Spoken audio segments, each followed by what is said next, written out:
Hello and welcome to the Revolutionary Radio Project here on Truth Frequency Radio Network. I'm excited to be joined once again by my friend and co-host Zen Garcia for our continuing study on the Book of Enoch. Are you there, sir? I am, brother. It's a great honor to be here with you again, and just want to applaud you again in your efforts on writing that article, coming at it from the perspective that you did, and sharing that the Holy Spirit is the nefesh, the breath of God. That was certainly a unique perspective, and one that made really a lot of sense and joined together a lot of facets that I don't think a lot of people, really thought about or covered at all. And so I'm sure that probably you've been attacked greatly for it, but truth is truth. Yeah. For those who don't know what you're referring to, last week we spent a fair amount of time talking about the issue of the nature of the Holy Spirit. And, after we did that show, I was like, you know what, I'm just going to sit down and I'm going to put together, a pretty comprehensive blog on the topic. And for those who are interested in checking it out, if you'd like to see what we're talking about, you could go to robschannel.com/Zen-Garcia. And so it really addresses the whole Barbello, Sophia, the Holy Spirit, it's been, I've been accused by people guilty by association because of some of the things that you believe, but the fact of the matter is I believe a fair amount of it myself. So, we may have some minor differences, but I think we maybe cleared that up in last week's broadcast, the first half of the show, talking about the various issues. Right. But then, the more I just went through the scriptures and started putting it all together, the more I'm like, you know what, here it is, take it or leave it, Right. It says what it says, and using the King James, the original King James with all 80 books to wage the argument. And I made three major points. The Holy Spirit is defined as the breath, wind, spirit. That's the definition of the word. So, and just going through it and finding all kinds of stuff related to, how the scriptures tell you it's the breath of God, point blank, in the Wisdom of Solomon, chapter 7, which used to be in the King James Bible. Right. Chapter 7, verse 25, and she, wisdom, is the breath of the power of God. And then in the current canon of Scripture, John 20:22, and he breathed on his disciples, it says, he breathed on them and said, receive the Holy Ghost. Point number 2, wisdom of Proverbs is the feminine Holy Spirit. Made a case for that, and that the Greek word for wisdom is Sophia. But there were some things in there that, as I was doing the study, just kind of jumped out at me. Like when Yeshua was being challenged by the Pharisees in Luke chapter 7, verses 30 through 35, and verse 35, he says, defending himself, he says, but wisdom, which has just been defined as the feminine spirit of Proverbs 8, wisdom is justified of all her children. And I'm looking at that. Yep, sure enough, wisdom, that's Sophia. And then when Yeshua has the whole conversation with Nicodemus in John chapter 3, talking about being born again, and what is born of flesh is flesh, and what is born of spirit is spirit, I'm like, can anything be born from a male? Right. No, it should go without saying that females give birth, and we just saw that in Luke. He had just said that wisdom is justified of her children. So he's talking about the Spirit giving birth. So I just really went through it with a pretty fine-tooth comb. And then point number 3, the original authors of Scripture and ancient commentaries agree, and that's where I put your videos. I finally did watch the video where you were showing other pastors and teachers out there that were coming to similar conclusions. Right. Independent. It was actually Tony from God Rules. Right. I think he was the one that brought up the issue of wisdom being known by her children, something, whatever it was, something he said sent me on a different path than I had already. I was already more or less on this page, but whatever it was he said, I was like, ooh, that's a good one. Uh-huh. But it's all in there for people. If they want to check it out, check it out. At this Right. point, you're going to disagree. You're going to disagree, but Mm-hmm. you're not going to have much scripture to do it with if you're if you're going to try to. And then you posted something, a Facebook note, I think, as sort of a follow up on that. Right. Yeah, I did a Facebook note, and then tonight I did a show where I read through portions of your article and shared it with the listeners, and then brought out a few other things, some of my most favored passages from the Wisdom of Solomon, that speak of wisdom that sitteth by thy throne, and all these different things about how wisdom was present there. Um, and just like as it says in Proverbs 8, I mean, so many passages, and even in the Wisdom of Jesus, Son of Sirach, and Baruch number 3, and all these apocryphal books speak of great detail about wisdom and the Holy Spirit, and how she was there pre-existent with the Godhead before the foundations of the world, and all of that. So I went through a lot of that as well, and did that in the show earlier this evening. Yeah, I mean, if you actually take the time to look into it, It's overwhelming. well, yeah, it's like so many other things. I mean, if you actually take the time, which very few people will, but if Right. you do actually take the time to look into the things that you've been taught, very often you find that the conclusions are going to be vastly different from what you've been led to believe by others. Right. Your whole life. I mean, a lot of the stuff I never even bothered to look into it. I mean, just being honest. It's like I never even thought to look into it until, you read something and you're like, that kind of challenges a few things. Right. Right. Then you're kind of forced to look at it. Hmm. Well, in looking at the apocryphal texts, especially if you read the Wisdom of Solomon, you can't get away from it. I mean, several, probably dozens of times, just in that text alone, wisdom is described in the feminine aspect, and so it forces you to reconsider everything. And then, you know, um, even though people want to say, "Oh, King James only," yet, as you brought out, which I thought it was brilliant in the first part of your article, showing to people, yeah, that there is another part of the King James that most people don't include, um, exclude, and try to say is not part of the King James, but most certainly was for hundreds of years. And reading and studying that again, you see that even in the King James Bible that they want to exclude the Apocrypha, Proverbs is cut and dry. It's very clear that wisdom, again, is the feminine aspect of the Holy Spirit. And if anybody studies it, examines it with open mind, and really goes into um, the transition of how from the Aramaic and the Syriac, and then it went, the Hebrew also, and then to the Greek and Latin and the English, how it was changed from feminine to neuter to male. um, it becomes very clear that it's not the Holy Spirit that changed, but the definition of gender Hmm. for the Holy Spirit that changed over time. Yeah. um, you were talking about how things have been changed, and one of the things that really jumped out at me, I think we talked about it last week, and we won't, go too Yeah, too long on this for this right, broadcast because we did so much last time. But right, just the fact that the King James Bible, actually came with an edict. One of the right, archbishops that was actually one of the original translators said that you go to jail for a year if you take the Apocrypha out. And King James himself viewed the Apocrypha as on par with the rest of the scriptures. He reverenced them the same, as the current canon of scriptures. He viewed the hmm, Apocrypha the same way. But when I was looking at the massive reduction that took place when they removed the Apocrypha, which is in the 1800s when they finally did that, that reducing it 14 books, but that's 15%. 15% of the biblical narrative. And to put that in perspective, that's 155,000 of the original 930,000 words in the Bible. So the King James no longer has 5,700 verses contained in 168 chapters. 15%.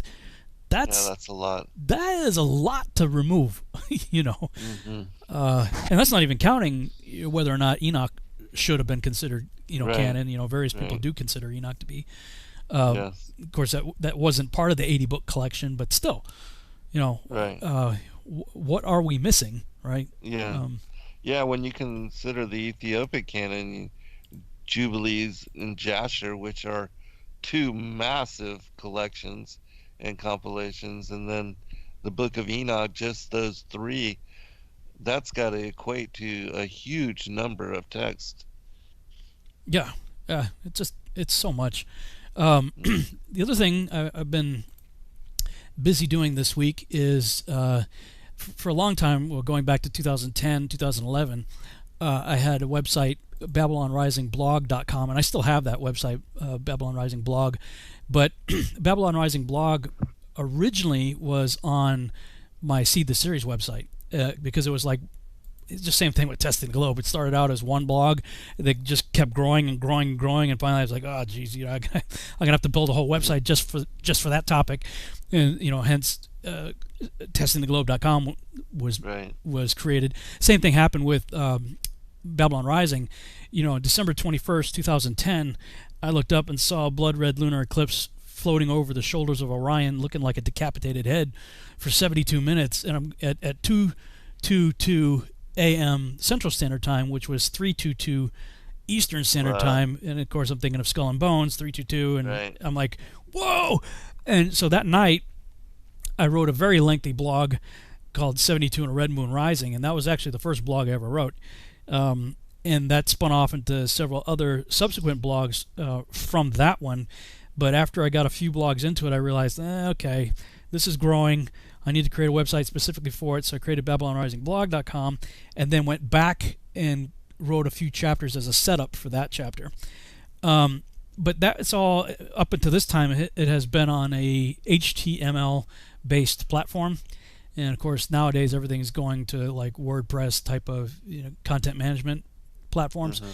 So in an effort to bring everything up to date with current technology and so that it's responsive to iPhones and everything else, I've been busy reworking that website. It's going to definitely be a work in progress for a little while, but I've got quite a bit done in the last week or so.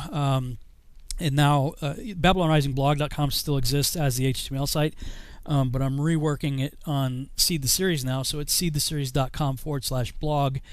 And these are the blogs that eventually turned into my first two books. And I've got a thing when you go to the page that says watch and listen. If you click on that, I'm building a playlist on YouTube.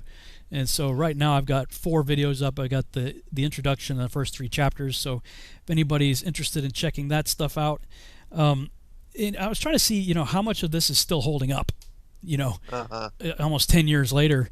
And at least so far, what I've looked at, I still pretty much believe a lot of what, of course, I'm saying planet and stuff, globe, and saying things like, Nimrod was building a Stargate, it wasn't about height, so look, bear in mind this is almost a decade ago.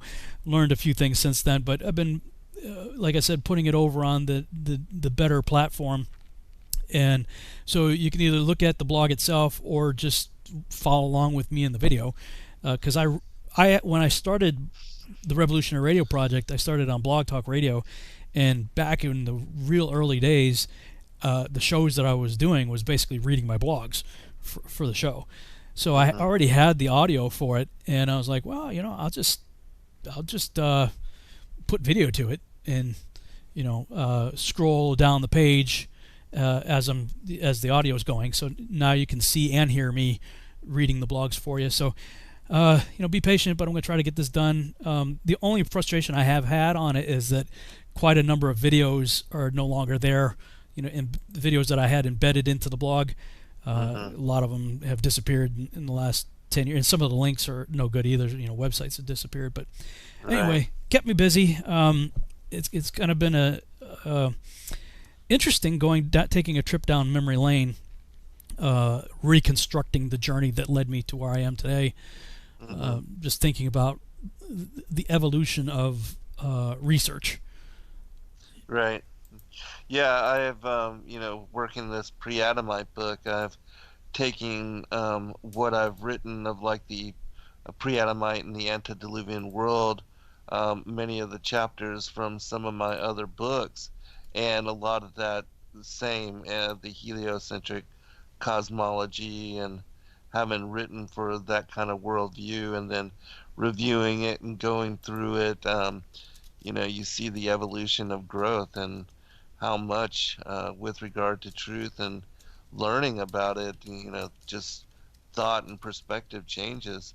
And it's a beautiful thing because it just shows continuously how much we are learning and how much there is to come to knowledge upon and come to revelation on, with regard to not only the world and the creator, but also the things of the gospel and the riddles contained there. Even again, even just like the book of Enoch, and doing this show and looking at and examining a lot of like the book on the courses of the heavenly luminaries, and how much my thought has changed since 2015 just on all of that. Hmm. Yeah, it really is amazing how if you spend your time doing a lot of research, it should change your mind. Yeah, The more absolutely. you study and go down different rabbit holes and different paths of research, it should naturally evolve, and your thinking should change. And we've talked about this in previous broadcasts. The frustration is like, okay, do I go back and re-edit all my old stuff, or then I finally just said, you know what, no, that is what I believed then. Then, What right. And then my new stuff, I'll just reference that and say, look, this is what and I can laugh about it now. I was like, you know what, I was so dogmatic about this. What's what I believed back then. What's frightening though is, as dogmatic as I am about things today, what's the me of 10 years from now going to say? Yeah, right. That's Right. where they say, the older you get, the more you realize you don't know anything. Hmm. It's like when you're a teenager, you know everything. Right. Your Yeah, parents are exactly. your parents are idiots, and you know everything. And Right. Right. the older you get, the more you realize, the less you know. Right. Right. But I love the journey. And somebody in the chat room just asked, "What is your knowledge of the third celestial body that is 1/7 the light of the moon?" Um, that's the lesser light of Enoch. Hmm. There are other cultures out there, like the Hindus, that viewed that they had a knowledge of it, and they viewed it as Rahu and Ketu. Hmm. In their mythology, those were like decapitated heads of demons that swallowed up the moon every now and then, and the moon would pop out the hole on the other side. But reading Gerard Hickson's book, Kings Dethroned, and even Zetetic Astronomy by Samuel Robotham, both of them referred to science of their day, and we're talking about the mid to late 1800s and into the early 1900s, all the way up to about 1920. They said that they were aware of shadow bodies, or dark objects, Right. dark orbs that were in our so-called solar system, or whatever you want to call it now, floating around out there. So yeah, I have no problem believing that there could be something. Why not, right? I mean, even when I was in the Copernican model Nibiru camp, I don't know if you remember this, but it was just a few years ago that people were posting images supposedly from Soho and some of the other satellites that supposedly keep an eye on the sun, and Right. they were showing these massive black orbs that looked like they were siphoning off energy from the sun, Hmm. and they're saying, "See, that's Nibiru," or whatever. I mean, they were like moon or planet size spherical dark objects that were being picked up. And of course, the Planet X Nibiru camp was all over that. And I'm going, Right. well, I mean, if you can have dark orbs in that camp, why can't we have it in the biblical camp? Right. I mean, if we acknowledged it before, why couldn't we acknowledge it now? And so do you have anything you'd add on that particular topic? Well, yeah, and in the firmament book, I wrote about how in the book of Second Enoch it speaks about the lesser moon, and so that, I believe is a mention to something other than the moon that we are seeing in the sky, and perhaps this lesser moon is an object like that, a dark entity that you only see when it interacts with either the moon and causing the phases, or during the eclipse, because that's when, supposedly the Rahu Ketu, they make themselves uh, apparent is during those times, because we can see them in the backdrop of the luminosity of these other objects that they then come forth, to bear witness that they are there and they are in existence. And certainly the Vedic cosmology, and as I said, with this portion of the book of Enoch, it seems to speak to that. And so, yeah, I think there are things that we are unfamiliar with, that we certainly don't have everything figured out, and there is more to the cosmology than we understand. And I think the mention of these two objects has to be based upon something, and certainly, the it's not the Earth which is eclipsing the moon for the lunar eclipse. So. Yep. Uh, I mean, if you want to figure that out, just go out there. When astronomers tell us that there's going to be a lunar eclipse, and I think there's supposed to be one, if I'm not mistaken. I think there's both a lunar and solar this month.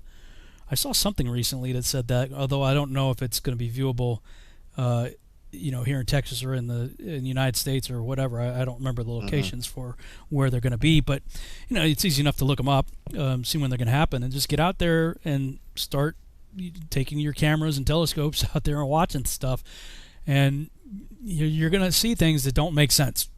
That's all I can say. I mean, it makes sense when you don't think about it, but if you spend a minute thinking about it after you view whatever it is you're looking at, and you're like, well, that shouldn't be like that. So, yeah, I don't know. Like I said earlier, I'm at a point where I'm happy to admit, you know what, I don't know. I just don't know. Yeah, there's nothing wrong with that. Yeah, and that's something that we have to come to bear as well. We can't know everything, and that's why we do these kind of shows, so that we can share and speak about and learn in fellowship together. But certainly nobody has all the answers, only God. And he tells us about how we don't even understand the things of the earth, much less the things of heaven. So Yeah, right, exactly. Well, Enoch is helping us with a little bit of both. We got about I agree. 3 minutes before we go to the break. Maybe we can take that time to figure out where we left off. I think it was chapter 87, maybe, for me. Let me see. Yeah, did I read 87? Let me look over. I think the last one that we read was a singular star falling. Yeah, chapter 88 for me. So 87 for you, yeah. It was 88 for you? I think so. And I saw one of those four who had come forth first, and he sees the first star. No, I think maybe 87. So 86 for you? One of the four who had come first. Oh, yeah, so that's 80. That's 88, right? And I saw one of those four who had come forth first. He sees the first star have fallen to heaven and bound it. And they begin to smite each other. Oh, we could do that one again anyway. The punishment of the fallen angels. So that's 88 for you, and I think so for me it would be 87. It's a short one, so let me see if I can get that one before we go to break. Then I looked at that one of the four white men who came forth first. He sees the first star which fell down from heaven, and binding it hand and foot, he cast it into a valley narrow, deep, stupendous, and gloomy. Then one of them drew his sword and gave it to the elephants, camels, and asses, who began to strike each other, and the whole earth shook on account of them. And when I looked in the vision, behold, one of those four angels who came forth hurled from heaven, collected together, and took all the great stars, whose form partly resembled that of horses, and binding them all hand and foot, cast them into the cavities of the earth. You might be able to get it too. Yeah. 88. And I saw one of those four who had come forth first, and he seized the first star which had fallen from the heaven, and bound it hand and foot, and cast it into an abyss. Now that abyss was narrow and deep and horrible and dark, and one of them drew a sword and gave it to those elephants and camels and asses. Then they began to smite each other, and the whole earth quaked because of them. And as I was beholding in the vision, lo, one of those four who had come forth stoned them from heaven, and gathered and took all the great stars, whose privy members were like those of horses, and bound them all hand and foot, and cast them in an abyss of the earth. Looking at Dr. Ken Johnson's commentary on that, he identifies the first one there as Raphael seizing the first star, Azazel, which would make sense because Enoch says that Raphael was to bind Azazel in the place called Dudiel. Yeah. And then it says one of the four he identifies as Gabriel drew a sword and gave it to those elephants, camels, and asses. That's when we have the decree that the first generation Nephilim they want to live eternal life, but they would only live for 500 years, and that they were to kill each other off. And that kicks off the civil war that the Greeks later stylized into what became known as the Clash of the Titans. Yes. And then it says, and one of those first four, Michael, gathered all the great stars whose sexual organs portrayed like horses. And, let me break.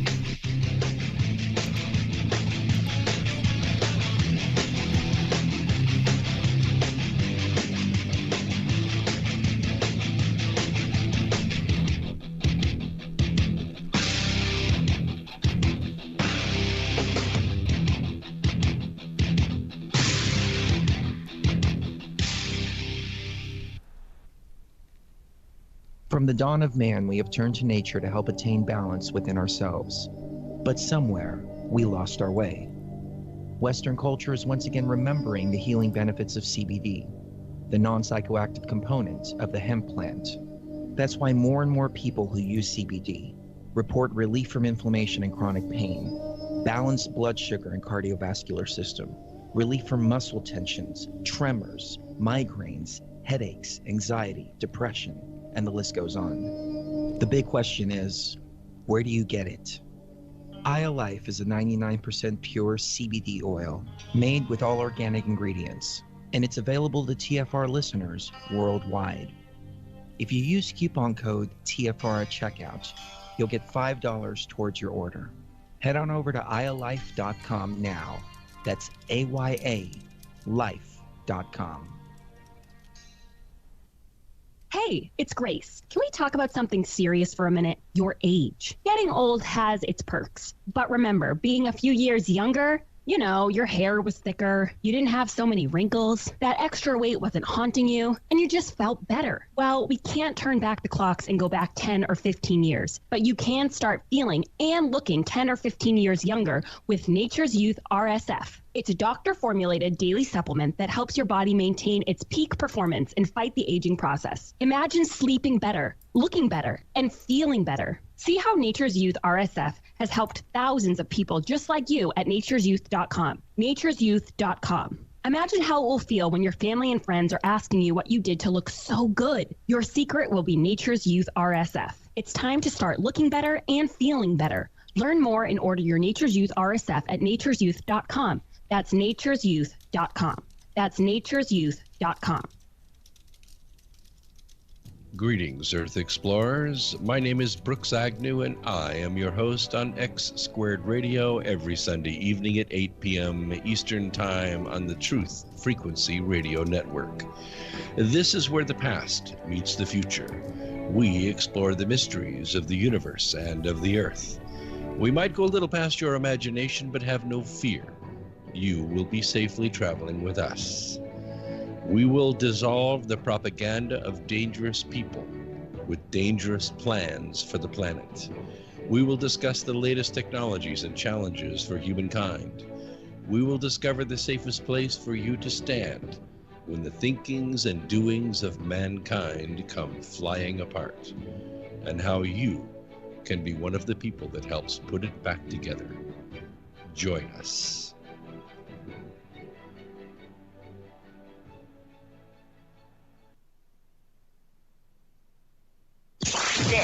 is Truth Frequency Radio. No hate, no hype, no fear. Real people, real radio.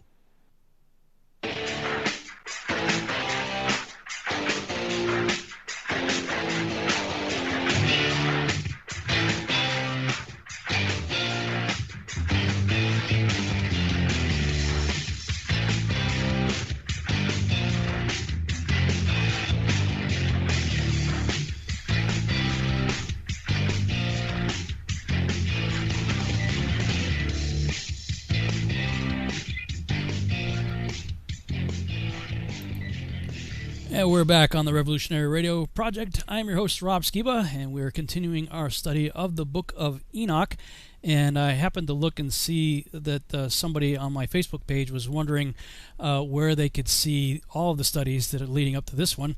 So for people who may be trying to catch up and maybe just popping in on this broadcast or some of the more recent ones, I've got a playlist on my YouTube channel. If you just go to my YouTube channel, Rob Skiba, look on the playlist, you'll see the Quest for Truth, the Genesis Enoch study, and you can click on play all or view the entire playlist, and you'll see, dude, we've done 36 episodes so far. This would be 37. That is crazy. Can you believe it? Wow. It's been an incredible journey, though, and I know that a lot of people have been blessed by this interaction. So, yeah, I really enjoyed it too. This is going to be quite the collection when we're finally done with it. Of course, right. Who knows what done with it means? Right. We don't got a whole lot more left to go for the Book of Enoch, but then we're going back to Genesis when we finish Enoch, and because I think if I remember right, we got through Genesis 6 and then we paused. Shifted over to, we did a little bit of Joshua and Jubilees and then shifted over to Enoch where we are now. And then we'll go back to Genesis again. And who knows? I mean, it could take us quite a while. Right. And along similar lines, just as a FYI for people, I've started, I got a lot more to do yet still on this, but started updating the Quest for Truth website. Right now, questfortruth.net has Doug Hamp and my face at the top. I'm probably just going to replace that picture with the Q4T logo, since it's now not just Doug and I. You're in it now. And I labeled the shows that we did, Doug Hamp and I did, together as Season 1. So those 28 episodes dealt primarily with the Book of Revelation. And so Season 2 is where I'm putting our shows. So I've added to the main menu. I only got 4 there, so I got another 32 episodes to load on there. But I'm going to give a page for each of those. And then eventually, because what I did with the Revelation series, whenever we had a topic that was, pretty heavy or controversial or whatever, a lot of times you would have the episode that Doug and I did together, and then I'd have an extensive blog elaboration on that episode afterwards, giving more resources for people. So, maybe that's something you and I can go back and look at after we're done.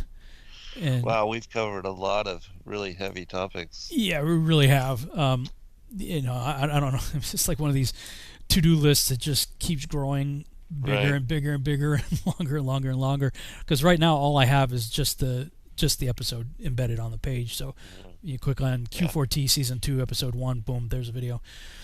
So, yeah, there's that. Yeah, whenever you don't have anything to do, which is never.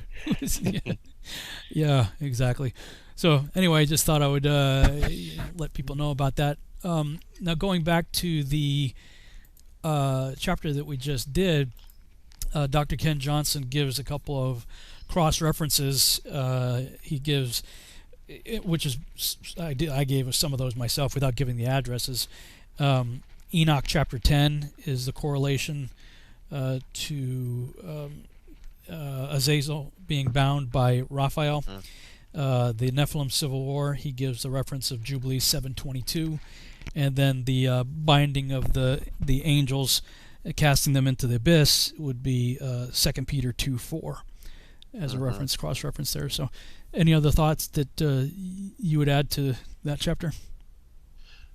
Just Jude also speaks about Yeah, going after strange flesh, and Yeah. that he spared not them that abandoned their first estate. I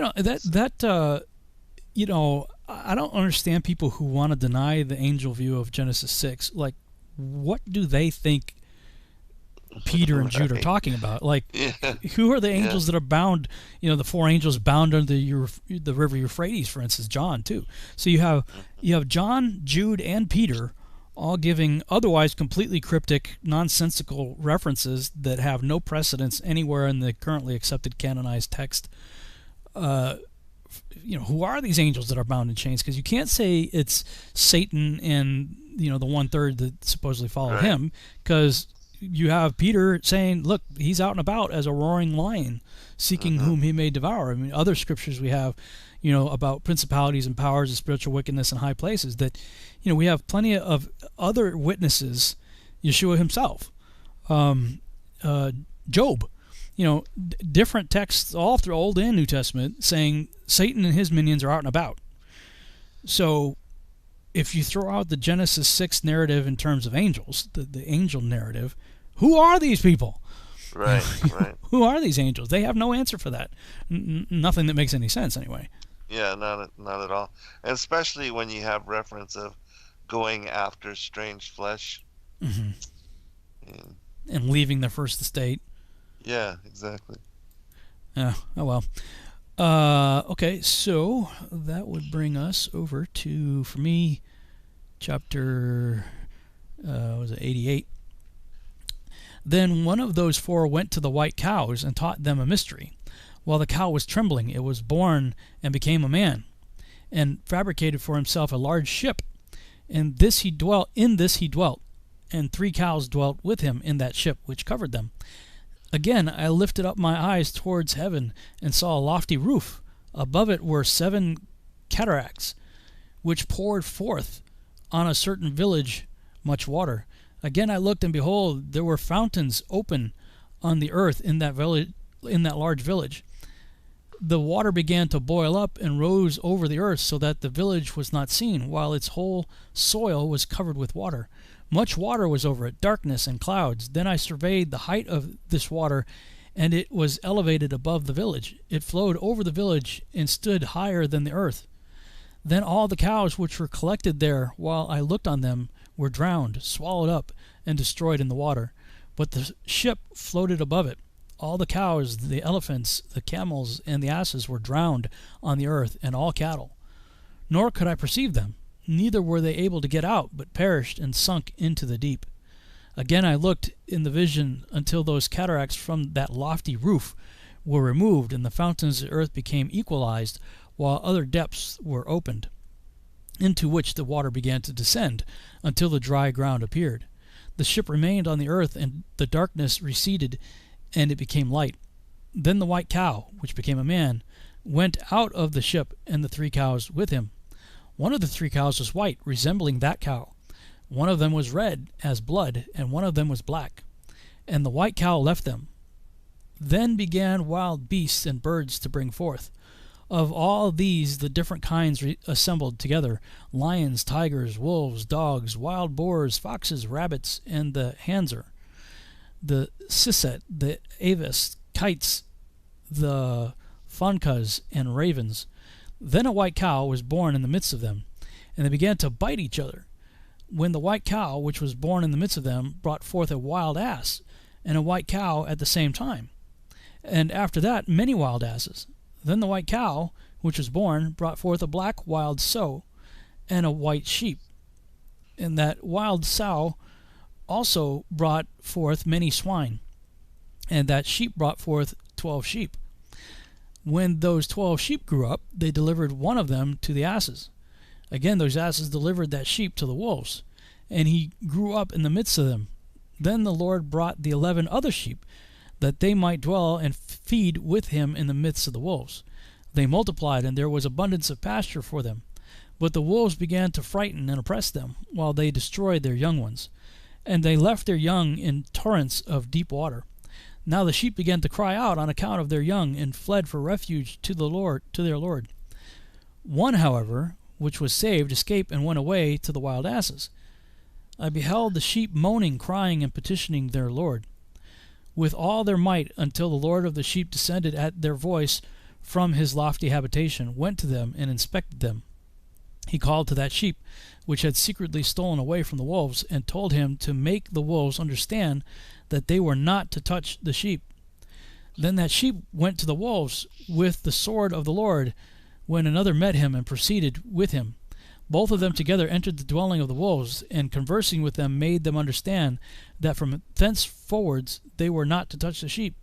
Afterwards I perceived the wolves greatly prevailing over the sheep with their whole force. The sheep cried out, and their Lord came to them.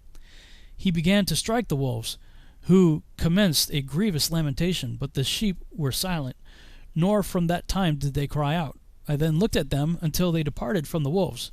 The eyes of the wolves were blind, who went out and followed them with all their might. But the Lord of the sheep proceeded with them and conducted them. All his sheep followed him. His countenance was terrific and splendid, and glorious was his aspect. Yet the wolves began to follow the sheep, until they overtook them in a certain lake of water. Then that lake became divided, the water standing up on both sides before their face. And while their Lord was conducting them, he placed himself between them and the wolves. The wolves, however, perceived not the sheep, but went into the midst of the lake, following them and running after them into the lake of water. But when they saw the Lord of the sheep, they turned to fly from before his face. Then the water of the lake returned, and that suddenly according to its nature. It became full, and was raised up until it covered the wolves. And I saw that all of them which had followed the sheep perished and were drowned. But the sheep passed over this water, proceeding to a wilderness, which was without both water and grass. And they began to open their eaves and to see. I wonder if that's supposed to be eyes. Then I beheld the Lord of the sheep inspecting them and giving them water and grass. The sheep already mentioned was proceeding with them and conducting them. And when he ascended the top of a lofty rock, the Lord of the sheep sent him to them. Afterwards I perceived their Lord standing before them with an aspect terrific and severe. And they all beheld him, and when they all beheld him, they were frightened at his countenance. All of them were alarmed and trembled. They cried out after that sheep and to the other sheep who had been with him, and who was in the midst of them, saying, We are not able to stand before our Lord, or to look upon him. Then that sheep who conducted them went away, and ascended the top of the rock. And the rest of the sheep began to grow blind, and to wander from the path which he had shown them, but he knew it not. The Lord, however, was moved with great indignation against them, and when that sheep had learned what had happened, he descended from the top of the rock, coming to them, found that there were many which had become blind, and had wandered from his path. As soon as they beheld him, they feared and trembled at his presence, and became desirous of returning to their fold. Then that sheep, taking with him other sheep, went to those which had wandered, and afterwards began to kill them. They were terrified at his countenance. Then he caused those which had wandered to return, who went back to their fold. I likewise saw there in the vision that this sheep became a man, built an house for the Lord of the sheep, and made them all stand in that house. I perceived also that the sheep which proceeded to meet this sheep, their conductor, died. I saw too that all the great sheep perished, while smaller ones rose up in their place, entered into a pasture, and approached a river of water. Then that sheep, their conductor, who became a man, was separated from them and died. All the sheep sought after him and cried for him with bitter lamentation. I saw likewise that they ceased to cry after that sheep and passed over the river of water, and that there arose other sheep, all of whom conducted them, instead of those who were dead and who had previously conducted them. Then I saw that the sheep entered into a goodly place, and a territory delectable and glorious. I saw also that they became satiated, that their house was in the midst of a delectable territory, and that sometimes their eyes were opened, and that sometimes they were blind, until another sheep arose and conducted them. He brought them all back, and their eyes were opened. Then dogs, foxes, and wild boars began to devour them, until again another sheep arose, the master of the flock, one of themselves, a ram, to conduct them. This ram began to butt on every side those dogs, foxes, and wild boars, until they all perished. But the former sheep, opened his eyes and saw the ram in the midst of them, who had laid aside his glory. And he began to strike the sheep, treading upon them and behaving himself without dignity. Then the Lord sent the former sheep again to a still different sheep, and raised him up to be a ram, and to conduct them instead of that sheep who had laid aside his glory. Going therefore to him, and conversing with him alone, he raised up that ram, and made him a prince and leader of the flock. All the time that the dogs troubled the sheep, the first ram paid respect to this latter ram. Then the latter ram arose and fled away from before his face, and I saw that those dogs caused the first ram to fall. But the latter ram arose and conducted the smaller sheep. That ram likewise begat many sheep and died. Then there was a smaller sheep, a ram instead of him, which became a prince and leader, conducting the flock. And the sheep increased in size and multiplied, and all the dogs, foxes, and wild boars feared and fled away from him. That ram also struck and killed all the wild beasts, so that they could not again prevail in the midst of the sheep, nor at any time ever snatch them away. And that house was made large and wide, a lofty tower being built upon it by the sheep for the Lord of the sheep. The house was low, but the tower was elevated and very high. Then the Lord of the sheep stood upon that tower, and caused a full table to approach before him. Again I saw that those sheep wandered and went various ways, forsaking that their house, and that their Lord called to some among them, whom he sent to them. But these the sheep began to kill. And when one of them was saved from slaughter, he leaped and cried out against those who were desirous of killing him. But the Lord of the sheep delivered him from their hands, and made him ascend to him, and remain with him. He sent also many others to them to testify, and with lamentations to exclaim against them. Again I saw, when some of them forsook the house of their Lord and his tower, wandering on all sides, and growing blind. I saw that the Lord of the sheep made a great slaughter among them in their pasture, until they cried out to him in consequence of that slaughter. Then he departed from the place of his habitation, and left them in the power of lions, tigers, wolves, and the zebit, and in the power of foxes and of every beast. And the wild beasts began to tear them. I saw too that he forsook the house of their fathers and their tower, giving them all into the power of lions, to tear and devour them, into the power of every beast. Then I began to cry out with all my might, imploring the Lord of the sheep, and showing him how the sheep were devoured by all the beasts of prey. But he looked on in silence, rejoicing that they were devoured, swallowed up, and carried off, and leaving them in the power of every beast for food. He called also 70 shepherds, and assigned to them the care of the sheep, that they might overlook them, saying to them and to their associates, Every one of you henceforwards overlook the sheep, and whatsoever I command you do, and I will deliver them to you numbered. I will tell you which of them shall be slain. These destroy. He delivered the sheep to them. Then he called to another and said, Understand and watch everything which the shepherds shall do to these sheep, for many more of them shall perish than I have commanded. Of every excess and slaughter which the shepherds shall commit, there shall be an account, as how many may have perished by my command, and how many they may have destroyed of their own heads.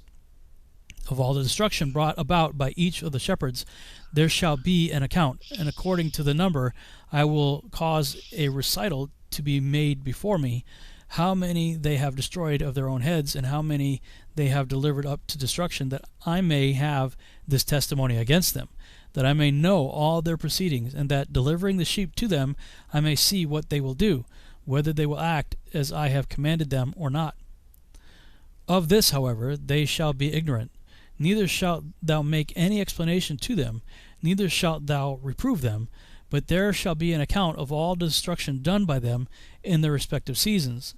Then they began to kill and destroy more than it was commanded them, and they left the sheep in the power of lions, so that very many of them were devoured and swallowed up by lions and tigers, and wild boars preyed upon them. That tower they burned, and overthrew that house. Then I grieved extremely on account of the tower, and because the house of the sheep was overthrown. Neither was I afterwards able to perceive whether they again entered that house. The shepherds likewise and their associates delivered them to all the wild beasts, that they might devour them. Each of them in his season, according to his number, was delivered up. Each of them, one with another, was described in a book. How many of them, one with another, were destroyed in a book? More, however, than was ordered, every shepherd killed and destroyed. Then I began to weep, and was greatly indignant on account of the sheep. In like manner also I saw in the vision him who wrote, how he wrote down one destroyed by the shepherds every day. He ascended, remained, and exhibited each of his books to the Lord of the sheep, containing all which they had done, and all which each of them had made away with, and all which they had delivered up to destruction. He took the book up in his hands, read it, sealed it, and deposited it. After this I saw the shepherds overlooking for 12 hours. And behold, 3 of the sheep departed, arrived, went in, and began building all which was fallen down of that house. But the wild boars hindered them, although they prevailed not. Again they began to build as before, and raised up that tower which was called a lofty tower. And again they began to place before the tower a table, with every impure and unclean kind of bread upon it. Moreover also all the sheep were blinded, and could not see, and were the shepherds likewise. Thus were they delivered up to the shepherds for a great destruction, who trod them under foot and devoured them. Yet was the Lord silent until all the sheep in the field were destroyed. The shepherds and the sheep were all mixed together, but they did not save them from the power of the beasts. Then he who wrote the book ascended, exhibited it, and read it at the residence of the Lord of the sheep. He petitioned him for them and prayed, pointing out every act of the shepherds and testifying before him against them all. Then taking the book, he deposited it with him and departed. Wow, that's a lot. That's a lot. Your turn. Actually, you sure you didn't want to read that again? Yeah, well, actually, we only got 4 minutes before we go to the break, so maybe we can give a little bit of commentary on that, and then see if there's any difference in the Charles translation, because I know there is, certainly in the beginning of it, with the lofty roof deal. Right. Well, I think that's when it comes to cosmology, that stood out to both you and I when we were considering, the structure of the firmament, and also Isaiah 40:22, who sitteth upon the circle of the earth, and how that the heavens are spread out as a curtain above it. Mm-hmm. That this enclosure, again, it was filled up, and the water levels elevated above the mountains, and all the dry land disappeared.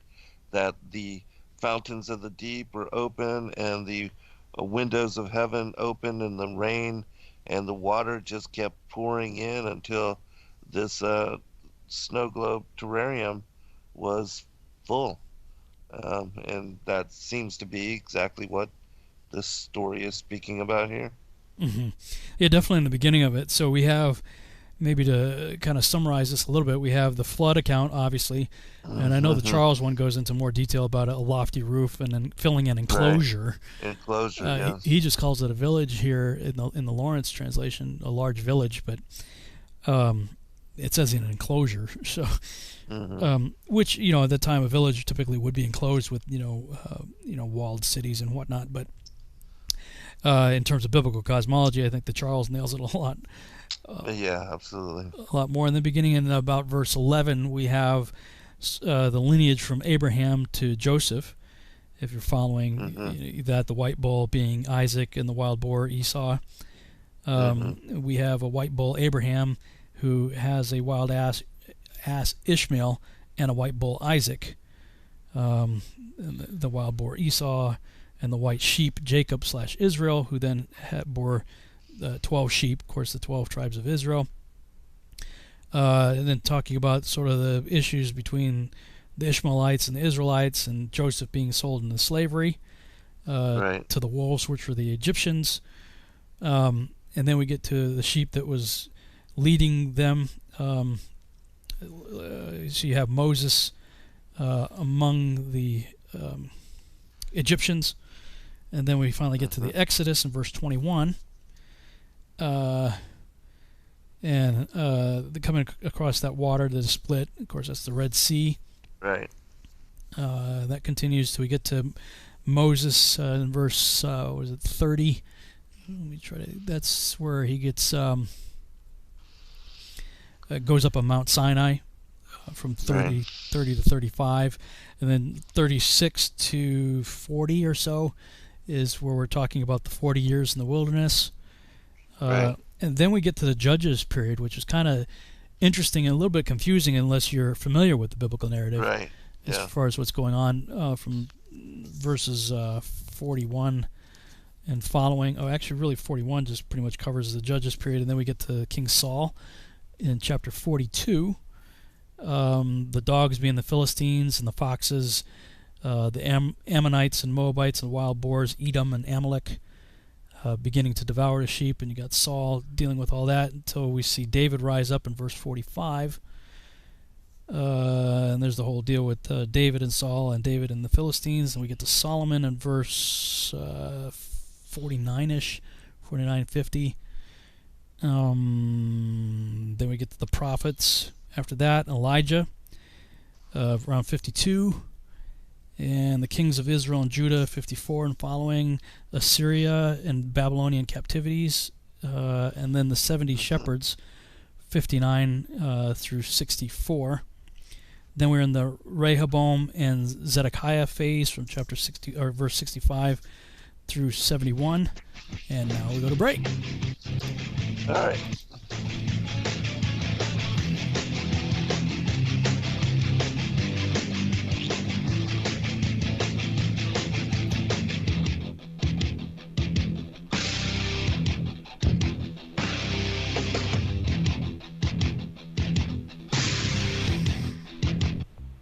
Censorship and regulation is becoming an ever-growing problem in today's modern media. From the mainstream to YouTube and Google, the information you're looking for is buried by official narratives and propaganda. This is why TFR is 100% uncensored, unregulated, and listener-supported. The shows on TFR are not micromanaged by the station, and our hosts are free to speak their minds however they please.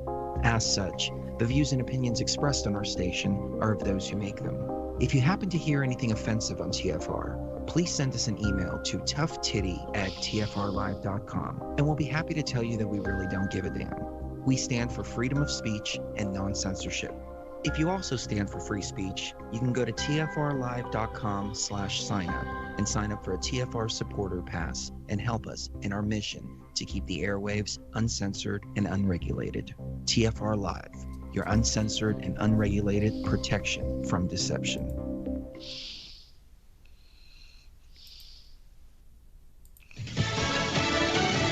New charges and more arrests. I'm Carmen Roberts, Fox News. Prosecutors charged 3 more former Minneapolis police officers in George Floyd's death and file a new, tougher charge against the officer who knelt on his neck. Minnesota Governor Tim Walz thanking protesters who observed the curfew and protest peacefully. You have done everything that was asked of you. You've done it with an understanding that that created the space for the dialogues. It created the space to bring the human rights and the civil rights issue forward on the police department. It created the space to let Attorney General Ellison bring charges forward today. It created the space for communities to start to heal and build coalitions. It created the space for legislators to put together a package that needs to be addressed. Many protesters in New York City ignoring the 8 p.m. curfew say charging the officers is not enough and there needs to be systemic change. The atmosphere is much calmer tonight than 2 days ago when the city suffered widespread looting and rioting. New York Police Chief of Department Terrence Monahan is defending his officers in the face of criticism from New York Governor Cuomo. We've been facing rocks, bottles, bricks. We've been shot at. We've been run over by cars.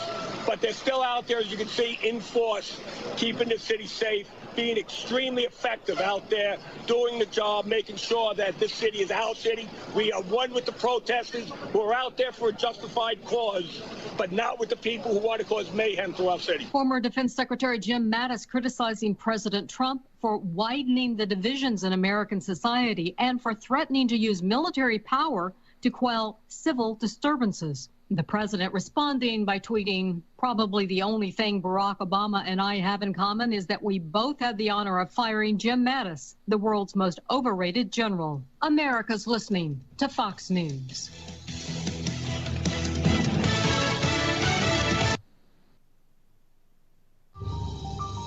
You must unite what has been set asunder. We are TFR, Truth Frequency Radio.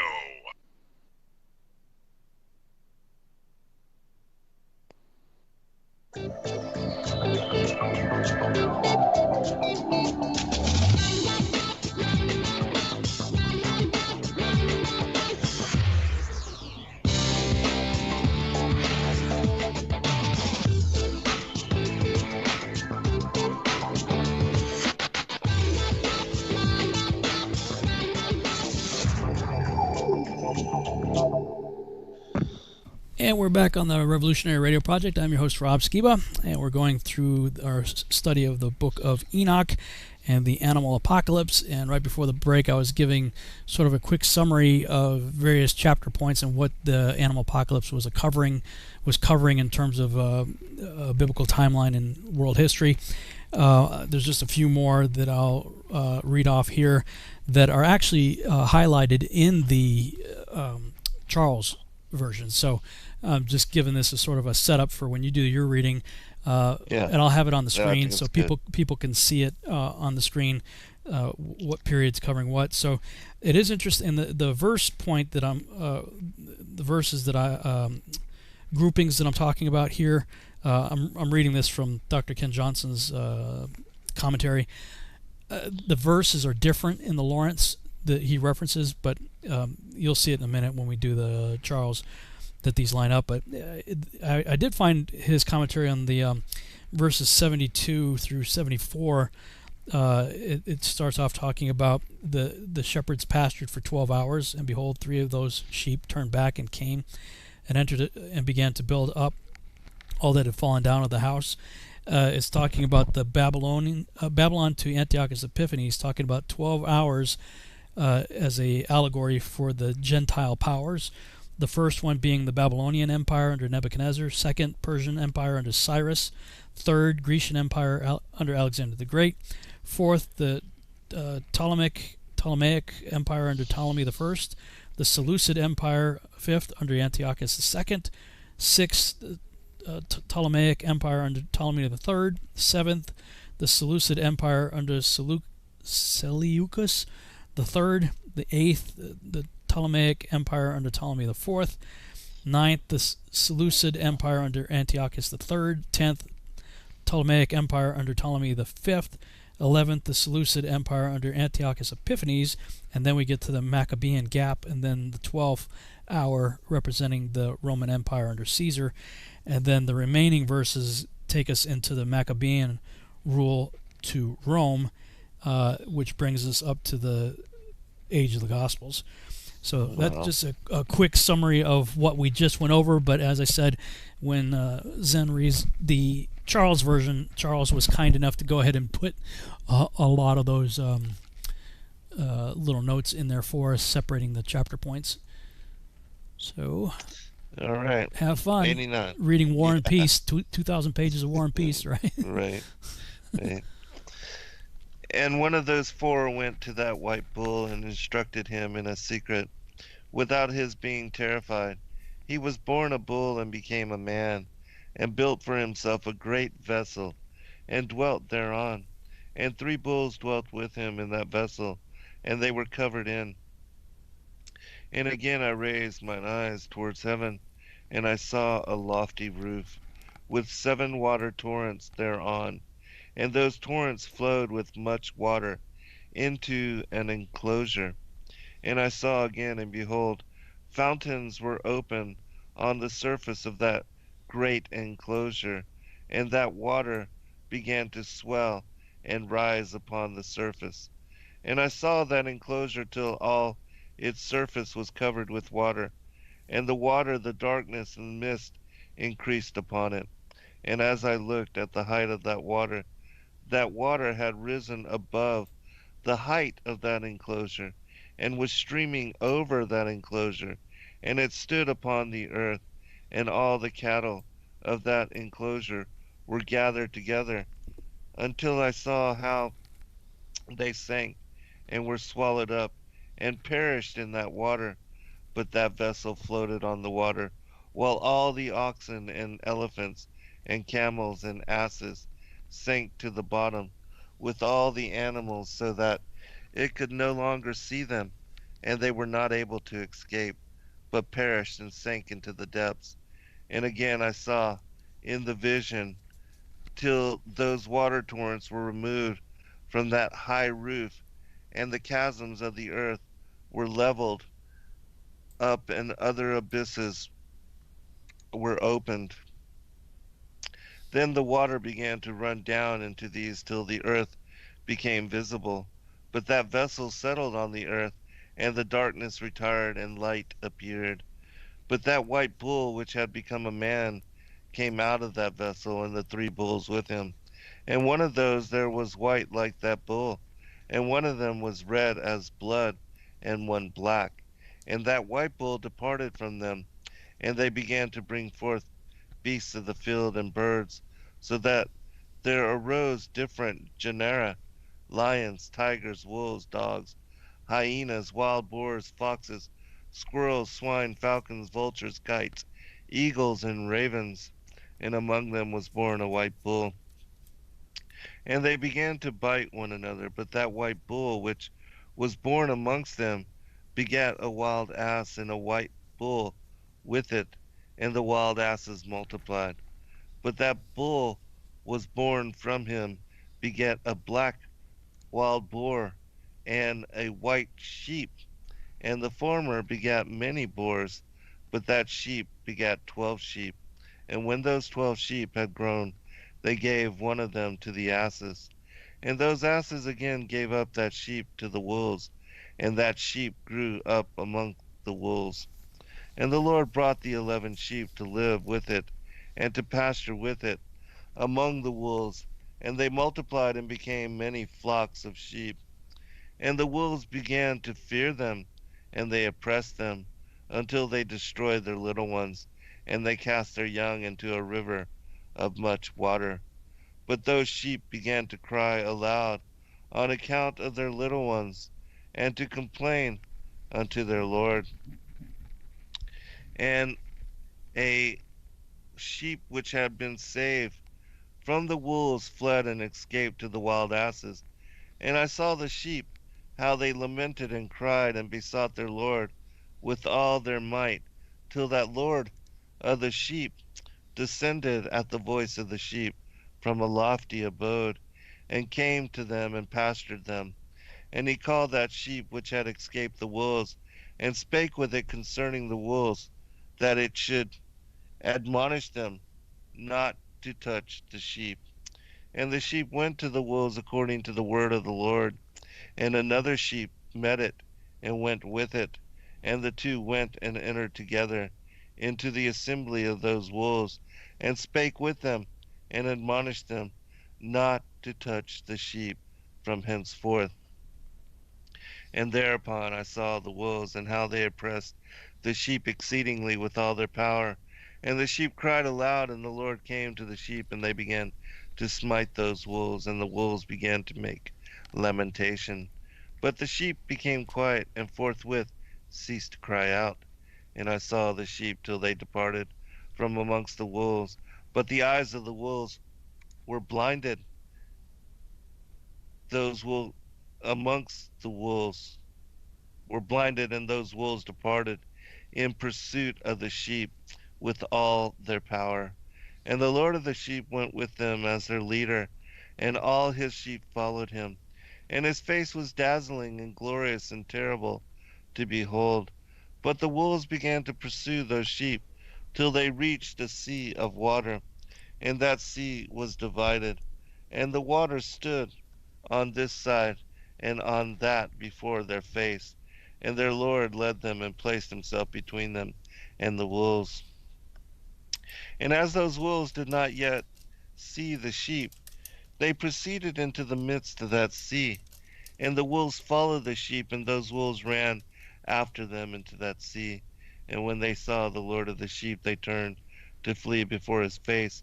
But that sea gathered itself together and became as it had been created, and the water swelled and rose till it covered those wolves. And I saw till all the wolves who pursued those sheep perished and were drowned. But the sheep escaped from that water and went forth into a wilderness where there was no water and no grass.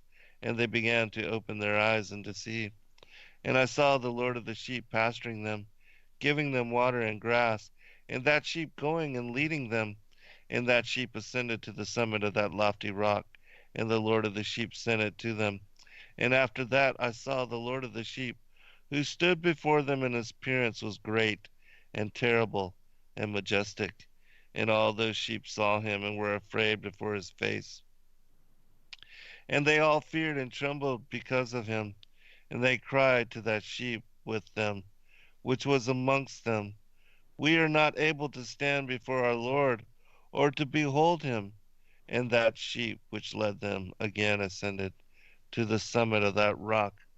But the sheep began to be blinded and to wander from the way which he had showed them. But that sheep wot not thereof. And the Lord of the sheep was wrathful exceedingly against them. And that sheep discovered it, and went down from the summit of the rock, and came to the sheep, and found the greatest part of them blinded and fallen away. And when they saw it, they feared and trembled at its presence, and desired to return to their folds. And that sheep took other sheep with it, and came to those sheep which had fallen away, and began to slay them. And the sheep feared its presence. And thus that sheep brought back those sheep that had fallen away, and they returned to their folds. And I saw in this vision till that sheep became a man, and built a house for the Lord of the sheep, and placed all the sheep in that house. And I saw till the sheep which had met that sheep which led them fell asleep. And I saw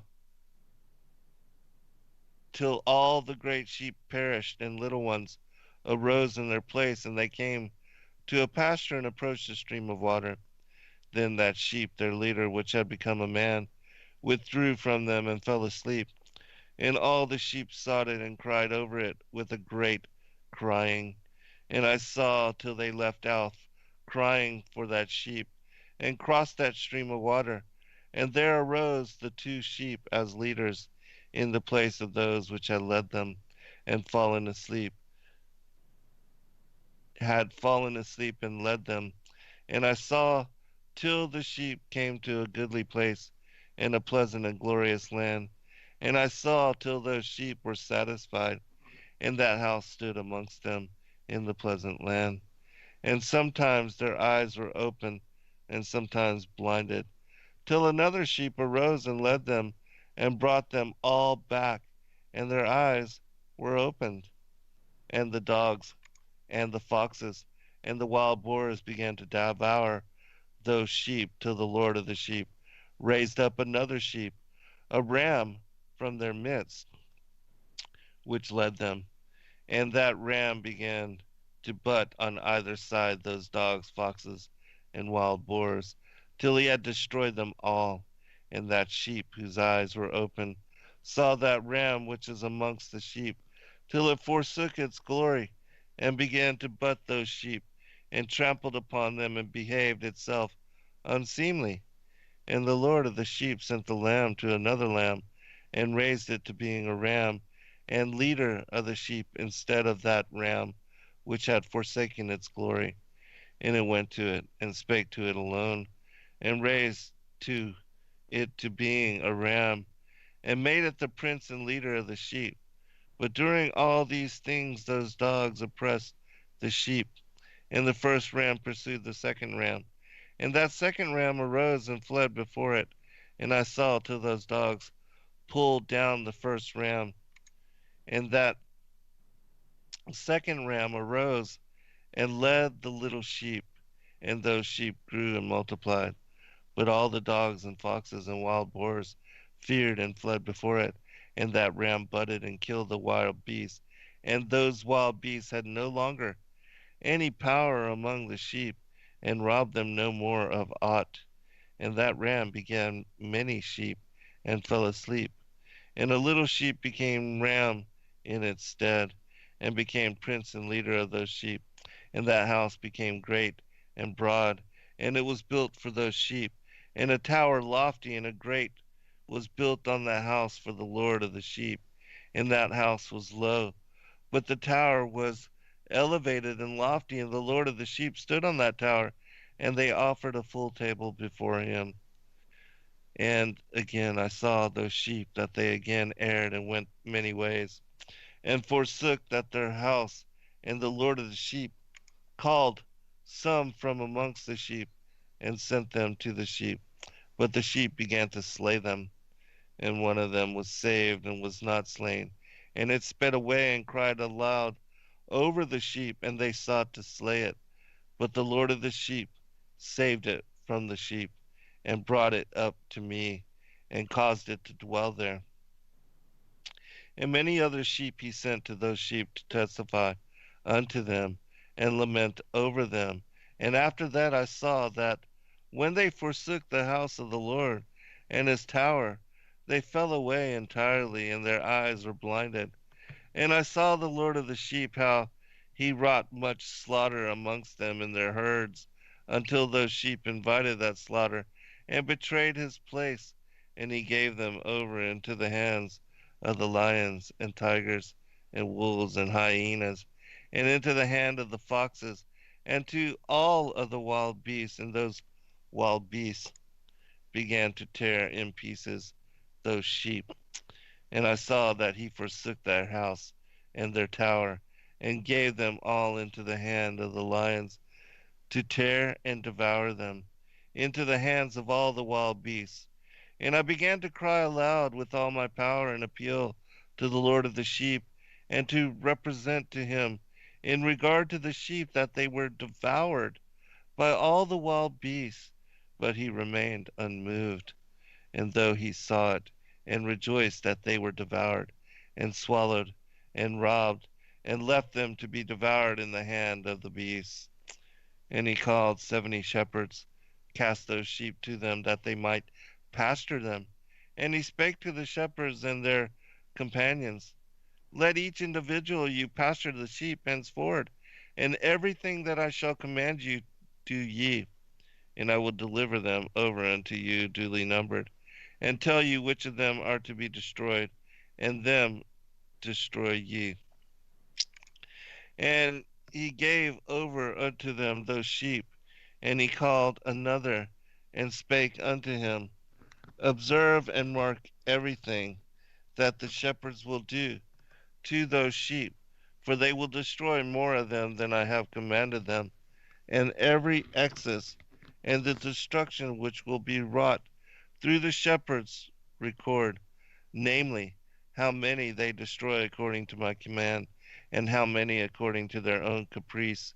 Record against every individual shepherd all the destruction he effects, and read out before me by number how many they destroy, and how many they deliver over for destruction, that I may have this as a testimony against them, and know every deed of the shepherds, that I may comprehend and see what they do, whether or not they abide by my command which I have commanded them. But they shall not know it, and thou shalt not declare it to them, nor admonish them, but only record against each individual all the destruction which the shepherds effect each in his time, and lay it all before me. And I saw till those shepherds pastured in their season, and they began to slay and to destroy more than they were bidden, and they delivered those sheep into the hand of the lions. And the lions and the tigers ate and devoured the greater part of those sheep, and the wild boars ate along with them, and they burnt that tower and demolished that house. And I became exceedingly sorrowful over that tower, because the house of the sheep was demolished. And afterwards I was unable to see it. Those sheep entered that house, and the shepherds and their associates delivered over those sheep to all the wild beasts, to devour them, and each one of them received in his time a definite number. It was written by the other in a book how many each one of them destroyed of them. And each one slew and destroyed many more than was prescribed. And I began to weep and lament on account of those sheep. And thus in the vision I saw that one who wrote, how he wrote down every one that was destroyed by those shepherds day by day, and carried up and laid down and showed actually the whole book to the Lord of the sheep, even everything that they had done, and all that each one of them had made away with, and all that they had given over to destruction. And the book was read before the Lord of the sheep, and he took that book from his hand and read it, and sealed it, and laid it down. And forthwith I saw how the shepherds pastured for 12 hours. And behold, 3 of those sheep turned back, and came, and entered, and began to build up all that had fallen down of that house. But the wild boars tried to hinder them, but they were not able. And they began again to build as before, and they reared up that tower, and it was named the high tower. And they began again to place a table before the tower, but all the bread on it was polluted and not pure. And as touching all this, the eyes of those sheep were blinded so that they saw not, and the eyes of their shepherds likewise. And they delivered them in large numbers to their shepherds for destruction, and they trampled the sheep with their feet and devoured them. And the Lord of the sheep remained unmoved till all the sheep were dispersed over the field and mingled with them the 76 beasts. And they, the shepherds, did not save them out of the hand of the beasts. And this one who wrote the book carried it up and showed it and read it before the Lord of the sheep, and implored him on their account, and besought him on their account, as he showed him all the doings of the shepherds, and gave testimony before him against all the shepherds.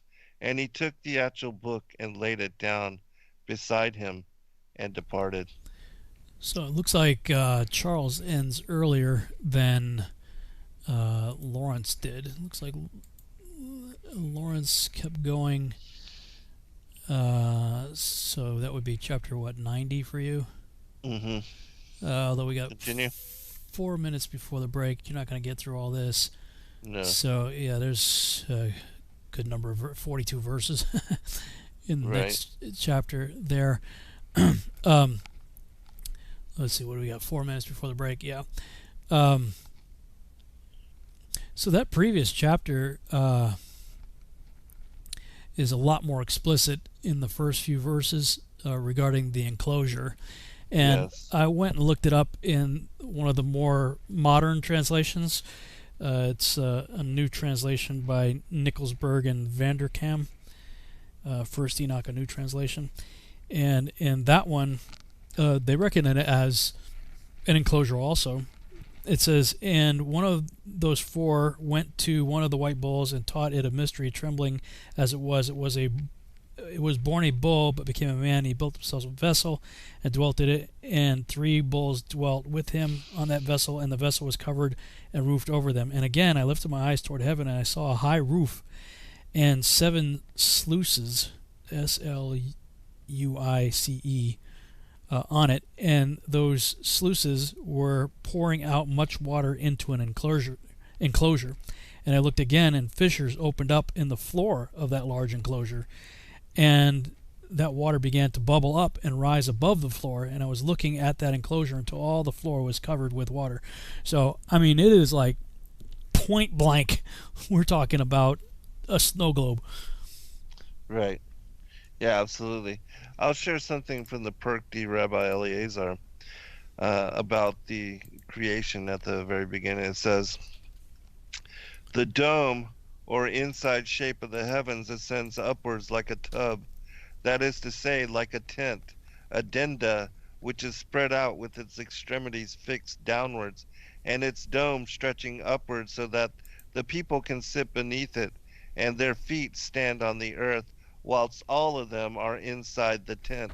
In likewise are the heavens, their extremities are fixed downwards, and their dome stretches upward, and all the creatures dwell beneath them, as in a tent, as it is said, and he spreadeth them out as a tent to dwell in.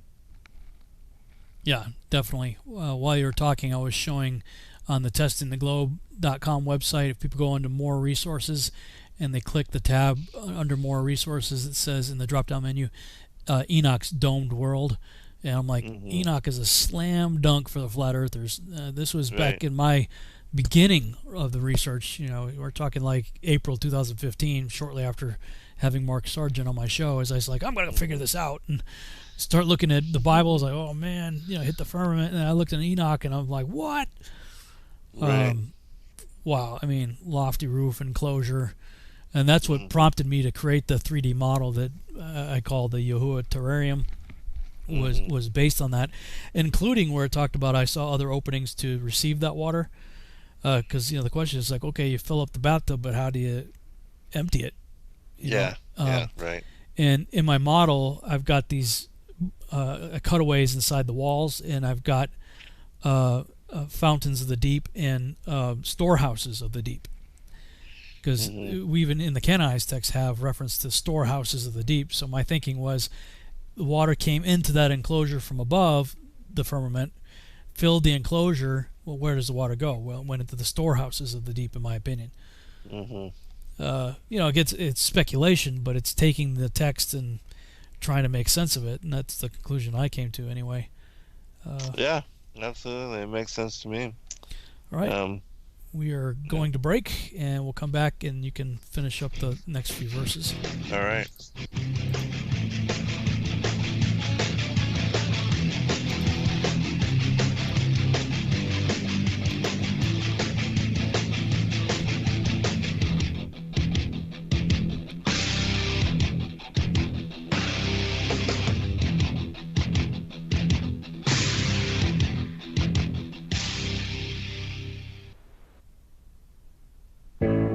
The reviews for Extendivite are amazing. Here are some from Amazon. By Christine, great for heart palpitations.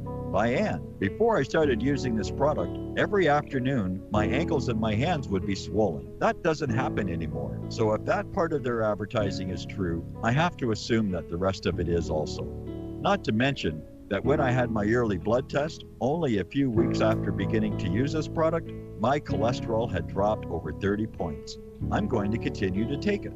By Croc, I love this product. It really works. By Brad, works great, thank you. Tell us your story. Get your Extendivite today. To order, call 1-877-928-8822. That's 1-877-928-8822 or visit heartdrop.com. Extend your life with Extendovite. Hey folks, guess what the #1 phrase that Life Change Tea receives by email? You ready? We love this tea. We love this tea. Time after time, week after week, we love this tea. Life Change Tea gives you more energy, a beautiful cleansing, and fulfills its slogan perfectly. The tea that makes you go. So if you want to be on your health game, log on to getthetea.com and order Life Change Super Strength Tea. Packages come in a 1-month supply, and when you brew this stuff, wait until you see the results. Aren't we all about the results? And with a lot of people's health struggling, we can use a little bit of help. Doctors will tell you disease starts in the gut. So log on to getthetea.com. That's getthetea.com. Be our next email saying, I love this tea. I mean, I love this tea. Get the tea at getthetea.com. Helping America one tea bag at a time. Dowsing is the ancient science of finding water and metal underground. Albert Einstein said that dowsing was tapping into earth energies which modern science as yet does not understand. Diamonds, silver, gold, and platinum objects have all been found using dowsing. And now, for the first time on film, we visit the pyramids, Stonehenge, and ancient sites, dowsing for buried treasure and tapping into this mysterious earth energy. The Enigma Channel. Intelligent television for planet Earth. EnigmaTV.com.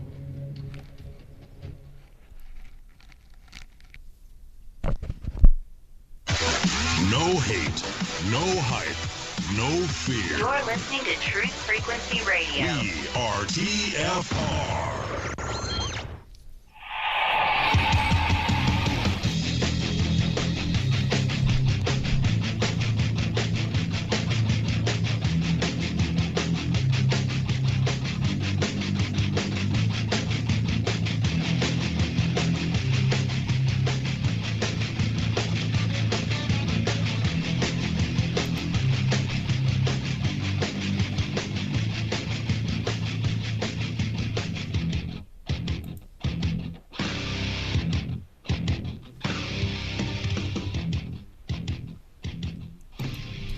And we're back on the Revolutionary Radio Project. I'm your host, Rob Skiba. For the final half-hour segment of this broadcast, we are going through the book of Enoch.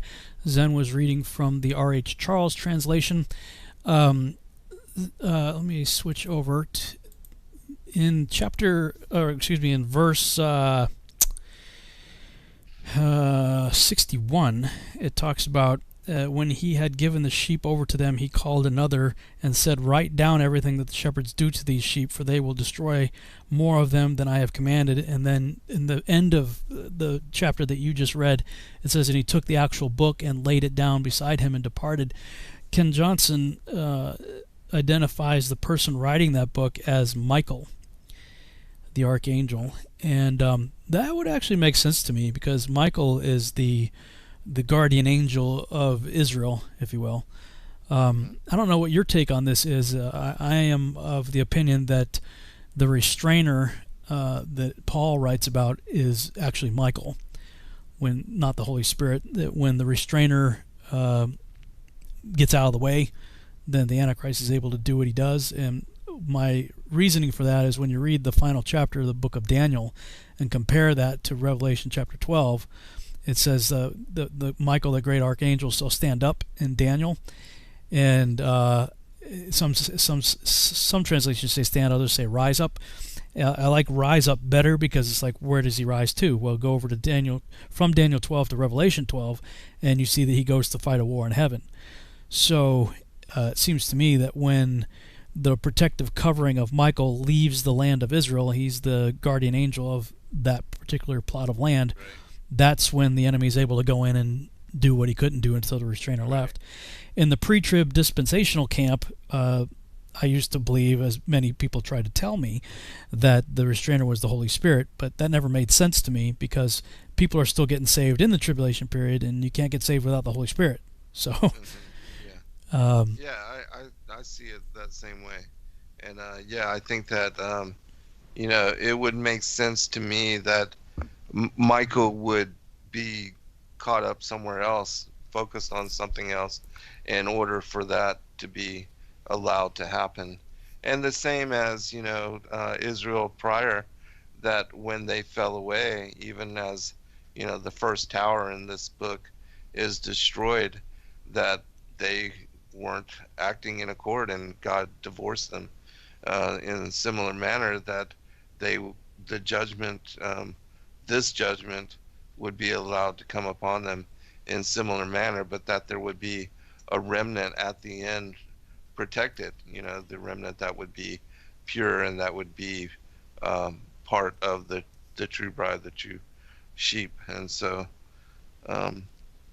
so it seems to play out in circularity, like history repeating itself, as in the days of Noah. And so other such catastrophes, even with the destruction of the temple, it seems that this also occurred on the same day. What was it, the 10th? I believe it was the 10th of maybe it was Adar. I forget exactly, but the destructions of the temple, both in 587 and 70 AD, Yeah. they took place on the same day. Yeah, I was trying to think of the dates myself. I know what you're talking about. Memory fails me at the moment, but I'm familiar. Yeah. I'm familiar with the argument, I should say. Mm-hmm. I was curious about the 70 shepherds that is mentioned in verse 35, and he called 70 shepherds and gave the care of the sheep over to them. And Ken Johnson goes through them, starting with Rehoboam. And let's see how far he gets. He gets through Agrippa, 34. So he numbers 1 through 34 up to Agrippa. 35, Bar Kokhba. Interesting. And then I don't see where he picks up the count anywhere. I've heard that argument before, and people try to say that continues to the current leaders of Israel. Not sure I buy that argument, though, but it is interesting. Yeah, it is interesting.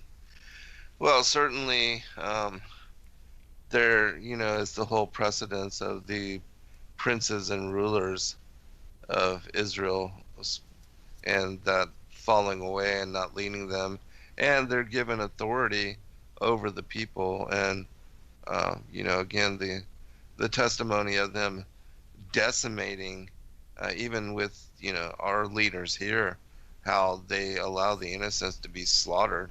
I mean, even with what's going on in the world right now here in America, where they're allowing businesses to be torched and cars to be set afire, and I think they're just allowing all the insanity to inflame the people even more, so that they can later have precedent to set martial law, force vaccinations, all of the agenda of what they want to do, that they're just sitting back and letting it get out of hand. Crazy. Somebody in the chat room was wondering, was that Jesus sending out the 70? That's an interesting observation. In the timeline of the chronology that we're given here, this is quite some time before Yeshua, though. Right, yeah. But that is interesting. It would be an interesting thing to maybe speculate on, later on, looking back at this. It's chronologically out of order, but, I often wonder, because it is believed that there were 70 different languages, 70 different people groups that were dispersed at the Tower of Babel, and that each nation that came from, each language became a nation, and each nation had an angel assigned to it. That's the whole divine council idea that Michael Heiser talks about. So that would be interesting if there's some kind of correlation. Yeah. Because that comes up, you have 70 from the house of Jacob that go down to Egypt when Joseph is down there. So you got the 70 coming down from Canaan to Egypt during the famine and all that. You have the 70 nation, language, people groups from the Tower of Babel, and of course you have Yeshua sending out the 70 also. So there's definitely something to it. I don't have the answer to it. It's just one of those things that kind of sticks in the back of my head, like, I should follow up on that someday. Something to ponder for sure. Something to look into. Let's see if there's anything else before we move on. Well, I guess, you can go ahead and jump into chapter 90. Chapter 90, okay. And I saw till that in this manner 35 shepherds undertook the pasturing of the sheep, and they severely completed their periods, as did the first. And others received them into their hands to pasture them for their period, each shepherd in his own period. And after that I saw in my vision all the birds of heaven coming, the eagles, the vultures, the kites, the ravens. But the eagles led all the birds, and they began to devour those sheep, and to pick out their eyes, and to devour their flesh. And the sheep cried out because their flesh was being devoured by the birds. And as for me, I looked and lamented in my sleep over that shepherd who pastured the sheep, And I saw until those sheep were devoured by the dogs and eagles and kites, and they left neither flesh nor skin, nor sinew remaining on them, till only their bones stood there, and their bones too fell to the earth, and the sheep became few. And I saw until that 23 had undertaken the pasturing and completed, in their several periods, 58 times. But behold, lambs were born by those white sheep, and they began to open their eyes and to see, and to cry to the sheep. Yea, they cried to them, but they did not hearken to what they said to them, but were exceedingly deaf, and their eyes were very exceedingly blinded.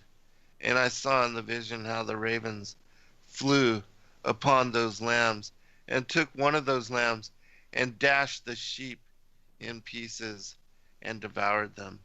And I saw till horns grew upon those lambs, and the ravens cast down their horns. And I saw till there sprouted a great horn of one of those sheep, and their eyes were opened. And it looked at them, and their eyes opened, and it cried to the sheep. And the rams saw it, and all ran to it. And notwithstanding all this, those eagles and vultures and ravens and kites still kept tearing the sheep and swooping down upon them and devouring them. Still the sheep remained silent, but the rams lamented and cried out. And those ravens fought and battled with it, and sought to lay low its horn. But they had no power over it. All the eagles and vultures and ravens and kites were gathered together, and there came with them all the sheep of the field. Yea, they all came together and helped each other to break that horn of the ram.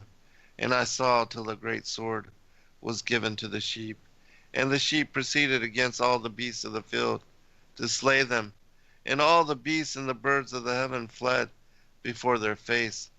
And I saw that man who wrote the book according to the command of the Lord, till he opened that book concerning the destruction which those 12 last shepherds had wrought, and showed that they had destroyed much more than their predecessors before the Lord of the sheep. And I saw till the Lord of the sheep came unto them, and took in his hand the staff of his wrath, and smote the earth, and the earth clave asunder, and all the beasts and the birds of the heaven fell from amongst those sheep, and were swallowed up in the earth, and it covered them. And I saw till a throne was erected in the pleasant land, and the Lord of the sheep sat himself thereon. And the other took the sealed books, and opened those books before the Lord of the sheep. And the Lord called those men, the 7 first white ones, and commanded that they should bring before him, beginning with the first star, which led the way, all the stars whose privy members were like those of horses. And they brought them all before him. And he said to that man who wrote before him, being one of those 7 white ones, and said unto him, take those 70 shepherds to whom I delivered the sheep, and who taking them on their own authority slew more than I commanded them. And behold, they were all bound. I saw, and they all stood before him. And the judgment was held first over the stars, and they were judged and found guilty, and went to the place of condemnation. And they were cast into an abyss full of fire and flaming, and full of pillars of fire. And those 70 shepherds were judged and found guilty, and they were cast into that fiery abyss. And I saw at that time how a like abyss was open in the midst of the earth, full of fire. And they brought those blinded sheep, and they were all judged and found guilty, and cast into this fiery abyss, and they burned. Now this was this abyss was to the right of that house. And I saw those sheep burning and their bones burning. And I stood up to see till they folded up that old house and carried off all the pillars and all the beams and ornaments of the house were at the same time folded up with it, and they carried it off and laid it in a place in the south of the land. And I saw till the Lord of the sheep brought a new house, greater and loftier than that first, and set it up in the place of the first which had been folded up. All its pillars were new, and its ornaments were new and larger than those of the first. The old one which had he had taken away, and all the sheep were within it. And I saw all the sheep which had been left, and all the beasts on the earth, and all the birds of the heaven, falling down and doing homage to those sheep, and making petition to and obeying them in everything. And thereafter those three, who were clothed in white, and had seized me by my hand, who had taken me up before, and the hand of that ram also seizing hold of me, they took me up and set me down in the midst of those sheep, before the judgment took place. And those sheep were all white, and their wool was abundant and clean, and all that had been destroyed and dispersed, and all the beasts of the field, and all the birds of the heaven, assembled in that house. And the Lord of the sheep rejoiced with great joy, because they were all good, and had returned to his house. And I saw till they laid down that sword which had been given to the sheep, and they brought it back into the house, and it was sealed before the presence of the Lord. And all the sheep were invited into that house, but it held them not. And the eyes of them all were open, and they saw the good, and there was not one among them that did not see. And I saw that that house was large and broad and very full. And I saw that a white bull was born with large horns, and all the beasts of the field and all the birds of the air feared him and made petition to him all the time. And I saw till all their generations were transformed, and they all became white bulls. And the first among them became a lamb, and that lamb became a great animal, and had great black horns on his head. And the Lord of the sheep rejoiced over it, and over all the oxen. And I slept in their midst, and I awoke and saw everything. This is the vision which I saw while I slept, and I awoke and blessed the Lord of righteousness, and gave him glory. Then I wept with a great weeping, and my tears stayed not till I could no longer endure it. When I saw, they flowed on account of what I had seen. For everything shall come and be fulfilled, and all the deeds of men in their order were shown to me. On that night I remembered the first dream, and because of it I wept and was troubled, because I had seen that vision. So, yeah, this is where Charles has gone past where I left off in Lawrence, and that pretty much, I think that wraps it up. I'm not sure if it does. What we go into after that, because there's a whole other exhortation. Yeah, it goes into promised blessing for the righteous. So, what do we got? 8 minutes left in the broadcast. Ken Johnson talks about in the beginning of chapter 90 in the Charles that verse 2 through 5 talks about the Roman dispersion after Bar Kokhba, AD 132 to 1948. He says that's what's going on there. And then he says in verse 5, modern Israel, the 23, and he says, note on the 23 shepherds. These have to be interpreted in one of three ways. One, there will be 23 prime ministers who occupy 58 terms of office, some being re-elected. Currently, there have been 13 prime ministers out of 21 terms of office. 2, there will be 23 prime ministers in 58 Israeli governments. Currently, there have been 13 prime ministers out of 32 Israeli governments. Or 3, there will be 23 terms in 58 governments. Currently, there have been 21 terms out of 32 governments. He says the most literal interpretation would be 23 prime ministers in 58 terms. According to Wikipedia, as of 2012, there have been 13 men ruling 21 terms of office for 32 governments in 64 years. The lists are given here, and he gives a list. Add to them as time goes by and figure out how to properly interpret this prophecy. So he starts with David Ben-Gurion, and he ends, that's 1 through 21, ending with Benjamin Netanyahu. And then he's got a remaining list of 58, from 22 to 58, left open for people to fill in from 2012 to the present. So, it's something interesting. Yeah, in the 58 governments of Israel, he has, beginning March 8th, 1949, as the first going, I'm assuming this is like administrations, like we have presidential offices, to 31 March 2009 would be the 32nd, and so he's got 33 through 58 left blank to be filled in.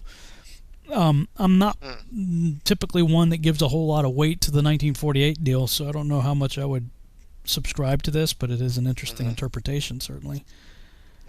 And then verses 6 and 7, he's got Messianic versus Orthodox and secular. 8 and 9, he's got a futuristic Messianic leader rising up.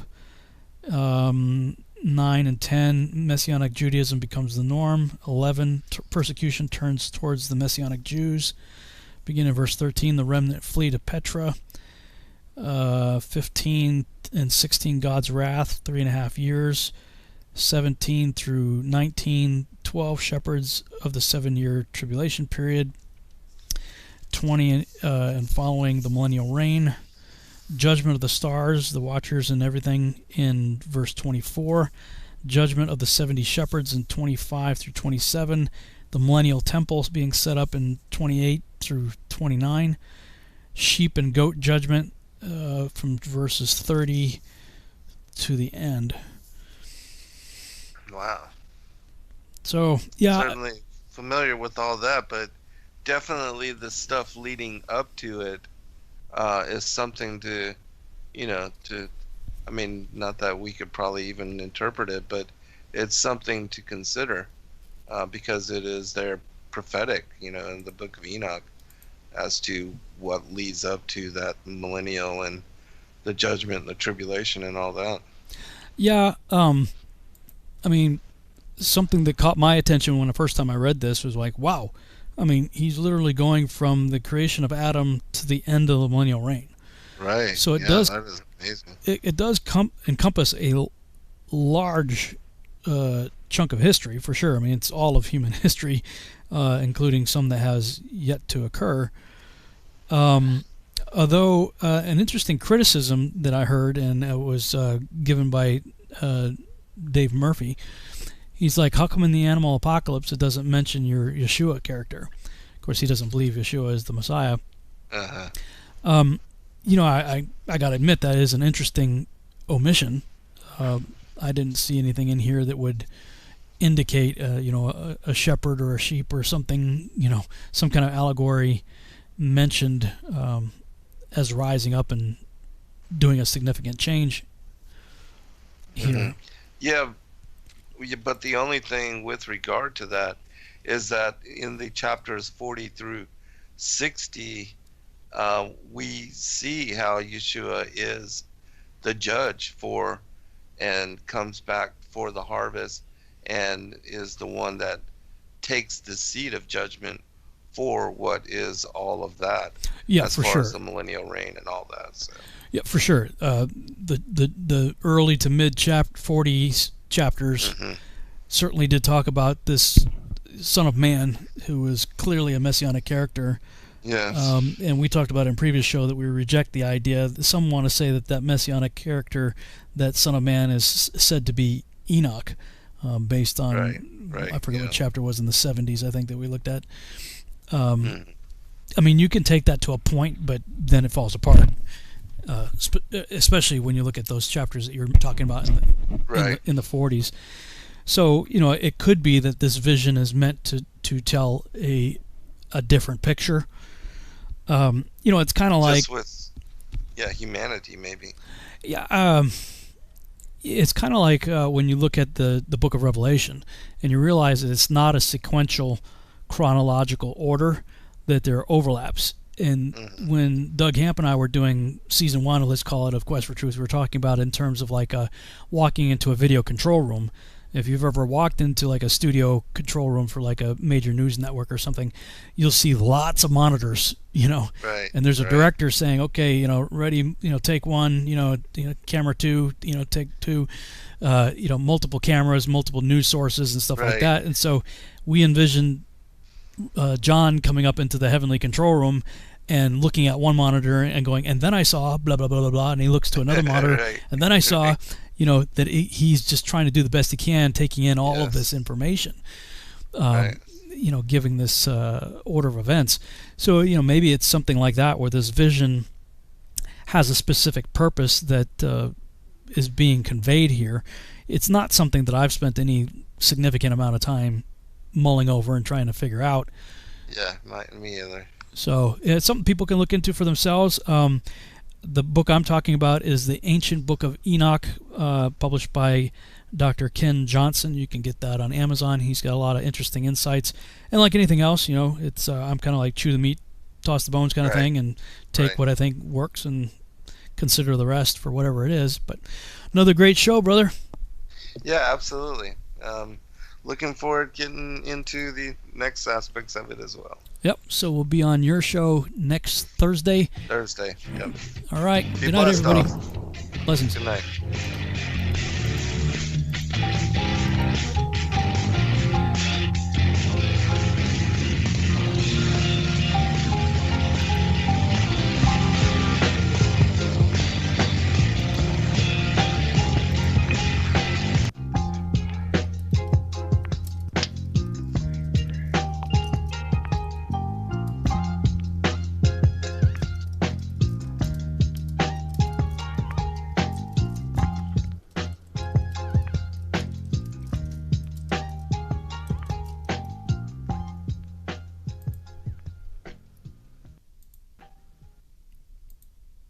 Rabbi Eleazar said that the giants sprang from the union of the angels with the daughters of Cain, who walked about in immodest clothing and cast their eyes around in bold glances. Legends of the Patriarchs and the Prophets. Welcome, friends. I'm your host, Zen Garcia. This is Secrets Revealed here on Truth Frequency Radio. And as always, we greatly appreciate all of you taking the time to join us in live broadcasts. We will be doing our ongoing, continued chapter by chapter, verse by verse study of the Book of Enoch, and I'm joined by my co-host Rob Skiba this evening. Rob, are you there, brother? I am here. How are you, Zen? I'm doing good, man. How's it going with the planting and the gardening and all of whatever else you've been up to and into? Well, I posted something on Facebook the other day of a picture of 5 little beans. My first produce so far. All right. My 5 beans that cost me about $100 each. Because I certainly spent a lot of money on landscaping and building boxes and dirt and seeds and all kinds of stuff that's involved with gardening. So that's why my 5 beans were so expensive. It made me think about the third seal, right? Costs a day's wage for food. Right. I'm going, okay, I'm going to be reliant on manna at this rate. But no. Actually, no, it's going pretty good. Those were the first and one small strawberry I had. But I'm starting to see other beans starting to grow. Cucumber plants like 5 feet tall. It's starting to flower. Nice. I assume after it flowers, it begins to produce, cucumbers. But I've got some pretty good growth. The problem is, man, birds and bugs and right. It's like you finally get plants to live, get past the seedling stage, and then it's like, okay, you're dealing with water versus the sun. Now it's bugs versus birds, and I don't know how anything manages. But yeah, that is part of the process. But yeah, it's always the flowering, because a lot of people, they like to plant beautiful flowers, but I find that a lot of the vegetables are beautiful in their flowering as well, and so yeah, and you get food from it. So yeah, I'm hoping we get at least a decent amount of food out of it to justify the expense that went into it. Well, at least you are producing some, and yeah, it's a learning process. So you'll get better and better every year, and the yield will increase more and more. And so, well, I certainly made a lot of mistakes this year, and so hopefully I've learned from those mistakes and won't make them again next year. So obviously, first time doing it, you're gonna just make a ton of mistakes. Although I could have avoided probably 90% of them if I just would have taken the time to watch videos and stuff first, and do what I said instead of watching the videos after I did it. Right. And reading the directions after I did it. What fun would that be? Where's the fun in that, right? Yeah. Yeah, exactly. Totally. Any updates on seed? The people in South Africa are sending me some. Now that we've signed off on the animation and the camera angles, we're starting to populate the environments with the trees and stuff like in the jungle and whatnot, and really filling it all out now. So I'm excited about that. And for those who have responded online or sent me emails saying that they would like to get involved, I haven't forgotten about you. I've been actually trying to organize my inbox because I get so many emails. Just trying to say, okay, these people are interested in acting, these people are interested in CGI, these people are, game development or whatever. So right now I'm in the process of organizing those who have contacted us, and I'm trying to make an effort to get back to people. So, and also people who have ordered products recently, because we had sold out. I'm up to date now, so if anything you've ordered recently and you've been waiting for, it's in the mail. So that's out there. So yeah, man, I'm hopeful. I've been watching the making of the Mandalorian TV series. Yeah, that's pretty awesome. Yeah, I really enjoyed the Mandalorian. Yeah. And the making of, I'm really, really enjoying. There's been like 6 of them, I think, so far. And the technology that they're pioneering and that they're using for that series is really, really exciting. And I've got a meeting with a guy who was one of the founders of that type of pioneering of that type of technology. I'm be meeting with him locally for lunch next Thursday. So. Yeah, it's very cool seeing the origins of Yoda and the background story for all that. Yeah, very cool stuff. Yeah. Well, I mean, that's awesome. So did you get more of the? I know that you had sold out of your comic books. Yeah, that I haven't. I still need to do. I need to order the non-collector's edition versions. So that needs to be done too. Dude, like I got a never-ending to-do list. So right, I understand. It's just piling up. I'm like, I'll get to that too. Right. Well, anything else that you wanted to cover before we move into the?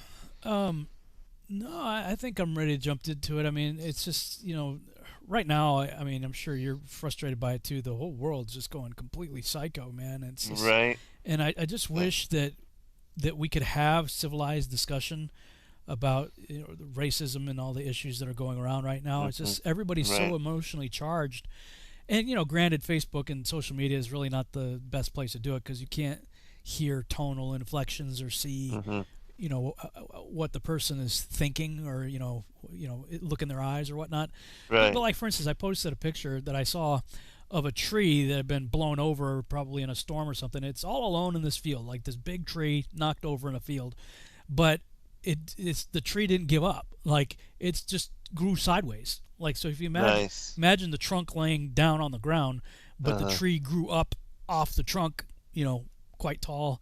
All the branches that weren't on the ground that were facing up grew into a tree in and of itself.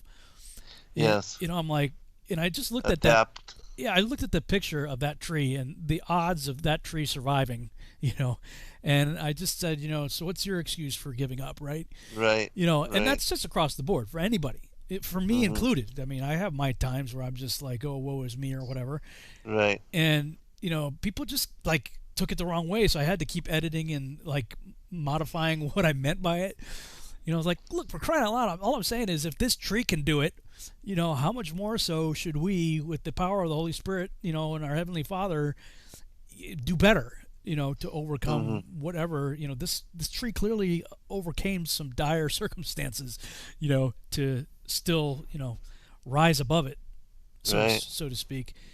But it's just so emotionally charged right now. It's unbelievable. However, I've got a lot of friends from a wide variety. Pretty much pick a color, pick an ethnicity. I've got plenty of friends on the whole spectrum. But there's one in particular I grew up with. We've known each other since kindergarten, and we're still close. And just had a really good conversation. I think it was last Sunday, for a good couple of hours probably. And just wanted to pick his brain about all this and learned a lot from him about things that he experienced that I had no clue about. I mean, I was like one of his best friends and had no idea the crap that he had to put up with. And, I told him about stuff that I had to put up with, and he had no idea about the crap that I had to put up with. And, it just goes to show that everybody's got baggage, everybody's got a history, everybody's got hurts. You know, and if we could just, we're all against racial injustice, I think. I mean, I think across the board. I mean, there's probably a few, idiots out there, prejudice or whatever, but that's the rare exception. I mean, I've been all over this country, and I dare say I've been pretty close to all over the world. And for the most part, by and large, easily 90+% of the world is not prejudice. Right. Everybody just wants to love and be loved, and for most part, they don't care about color. But where I grew up in Massachusetts, right? The town I grew up in was Chicopee, and it was predominantly Polish. But a slang derogatory term against Polish was Polak. And the reason for Polak was when many of the Polish that came to Chicopee back in the beginning of the 20th century, they didn't speak English. And when they got off the boat in New York, they were looking for Chicago. And they saw Chicopee, and they thought it was Chicago. So they went to Chicopee looking for the automotive industry or whatever to get jobs or whatever. And people are like, what are you, an idiot? There's no automotive industry here, So, Polak became, these guys are idiots, right? Well, no, they just didn't speak English, Right. But I heard that growing up, but I just turned around and said, I'm so Polish I put the ski in front of the name. Because most of my friends had names that ended in ski, so my name starts with ski. But, I mean, the Hispanic were in Holyoke, the next town over, and the slang for them was spics, because no spickady English, right? They would, so they called them spics. And we had the Wops, the Italians without papers in Ludlow, and the Irish in Springfield, and like everybody had their own rivalries, and they had the derogatory terms. Yeah. And most of these are white people. And I'm like, look, guys, I get it. There is injustice, and let's put our focus on that, not on race, not on color, not on historical backgrounds, whatever. Let's deal with the current issue of injustice. Period. Right. And I'm like, okay, do I really want to? I there's a huge part of me that wants to address this publicly because I have a public platform. Yes. And then there's another part of me is like, dude, I got so many other things to do. Do I really need to stick my head in this bee's nest too, along with all the other ones that I'm already got my head in? Right. Yeah, you just opened up the whole feminine Holy Spirit thing. I mean, that should be enough for this year, right? Oh, wait. Well, there's, let's see, serpent seed. Exactly. Feminine Holy Spirit. Let's jump in the race game now. Like, I need another whack in the head from 5,000 people. Speaking of that, I heard one of your shows you did. I guess it was a fairly recent post that you put up. it wasn't really a debate. It was like you're on a show with somebody else and you're talking about serpent seed and going through it. I'm only about halfway through it. That was really good. That was a good show. Yeah, the Kingdom Context guy. Yeah, Kingdom in Context. He runs that platform. Yeah, that was a good show. Oh, thanks. Yeah, I thought he allowed me to present and again, when you look at it with open mind and examine the fullness of what is available in connection to this, it's difficult to deny it, in my opinion, but not a lot of people are open to embracing it as teaching, and so that's the same thing with flat earth. It's difficult for people to overcome their indoctrination and their already preconceived notions and biases against a particular topic or issue, and because of that, they can't receive something new. Well, I've been getting some emails recently as a result of our shows that we're doing, and people, really taking a hard look at this stuff because, so many people, just like myself and maybe you as well, before coming into biblical cosmology, Enoch was just complete gibberish in the chapters that we're going over right now. But when you add biblical cosmology to the understanding of the chapters that we're going over right now, or that we just recently went over, I should say, it changes everything. And now people are taking another harder look at Enoch because now all of a sudden, with that roadblock removed, people are now open to hearing what Enoch actually has to say. Right. Of course, we're also getting people.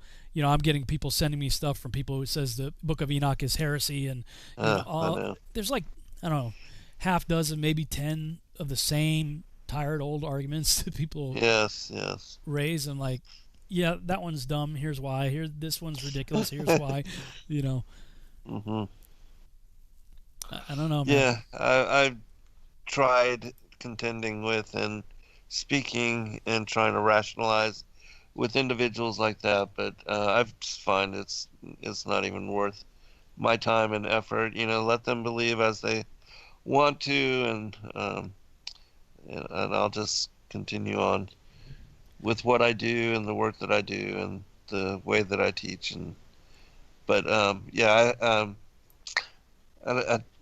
I don't know if I told you, but Edward Henry and I, when we talked and we shared information, when he released his book, he was kind of attacking me because of that. He believed Book of Enoch was heresy, and so I went through a whole trying to speak with him on all that, but he wasn't receptive, so I just found that it was best to just leave it alone. Really, Edward Henry, huh? Yeah. I would think, man, he would get right on board with it, especially since with his research on flat Earth, that he would have been like, wow. But of course, if you come at it and you hear, if you come from the Sethite line or whatever, that's been, most seminaries are pumping pastors out to talk about, you can't get past the first few chapters of Genesis. Enoch. So yeah, that's where he was with regard. He did not believe, as far as the angels mating with the daughters of man, creating a race of giants. He just thought all that was heresy, and because of that, he believed that the Book of Enoch was something that you shouldn't even be read or considered as well, and so the whole premise of my book, as far as utilizing biblical cosmology to unlock it, he wasn't even open to examining it, and so we shared a lot of emails over a short period of time, and finally I was like, I just don't have time for this, and it's not worth the effort, so let's just agree to disagree. Yeah, that's a tough one for me, man. They say a lesson's repeated until it's learned. I've been kicked back in this class so many times it's not even funny, because I'm passionate about the things that I believe, and I want people to get it. Like I want people to understand it. But there's some, like even Dave Murphy. He pops up every now and then on my wall with the whole Black Hebrew Israel thing, and I'm like, dude, I've already addressed so many of the arguments that now I'm just being repetitive. But it's like one of these things, and there's several of them that will come on there and just poke you like relentlessly, poke, and every statement they make, I can think of a 10-minute long argument that I'm going to have to type out to refute. Right. And of course they've got like 50 of them. So I say to myself, okay, I can literally spend all freaking week doing this. Yes. Or I could just say, nope, I'm not going to play rope-a-dope with you. I'm moving on. Right. Believe whatever you want, that I'm evading you because I'm too chicken to deal with it. No, I just don't have time. No. Yep, you are a lot better at responding and replying to people, and I try to even limit completely my time on Facebook. Good for you. Just to avoid all of that. It's good for you. Yeah, I've got some kind of mental disorder that I wake up in the morning and go, gee, I think I'll check Facebook, and the next thing you know, right. Although I did recently reschedule my gym time for a little bit earlier in the day, so that I don't do that. So because like if the first thing you do is wake up and check Facebook, you're screwed. Yeah, you're gonna be there for a little while. You'll be there for a lot of while. Although I hadn't been to the gym in. Well, because of lockdown and everything in months, and it was we did leg day for the first time in like months, and like right now everything's spaghetti right now. Like I'm in so much pain. It's unbelievable, dude. But oh well, I need to get refocused, and that's what I've been doing today. I actually went to my seat office, and it's like, okay, I'm going through emails. I'm gonna get refocused and make things. And the guy right across from me in my professional office is a chiropractor. And he had several clients. Yeah, he had several clients come and go, and then he had an opening where there's nobody there. And he says, "Hey, dude," he's like, "I just got to because I got my sign, my seed poster like outside my door with my name and credentials and stuff on it." And he's like, "Dude, I gotta say, man, I looked into what your seed project is, and I saw your YouTube channel, and man, I'm hooked on your YouTube videos. Like, I've been watching your YouTube videos and showing everybody." I'm like, "Oh, I'm like, oh, I'm sorry, dude." he goes, no, man, I love it, man. Your stuff's awesome. And he's like, "Anything you need, man, just come over here, man. I'm happy to help you." I'm like, "Wow, okay." It's like, yeah, awesome. Need an adjustment or anything? I'm like, "Okay, yeah, cool." So that was kind of cool. Yeah, that's a true blessing. Absolutely. Definitely. Because you never know when you can, need just a slight quick adjustment, and to have a friend that's willing to do that for you, I mean, that's a true blessing. Definitely. Yeah, and with Jeremiah, our son's issues, I told him what he's like. Oh, we can totally work on that. So I'm like, oh man, awesome, dude. Awesome. So, just got to count the blessings, man, because there's so much crap going on in the world, and I'm like, turn the TV off. Even the radio, man, it's like every 5 minutes on the radio, like 15 more pro, whatever. It's like this tally going on how many people. I'm like, turn it off. Right. So. Yeah, absolutely. All right. Well, I think are we on chapter 90? I think it's 90 in the Lawrence. I think you did 90 in the Charles already. Okay. So, how much time we got? About oh yeah, that's right. 5 minutes. Yeah. Might be able to get through this in 5 minutes. Okay, let me pull that up here. Yeah, it's short for me. Okay, 90 in the Lawrence. "And now, my son Methuselah, call to me all thy brethren, and assemble for me all the children of thy mother, for a voice calls me, and the Spirit is poured out upon me, that I may show you everything which shall happen to you forever." Then Methuselah went, called to him all his brethren, and assembled his kindred. And conversing with all his children in truth, Enoch said, "Hear, my children, every word of your father, and listen in uprightness to the voice of my mouth, for I would gain your attention while I address you. My beloved, be attached to integrity, and walk in it. Approach not integrity with a double heart, nor be associated with double-minded men, but walk, my children, in righteousness, which will conduct you in good paths, and be truth your companion. And for I know that oppression will exist and prevail on earth." Interesting timing. That on earth great punishment shall in the end take place, and that there shall be a consummation of all iniquity, which shall be cut off from its root, and every fabric raised by it shall pass away. Iniquity, however, shall again be renewed and consummated on earth. Every act of crime and every act of oppression and impiety shall be a second time embraced. When therefore iniquity, sin, blasphemy, tyranny, and every evil work shall increase, and when transgression, impiety, and uncleanness also shall increase, then upon them all shall great punishment be inflicted from heaven. The holy Lord shall go forth in wrath, and upon them all shall great punishment from heaven be afflicted. The holy Lord shall go forth in wrath and with punishment, that he may execute judgment upon earth. In those days oppression shall be cut off from its roots, and iniquity with fraud shall be eradicated, perishing from under heaven. Every place of strength shall be surrendered with its inhabitants. With fire shall it be burnt. They shall be brought from every part of the earth, and be cast into a judgment of fire. They shall perish in wrath, and by a judgment overpowering them forever. Righteousness shall be raised up from slumber, and wisdom shall be raised up and conferred upon them. Then shall the roots of iniquity be cut off, sinners perish by the sword, and blasphemers be annihilated everywhere. Those who meditate oppression and those who blaspheme by the sword shall perish. And now, my children, I will describe and point out to you the path of righteousness and the path of oppression. I will again point them out to you, that you may know what is to come. Hear now, my children, and walk in the path of righteousness, but shun that of oppression. For all who walk in the path of iniquity shall perish forever. That's pretty timely. Mm-hmm. This is very strange, because in the Charles translation, there's chapter 92 first, which is a short introduction, I guess, to 91. Well, I was looking at what you read last week, and at least in this website, it says next chapter, because I know this is the one you left off, and it had 42 verses, and it ended with, on that night I remembered the first dream, and because of it I wept and was troubled, because I'd seen that vision. Right. That's the last thing you read last time.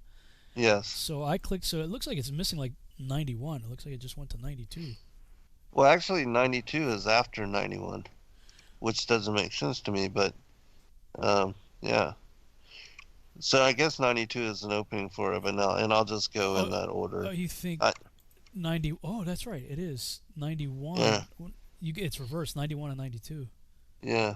Well, you can read 91. Yeah, maybe so. Yeah, I'll just read this short passage. The 92? 92. Okay. The book written by Enoch. Enoch indeed wrote this complete doctrine of wisdom, which is praised of all men and a judge of all the earth for all my children who shall dwell on the earth, and for the future generations who shall observe uprightness and peace. Let not your spirit be troubled on account of the times, for the Holy and Great One has appointed days for all things, and the righteous one shall arise from sleep, shall arise and walk in the paths of righteousness, and all his path and conversation shall be in eternal goodness and grace. He will be gracious to the righteous and give him eternal uprightness, and he will give him power so that he shall be endowed with goodness and righteousness, and he shall walk in eternal light, and sin shall perish in darkness forever, and shall no more be seen from that day forevermore. Good timing. All right, perfect. Yep. All right, we'll be right back, everyone.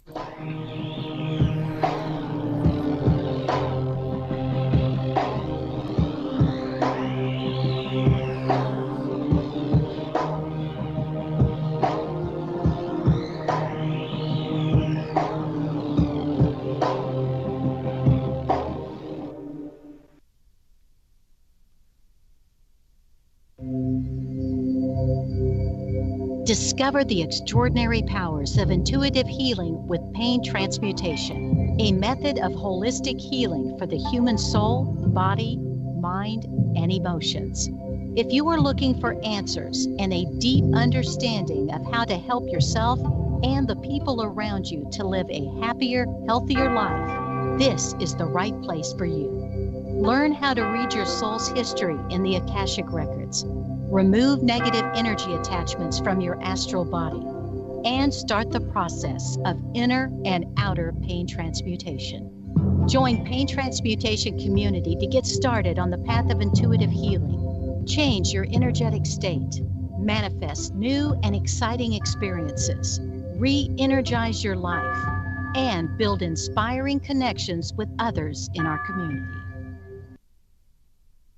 Hey folks, guess what the #1 phrase that Life Change Tea receives by email? You ready? We love this tea. We love this tea. Time after time, week after week, we love this tea. Life Change Tea gives you more energy, a beautiful cleansing, and fulfills its slogan perfectly. The tea that makes you go. So if you want to be on your health game, log on to getthetea.com and order Life Change Super Strength Tea. Packages come in a 1-month supply, and when you brew this stuff, wait until you see the results. Aren't we all about the results? And with a lot of people's health struggling, we can use a little bit of help. Doctors will tell you disease starts in the gut. So log on to getthetea.com. That's getthetea.com. Be our next email saying, I love this tea. I love this tea. Get the tea at getthetea.com. Helping America one tea bag at a time. More than a dozen astronauts have officially reported UFOs. Hundreds of hours of UFO footage were filmed by astronauts aboard the space shuttle. Many of these UFOs can only be seen in ultraviolet light. Retired former Apollo astronauts and cosmonauts now tell their stories of their own personal UFO encounters.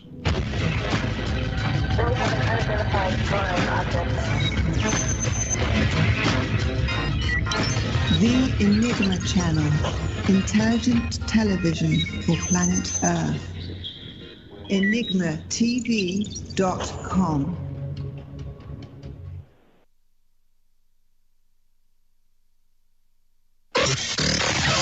Real people, real radio. Initiating the truth frequency. This is Truth Frequency Radio. And in those days, there were giants in the land, and the sons of the angels of God looked upon the daughters of men and found them fair, and took of them wives, and their sons became of old great men of renown. So they have been mixing with us on a genetic level since the time of Enoch and Ezekiel's will. Here on Earth we're intrigued by the sun, moon, and stars, and imagine there's got to be planets like ours. So conceive of a face on the surface of Mars, so in need of a meaning and purpose we lost. And indeed they believe that these might be our gods, or that maybe with time we'll do right and evolve, and eventually reach what they seek, and then solve all the problems of man. But they really don't know that they fall, and the works of our hands are but just filthy rags. So we travel the lands to dig up our past time, our lapses, and with it are much of the facts. Some imagine that God's came in alien craft. All right, welcome back, everybody. Just wanted to quickly remind those of you that are planning on coming to the Sacred Word Revealed Conference, which will be the weekend of September 11th here in Atlanta, Georgia. We're very much looking forward to and hoping that everything will be good by then. And Rob is going to be in attendance, Gary Wayne, Dr. Stephen Pidgeon, Yana Stephen Benoon, my son, Laurel Austin, Dr. Joy Jeffries Pugh, myself, and Nathan Reynolds will all be speaking. And I'm looking forward to, again, the congregation and having a chance to gather, and hopefully the 300 people that we have coming for the conference, that we will be able to gather in that amount of people. And so we'll just pray that it all goes down without a hitch, and looking forward to doing the Georgia Guidestones as well, and hanging out. So just wanted to give people a reminder on all that as well. It's going to be coming up quicker than we realize. But anyways, For yeah, sure. we did. Go ahead, Rob. I was gonna say, yeah, for sure. You think, that's September. Yeah, that's gonna be here like tomorrow. Right, exactly. Have you given any thought to any direction on the theme of the conference? Has it changed, or keeping it the same as you were thinking before, or in light of current events, are you thinking something different? Well, just the end time mysteries revealed, because I think that, especially now with all that is happening, that really that is kind of the perfect segue into not only all of our work, because many of us have studied and looked into and examined prophecy for a very long time, but certainly with all that is happening now, it is even more relevant, and people are interested in, I guess, how all of us view the events of what's going on now in connection with, all of that with regard to prophecy. And also, yeah, I tagged you on something on Facebook yesterday. Did you get a chance to look at it at all? It was called The Road to Antichrist, Chapter 2, The Real Agenda. No, I have not, but I have not been on Facebook today. The last time I was on was before Wednesday when I, listed all the shows, but I will check it out now that you've mentioned something about it. Yeah, let me screen share it for those who are watching on YouTube here. I wrote, wow, speaking of false flags, I have to say this video has finally pulled together quite a number of missing pieces for me, especially since I had attended the Contact in the Desert conference last year. There was a central thread in many, if not most, of the lectures I heard. It was all about ascension and realizing our own divinity and other such New Age rhetoric. The primary point of this video is a suspicion I've had for some time now, but I just couldn't pull it all together into a cohesive narrative that would convey what I was beginning to sense. This video finally does what I was unable to do, and it's by a ministry called E511 for Ephesians 5:11 Ministries, and it's called Road to Antichrist, Chapter 2, The Real Agenda. First chapter was pretty cool, but Chapter 2 really pulled some things together for me, and it's something I'm going to have to spend more time thinking about. But I had been posting stuff about false flags. Look, I don't know if some of the current events that are going on right now are in fact false flags, if they were real or fraudulent, if anybody died or not. I'm not going to go there. All I know is whenever an event takes place that that has a suspicious money trail and that immediately kicks off an agenda, that makes it very suspicious in my mind. And so I was posting, I was like, look, just look into the Gulf of Tonkin and look into 9/11 if you want to get a feel for false flags of what they can do, what the aftermath of those things can be. And the general premise of this was, a lot of us talk against the New World Order, and we are against it. But what this guy, that produced the video, is saying is like, what if all of that is a satanic false flag? Yes, it's real and it's doing real things, but what if that is meant to fall? Problem, reaction, solution, right? And what if the solution is even more diabolical, but so sinister in its deception that it's not going to look evil at all? And that's the whole idea of, what if the secret societies out there have been suppressing the secret to the divinity in all of us? That what if we could just awaken that? And it's this whole ascension thing.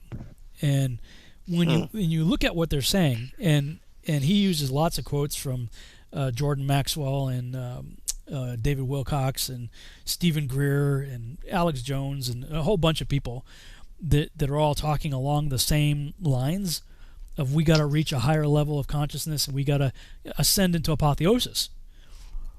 And all that sounds flowery and nice. That's the original promise of the serpent in the garden. Yeah, you will be like God. God's exactly, yeah. And no good and evil.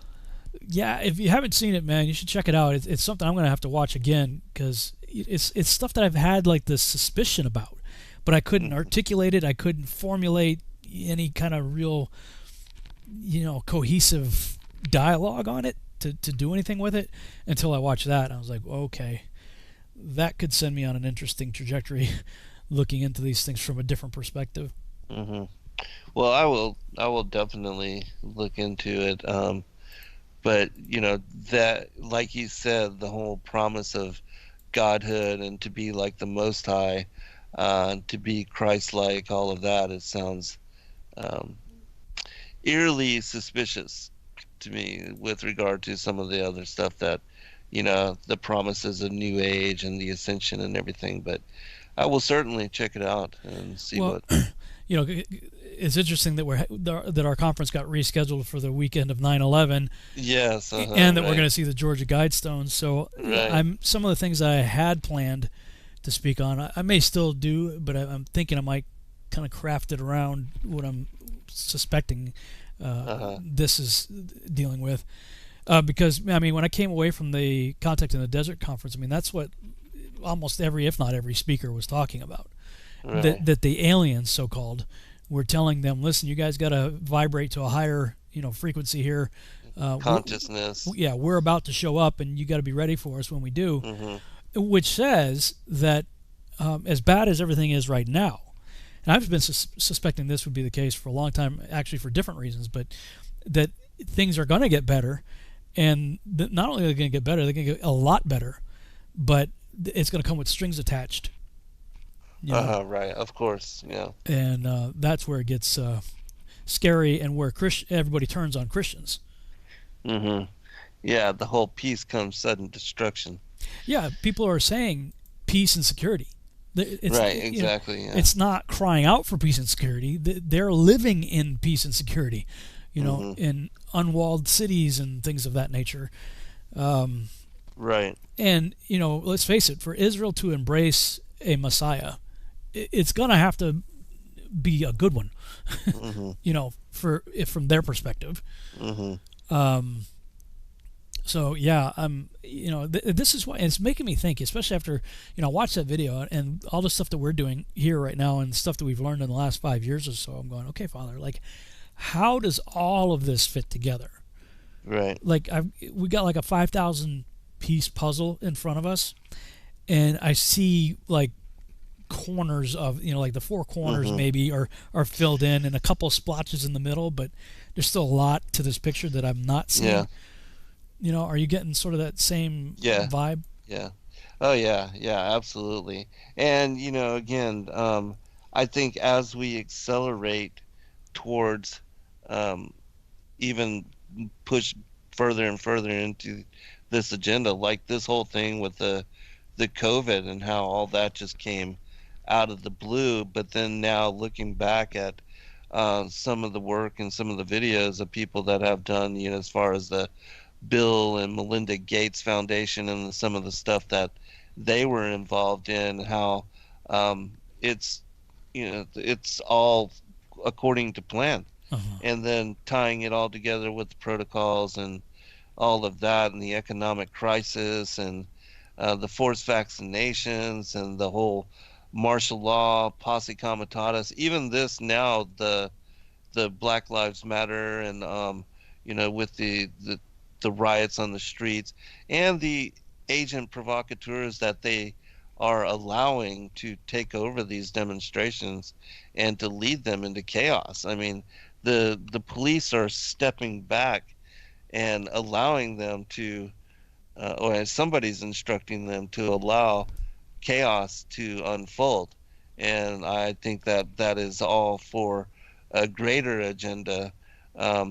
And that it was this way even back when in Seattle during the World Trade Organization, going back in the late 90s and all of that. So there is a certain element which even here in Atlanta, they were talking about all these people that are coming from out of town, and then they were putting whole piles of brick, on these pylons, and making them available so that the riots could just get insane, out of hand. People filling up all these Molotov cocktails and setting things on fire. And so and the people that are trying to protest peaceably, they know that this kind of insanity is not going to help their cause. And yet the people that are just not that are ready to get crazy, and that have that pack mentality of you get together with a bunch of other mad dogs and it just gets out of hand. They're ready to they're like rabid dogs then, and so these people that are coming in are leading the demonstrations into that kind of chaos.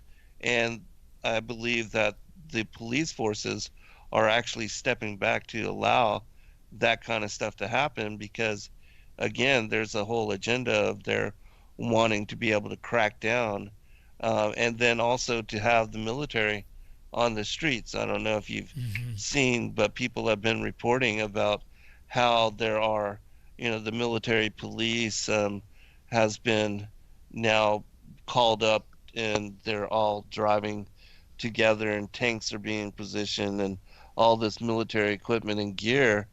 Um, and even like with what had happened during Hurricane Katrina with the stripping of posse comitatus, and they're going door to door to disarm American citizens and to remove them from their houses, and to get them out of the city, those kind of things.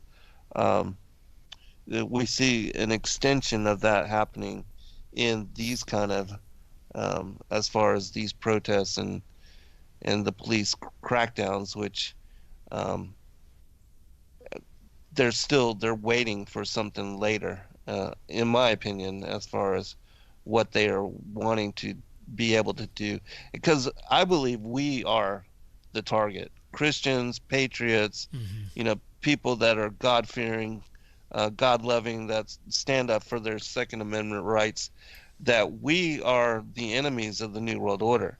We're the ones that they want to be able to come in and forcefully vaccinate, or the whole thing of where Bill Gates, and they're talking about how you will get a some kind of tattoo identifier that says you're okay because you got your vaccines and you're up to date and you're regulated according to what they desire and want from you. And then those that are not, we will be considered domestic terrorists. If you don't want to get the vaccine, or if you refuse to quarantine or get treatment or have your children forcibly, anything that they want to, or tying your driver's license to inoculations or passports or travel, anything. I mean, who knows what kind of twists and turns it's going to take, but I think it's all coming down also to, that you will not be able to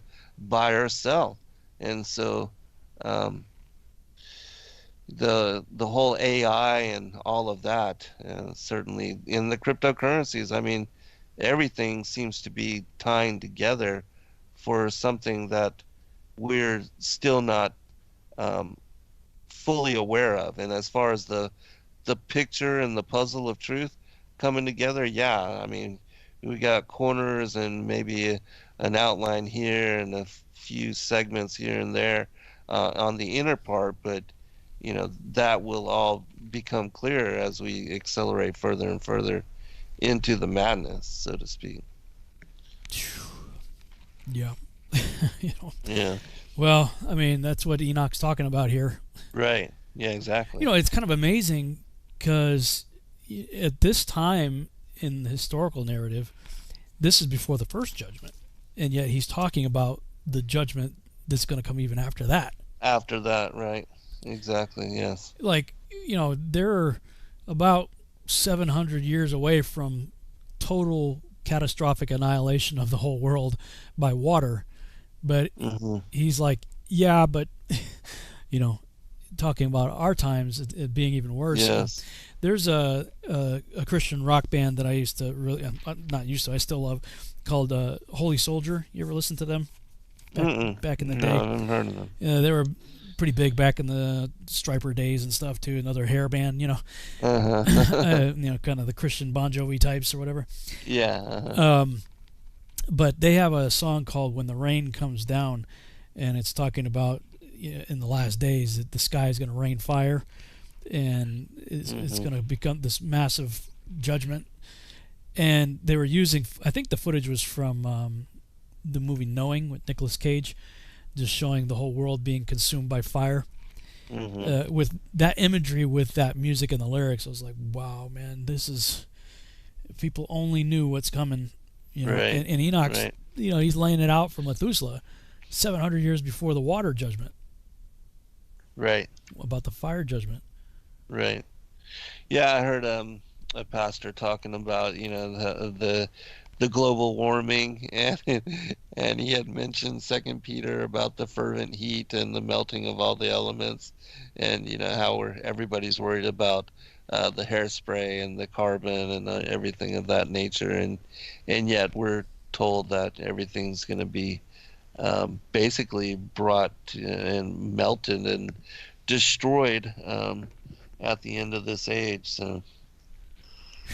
So I wonder why they in the Charles translation it's flipped, because you got. I'm not sure. Do you want to read 91 and then I'll read my version? Okay. Yeah, because that will catch me up to where you are. Okay. All right. 91 after 92 for some reason. And now, my son Methuselah, call to me all thy brothers, and gather together to me all the sons of thy mother. For the word calls me, and the Spirit is poured out upon me, that I may show you everything that shall befall you forever.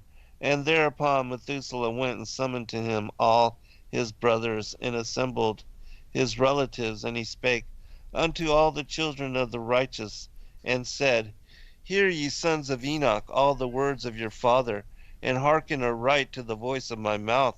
For I exhort you and say unto you, Beloved, love uprightness, and walk therein, and draw not nigh to uprightness with a double heart. And associate not with those of a double heart, but walk in righteousness, my sons, and it shall guide you on good paths, and righteousness shall be your companion. For I know that violence must increase on the earth, and a great chastisement be executed on the earth, and all unrighteousness come to an end. Yea, it shall be cut off from its roots, and its whole structure be destroyed. And unrighteousness shall again be consummated on the earth, and all the deeds of unrighteousness and of violence, and transgression shall prevail in a twofold degree. And when sin and unrighteousness and blasphemy and violence in all kinds of deeds increase, and apostasy and transgression and uncleanness increase, a great chastisement shall come from heaven upon all these. And the Holy Lord will come forth with wrath and chastisement to execute judgment on earth. In those days violence shall be cut off from its roots, and the roots of unrighteousness together with deceit, and they shall be destroyed from under heaven. And all the idols of the heathen shall be abandoned, and the temples burned with fire, and they shall remove them from the whole earth. And they, the heathen, shall be cast into the judgment of fire, and shall perish in wrath and in grievous judgment forever. And the righteous shall arise from their sleep, and wisdom shall arise and be given unto them. And after that the roots of unrighteousness shall be cut off, and the sinners shall be destroyed by the sword, shall be cut off from the blasphemers in every place, and those who plan violence, and those who commit blasphemy shall perish by the sword. And now I tell you, my sons, and show you the paths of righteousness and the paths of violence. Yea, I will show them to you again, that ye may know what will come to pass. And now hearken unto me, my sons, and walk in the path of righteousness, and walk not in the paths of violence. For all who walk in the paths of unrighteousness shall perish forever. Let me see. My 91. Yeah, so I'll read my 91, which was. Yeah, everything's kind of wonky here. It was the short one that you read. Okay. So that which was written by Enoch, he wrote all this instruction of wisdom for every man of dignity and every judge of the earth, for all my children who shall dwell upon earth, and for subsequent generations, conducting themselves uprightly and peaceably. Let not your spirit be grieved on account of the times, for the Holy, the Great One, has prescribed a period to all. Let the righteous man arise from slumber. Let him arise and proceed in the path of righteousness, in all its paths, and let him advance in goodness and in mercy, and in eternal clemency. Mercy shall be showed to the righteous man. Upon him shall be conferred integrity and power forever. In goodness and in righteousness shall he exist, and shall walk in everlasting light. But sin shall perish in eternal darkness, nor be seen from this time afterwards forevermore. So I don't really have much to comment on that, other than it's a pretty good commentary on our time. Looking forward to those days. And it seems to also in Isaiah chapter 45, 46, somewhere thereabouts, this also sinks in with all of that. Did you want to read that? Do you have that pulled up? Or? No, I don't have it pulled up. Okay. All right. I can keep reading if you want. Yeah, do so. Chapter 90. Okay, we go. What is 93? 2 minutes before the top of the hour here or something. Yeah. For me, it's 92. Let me see how many. I probably won't get to all of it before the break, but we'll give it a shot. After this, Enoch began to speak from a book. And Enoch said concerning the children of righteousness, concerning the elect of the world, and concerning the plant of righteousness and integrity. Concerning these things will I speak, and these things will I explain to you, my children. I, who am Enoch, in consequence of that which has been shown to me, from my heavenly vision and from the voice of the holy angels have I acquired knowledge, and from the tablet of heaven have I acquired understanding. Enoch then began to speak from a book, and said, I have been born the seventh in the first week, while judgment and righteousness wait with patience. But after me, in the second week, great wickedness shall arise, and fraud shall spring forth. In that week, the end of the first shall take place, in which mankind shall be safe. But when the first is completed, iniquity shall grow up, and he shall execute the decree upon sinners. Afterwards, in the third week, during its completion, a man of the plant of righteous judgment shall be selected, and after him the plant of righteousness shall come forever. Subsequently, in the fourth week, during its completion, the visions of the holy and the righteous shall be seen, the order of generation after generation shall take place, and an habitation shall be made for them. Then in the fifth week, during its completion, the house of glory and of dominion shall be erected forever. After that, in the sixth week, all those who are in it shall be darkened. The hearts of all of them shall be forgetful of wisdom, and in it shall a man ascend. And during its completion, he shall burn the house of dominion with fire, and all the race of the elect root shall be dispersed. Afterwards, in the seventh week, a perverse generation shall arise. Abundant shall be its deeds, and all its deeds perverse. During its completion, the righteous shall be selected from the everlasting plant of righteousness, and to them shall be given the sevenfold doctrine of his whole creation. All right, we'll be right back, everyone.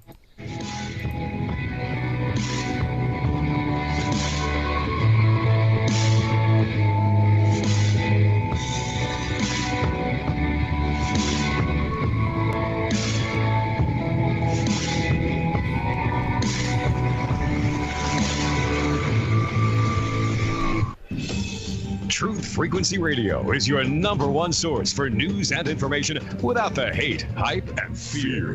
We're proud to feature cutting-edge programs like The Christopher Everard Show, The Covert Report with Susan Lindauer, Enemy Within Radio with Tom Barnes, Freaky Friday with The Woo Crew, The Gematria Effect with Zachary Hubbard, America's Evil Genius with Travis Cook, Phoenix Rising Radio with Phoenix, Quantum Connections with Lucky, and dozens more. Did you know you can listen from any telephone by dialing 641-793-7117 or call into your favorite show toll free at 833-TFR-LIVE. Uncensored talk and news you won't hear in the mainstream media. Truth Frequency Radio, your protection from deception.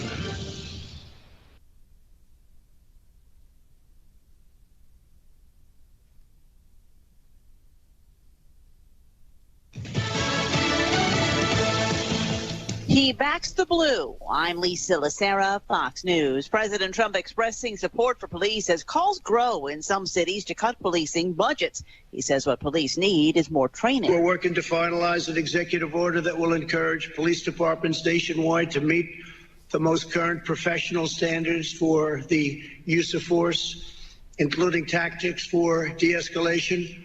Also, we'll encourage pilot programs that allow social workers to join certain law enforcement officers so that they work together. The president, with the comments during a community discussion in Dallas, as for calls to disband police departments, he said that wouldn't happen while he's in office. A spokesman for the San Luis Obispo Sheriff's Office says the man who's suspected of wounding a sheriff's deputy yesterday and killing another man is in custody. There's been a manhunt for 26-year-old Mason James Lira since early yesterday morning. Police say several officers were wounded in separate shootouts with Lira as they tried to arrest him. More states rolling out their plans to ease out of COVID-19 restrictions, but several in the West are seeing a spike in cases. Here in California, beginning tomorrow, places like gyms and campgrounds can begin operating. This all while hospitalization numbers continue to go up in the state as well. Arizona, the Carolinas, Utah, and Arkansas now find themselves with higher numbers.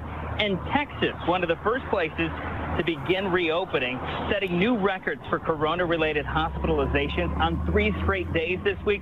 More than 2,100 patients were admitted just yesterday alone.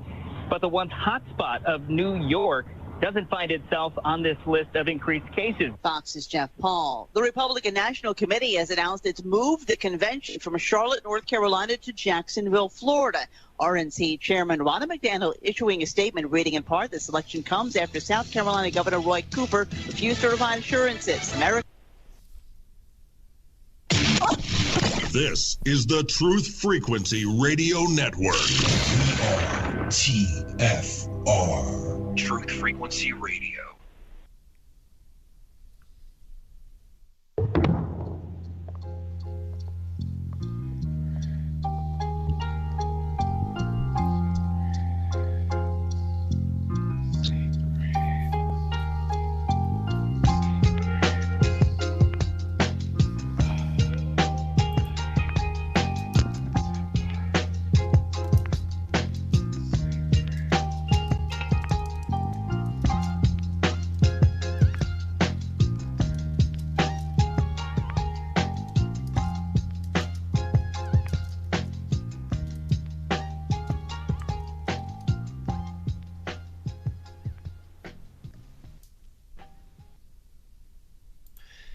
Tell ye and bring them near.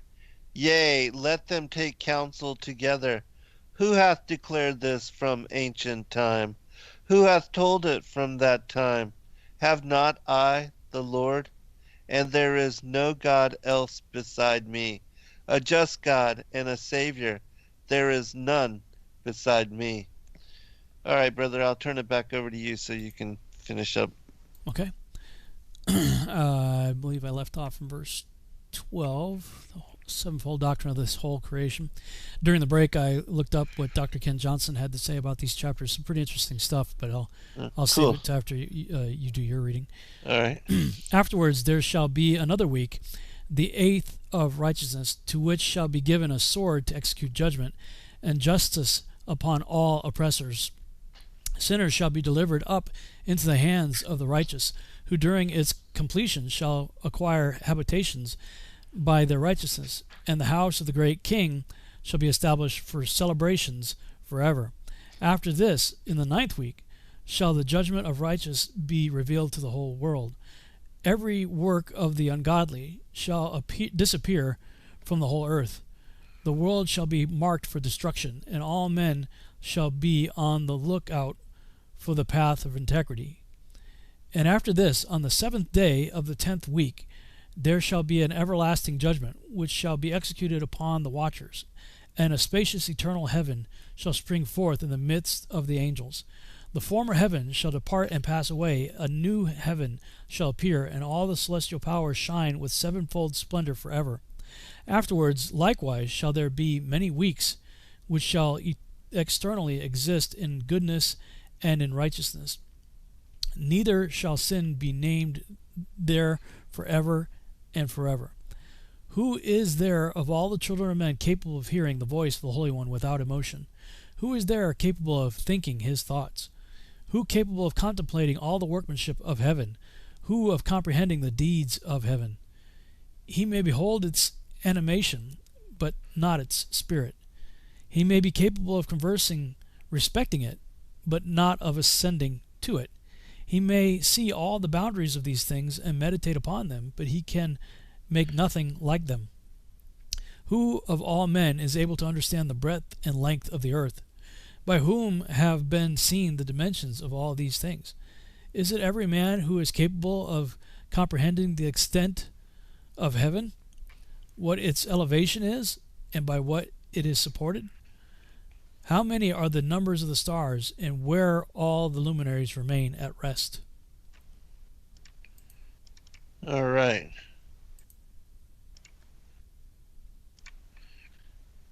It's 93 for you. Yeah, it's weird because there's another chapter 91 after this 93, which is actually Ken Johnson makes note of that. He moves it. He moves that chunk of text, but he mentions note of that happened in the Charles translation. Okay, yeah, it's interesting. All right, so chapter 93. And after that Enoch both gave and began to recount from the books.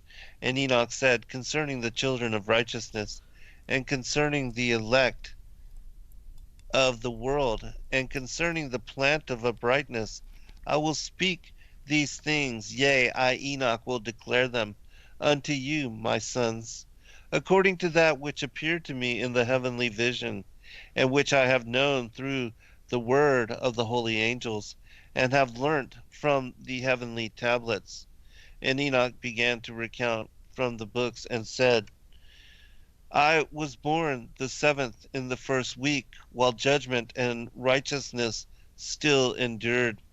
And after me there shall arise in the 2nd week great wickedness, and deceit shall have sprung up, and in it there shall be the first end. And in it a man shall be saved, and after it is ended, unrighteousness shall grow up, and a law shall be made for the sinners. And after that, in the 3rd week, at its close, a man shall be elected as the plant of righteous judgment, and his posterity shall become the plant of righteousness for evermore. And after that, in the 4th week, at its close, visions of the holy and righteous shall be seen, and a law for all generations, and an enclosure shall be made for them. And after that, in the 5th week, at its close, the house of glory and dominion shall be built forever. And after that, in the 6th week, all who live in it shall be blinded, and the hearts of all them shall godlessly forsake wisdom. And in it a man shall ascend, and at its close the house of dominion shall be burnt with fire, and the whole race of the chosen root shall be dispersed.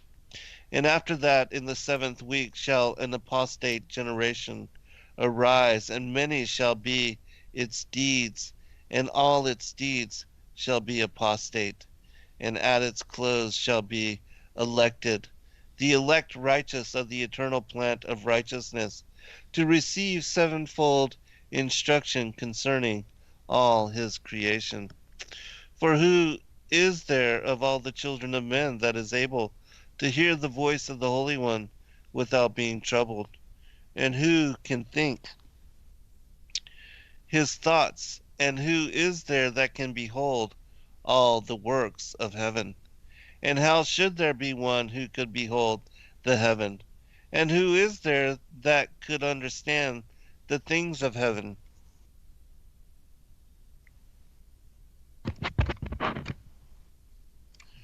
All right, sorry, that was a virus scan came up.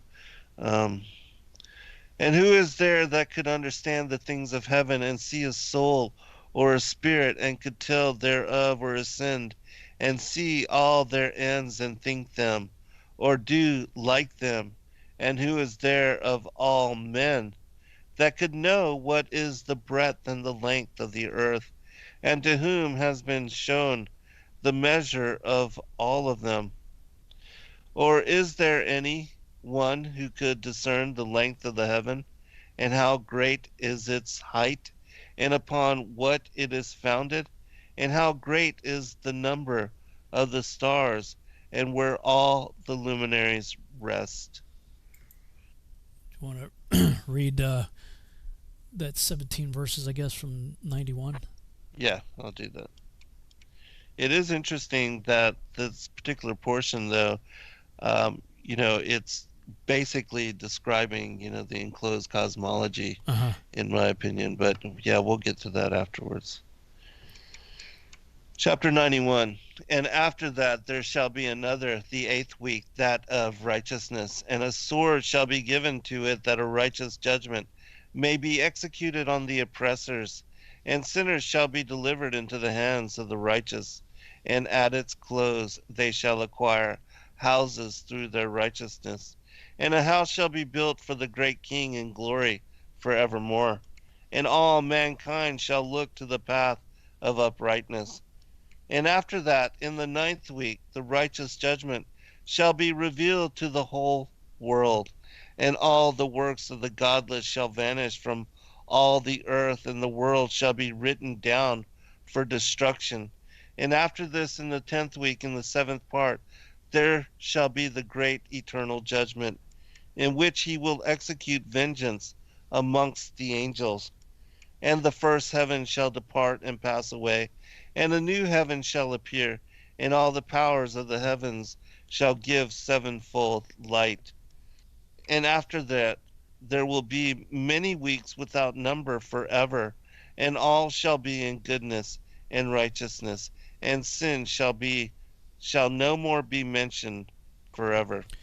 Look at the Lawrence.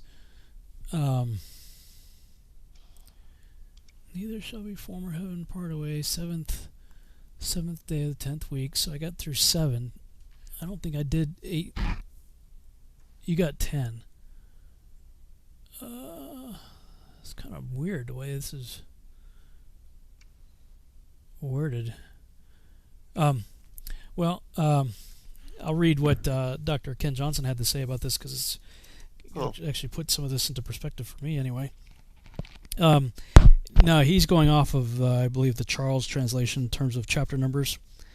And he makes note, he says, somehow the second half of chapter 93 was placed at the end of chapter 91. We've kept the chapter and verse divisions and simply moved that section back into its original place. And he says in chapter 91, where he's first talking to his children, verse 5 is talking about the flood judgment. For I know that violence must increase on the earth, and a great judgment will be executed on the earth. All unrighteousness will cease and be cut off at its roots, and its whole structure destroyed. So he's recognizing that as the flood judgment, and then the next verse as the fire judgment. And unrighteousness will a second time be consummated on the earth, and all the deeds of sin, violence, and godlessness will prevail. When sin, blasphemy, and unrighteousness, and he continues, I'm not going to read all of that, but he recognizes that as the second judgment. And then he talks about resurrection of the Messiah in chapter 92, where it says the righteous one will arise from his sleep. He's identifying that with Yeshua rising from the dead. And then in chapter 93, he talks about the 10-week prophecy of Enoch here, and he says there will be 10 periods of 700 years, a day for a century. AM stands for Anno Mundi, the year of creation. So he's got it marked from day one or year one of creation in AM time, reckoning. Also parenthetically with what we would call BC reckoning. So he says, I was born on the 7th day in the first week. Enoch was born at 6:22 a.m. or 3,303 BC. The 7th day of the first week would occur between 600 and 700 a.m. Second week being from 7:01 to 1400 a.m. or 3225 to 2525 BC, being the second week. That's when extreme wickedness began in the first week. The result of this wickedness was the flood, which occurred afterwards at 1656 a.m. or 2269 BC at the beginning of the third week. And third week he has identified from 1401 to 2100 a.m. or 2225 through 1825 BC, which takes us into the time frame of Abraham. And then he says the fourth week is from 2101 to 2800 a.m. or 1825 to 1125 BC, talking about after that the fourth week, visions of the holy and righteous God at Mount Sinai. He's talking about will be seen, and the Mosaic law for all generations will be put into an enclosure, and he makes note of that being the tabernacle. Which, if Andy Hoy is correct, the original tabernacle was a model of the biblical cosmology model. Fifth week he has identified as 2801 to 3500 a.m. or 1125 to 425 BC. That being the time period of the Solomon's temple being built. The house of dominion will be built, forever glorified. In the sixth week, he has identified as 3501 to 4200 a.m. or 425 BC to AD 275. And it says, and that's talking about the man, it says in verse 8, after that, in the sixth week, all who live in it will be blinded, and their hearts will godlessly forsake wisdom. In it, a man, and he has parenthetically Jesus, will ascend, and at its close, the house of dominion, or the Herod's temple, will be burnt with fire, and the whole race of the chosen root, i.e. Israel, will be dispersed. And I had highlighted that when you were, that jumped out at me even before reading Ken Johnson. When I was listening to you read about it, I was like, boy, that sounds awful like it's going to talk about a man ascending and then the house being burnt down. Right. I was like, well, that definitely seems to fit the timeline of Yeshua in 70 AD. Yeah. There shall be no stone left in. Yeah. One on top of the other. He says, footnote, temple burnt in 3995 AM or 70 AD. The Roman dispersion of Israel occurred in 4057 AM or AD 132 after the rebellion led by Simon Bar Kokhba. The seventh week he has identified as 4201 to 4900 AM or AD 275 or 275 to 975. And that's where apostate generation will rise. The rebellion will manifest in many different ways. At its close, the righteous elect, he has the Jewish believers in parentheses of the eternal plan of righteousness, will be rewarded with a sevenfold instruction. And he says advancements in science begin to come from the Jewish people sevenfold compared to the Gentiles. I've heard that before too, that when you look at a lot of major inventions in history coming from people that claim Jewish ancestry. And we have God's omniscience. He has identified in verses 11 through the end of the chapter.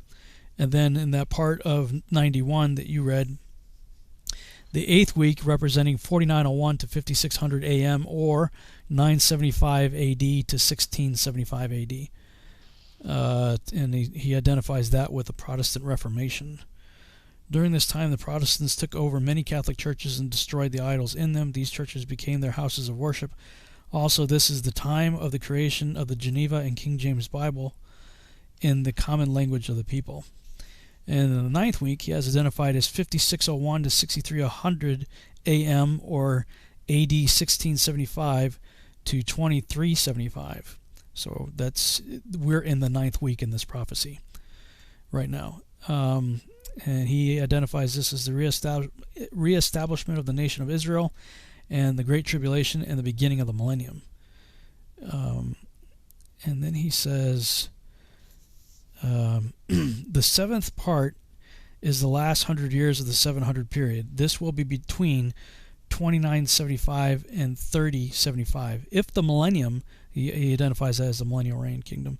He says, if the millennial, this being the 10th week identified as 6301 to 7000 AM or AD 2375 to 3075. That's what Ken Johnson, identifies the millennial reign taking place. And he says, if the millennial reign ends with the great white throne judgment, then the second coming of Christ should occur sometime between 1975 and 2075, which I would agree with. I have for quite some time been saying that I believe that the second coming would happen, after I died of old age. I'm 51 now, so I'm headed in that direction. Recent events have made me kind of speed up that timeline in my mind, obviously, but going back to even some of my earlier work, I was keeping my eye pretty closely on the time period between 2028 and 2045. There was just so much that was leading to that time period in prior research that I had done. And specifically, when you go to like a website like 2045.com, 2045.com, and you read about the 2045 Strategic Social Initiative and what scientists from all over the world have planned and are actively working toward the goals that they have set. And of those goals and the years that they gave, because this has been around since like at least 2010, if not earlier, most of the timeline goals that they had set for where we are now, 2020, they've achieved. And so, or have become very close to achieving. And if they continue on the track that they're on right now and are successful with their developments, their stated objective is to achieve immortality, we would say parenthetically, apart from God, by the year 2045. And that's where you have Time magazine articles had coming out, and you had a picture of a dude with a plug in the back of his head, and the headline said 2045, the year man becomes immortal. So, if you just go to 2045.com and just spend time on that website reading what their plans are, reading what their objectives are, read what they've already achieved, and read what they're trying to achieve, it's hard to imagine humanity surviving, like Christ said, if those days not be shortened, no flesh would be saved. No flesh left, yeah. Because we're not, we're no longer in the image of God at that point. Right. Humanity thinks it's great strives in advancement, but the reality of it is we're blending ourselves with animals, with machines, with all kinds of things that are corrupting the image that God created to be His house. And so that takes me back to Genesis 6:3, where it says, man's days shall be 120 years because he is flesh. My spirit will no longer dwell with him. It's like, well, we've been flesh since the garden. What he's saying in Genesis 6:3 is that in the days, the latter 120 years leading up to the flood, the latter years of Methuselah, is Joshua 4:18 and Jubilees 7:24, I believe, are the addresses that say that men began to blend themselves with animals and blend animals together with other things and plants and all kinds of stuff. And that's when all flesh became corrupted, Genesis 6:12. So, Yeshua said, as it was in the days of Noah, not Jared, so shall it be the coming of the Son of Man. Well, we're in those days. And so this whole passage of Enoch that we just read is interesting because you have the 70 weeks of Daniel, and people have understood those weeks as periods of time, and the 70th week and all that stuff being the tribulation period. Well, here we have the 10 weeks of Enoch with a week being 7 days, but each day in this case representing 100 years. So 10 700-year periods, or 7,000 years.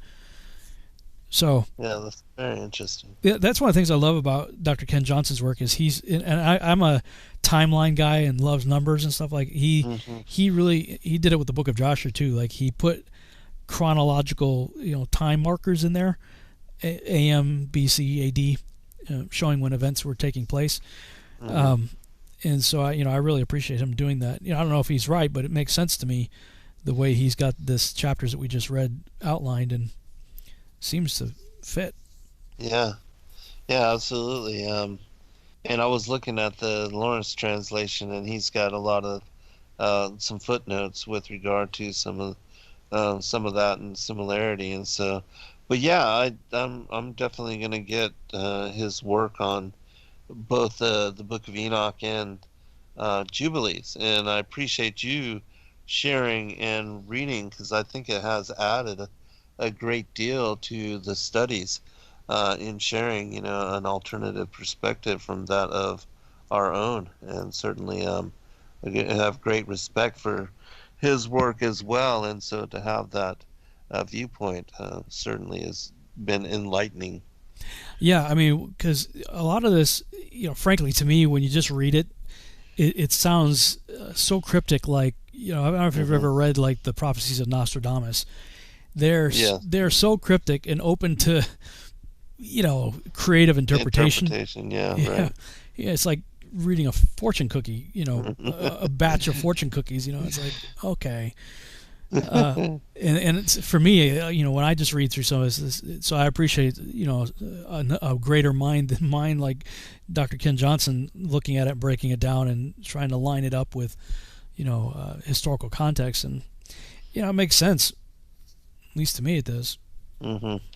And this whole thing on 2045.com, I'm definitely going to check that out. But I, like you, and like what Ken Johnson was talking about with regard to whether you believe, the creation of Israel as a Zionist state and project is connected to the Rothschilds or was prophetic in its unfolding. I do believe it to be an indicator for us. And if just looking at the timeline for Psalms 90, with a generation being 70 years or 80 years in strength, that also puts us to 2027, 2028, which I think is going to be a significant time just because of the ending of the timeline for what it mentions in Scripture as the end of a generation, and with my interpretation of the blooming of the fig tree. And so 2028 I think is going to be significant in some manner to the unfolding of how things are going. Yeah, I think I have time to share this maybe before the break. Let me see. We got 3 minutes before the break. Mm-hmm. No, this is 7 minutes long, so I'll have to play it when we come back from the break. It's too long. I want to play the. They got a video. It's a 7-minute, 13-second long video on 2045, a new era for humanity.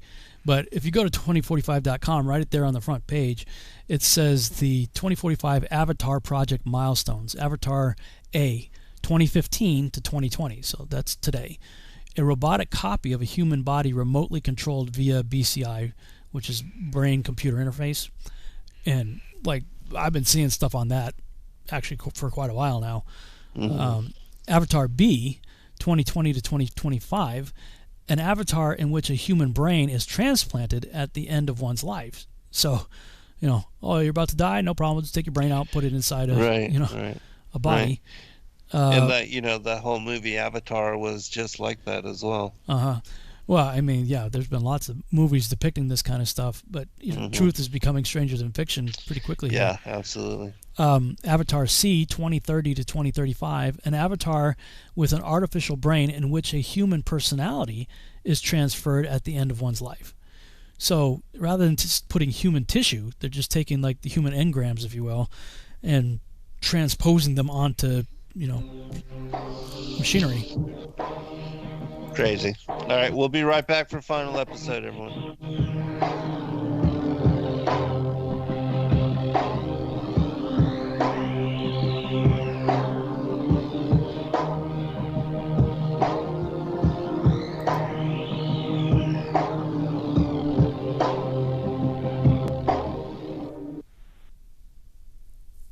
Extendivite, a 7-herb combination made from garlic, cayenne, hawthorn, bilberry, ginkgo biloba, valerian, and milk thistle.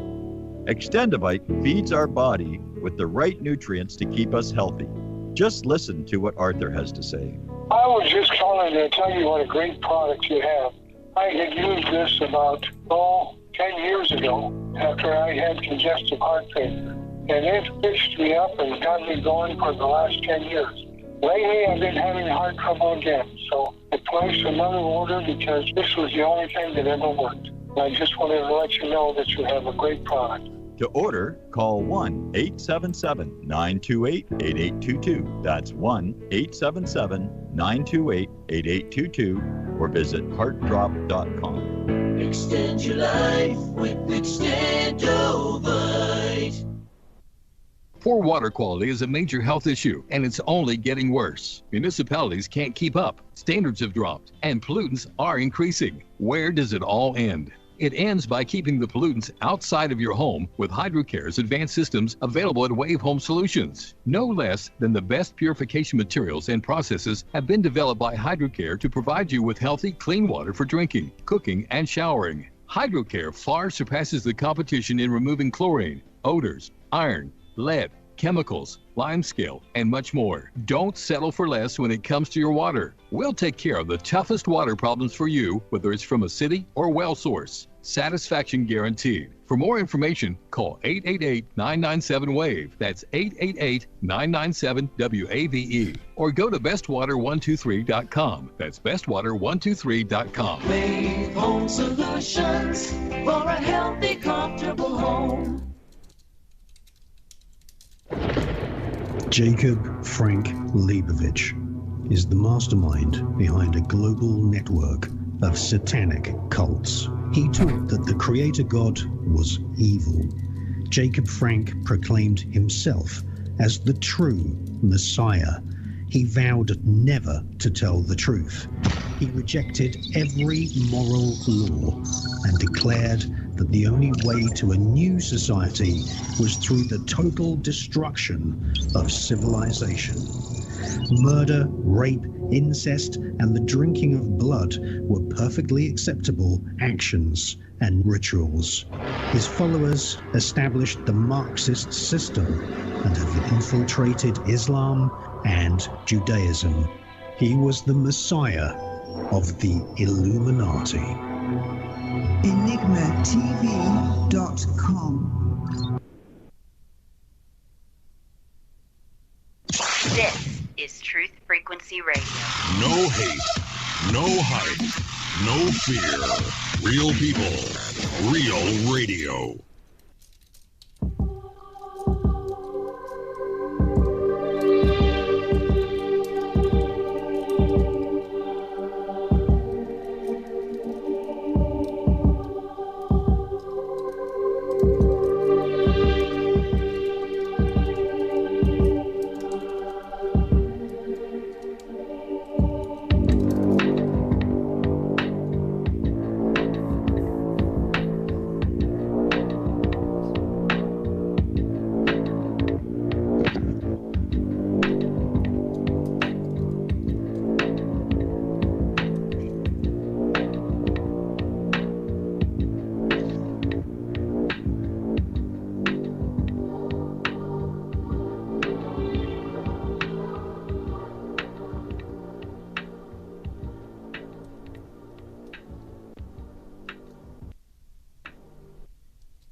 All right, welcome back, everybody, for final segment.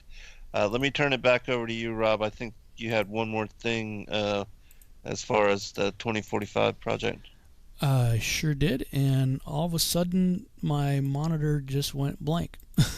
Like, I was literally just about to share it, and wow, that's weird. Like, it was working right during the break, and then all of a sudden, boop, not going to work.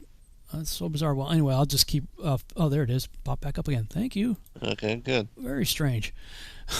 Okay, again, 2045.com on the main page. I was talking about the various milestones. They got a picture there, a diagram showing various avatars from 2015 to 2045. And 2030 through 35 is talking about just transferring your whole personality. You know, then never mind take your brain out. Just transfer everything that was in your brain from... organic into inorganic material into a computer. That's a decade from now. You know, that's what their plan is. And then 2040 to 2045 is a hologram-like avatar. And that's when they say, hey, look, you know, we've just reached immortality. But I'll see if I can play this video. I'm going to turn the channel up that has your voice on it. So don't speak, because if you do, it'll be like really loud, because I'm going to have to turn it up for this. I'm just going to mute myself. Just for a second here. Okay. The world is on the verge of global change. The speed of data transmission has increased by multiples of millions. The rate of globally significant events and that of discoveries and crises is growing exponentially. Our civilization is like an uncaptained ship sailing on rough seas with neither chart nor compass, all the while moving faster and faster. The time we have to make the right decisions is shorter and shorter. We are facing the choice to fall into a new dark age, into affliction and degradation, or to find a new model for human development and create not simply a new civilization, but a new mankind. Historic crises show that to break the deadlock, we need technological revolution. It is clear that today's revolution will also require the deepest social transformation. The world's community and leaders should encourage mankind, instead of wasting resources on solving momentary problems, to focus on the technologies of the future: nanotechnology, biotechnology, information technology, cognitive technology, genetics, and robotics. Doing so will allow us to find new sources of energy, create fundamentally new architecture and transportation, allow unprecedented developments of human cognitive abilities, refine artificial intelligences and brain-computer interfaces, simulate complex systems, create humanoid robots and cyborgs, and with the help of nanorobots, we may develop manageable matter. Find ways to transfer one's personality to an artificial carrier. Yet what we need is not just another technological revolution, but a new civilizational paradigm. We need new philosophy and ideology, new ethics, new culture and new psychology, and even new metaphysics. We must reset our limits, go beyond ourselves, beyond the Earth, and beyond the solar system. This is an adequate response to the challenges of our time. Thus, new reality and future man will arise. Could it happen spontaneously, by itself? Unlikely. Humanity does not have a master plan of its development. It seeks stability. It lives in the present and does not plan. It preserves the status quo and tries to escape development. It does not tend to map future centuries and take responsibility for evolution. In consumer society's culture, there is no evolutionary vocabulary and rhetoric. To break the deadlock, the Russia 2045 movement was founded. It is a mega project intended to reach new heights and meanings. We intend to create a new vector for civilization, aimed at constant human development and evolution. As happened with the mega projects of the last century, the nuclear and the space programs, we integrate the latest discoveries and developments from the sciences: physics, energetics, aeronautics, bioengineering, nanotechnology, neurology, cybernetics, cognitive science. May everlasting spiritual ideals and values help us avoid going astray. Our project will give new meanings to the millions of people on Earth, will become a result of their joint creativity, and will lead us out of the impasse. Away from the murder of nature and physical death, forward to the realm of freedom and creativity, to the depths of the ocean and to the stars, to the infinite universe of our inner world. Our forecast for the next 40 years. February 2012. Global Future 2045 Congress is held in Moscow. It is a debate platform for discussion of our civilization's prospects for development. 2012 to 2013. The global economic and social crises are exacerbated. The debates on the global paradigm of future development intensifies.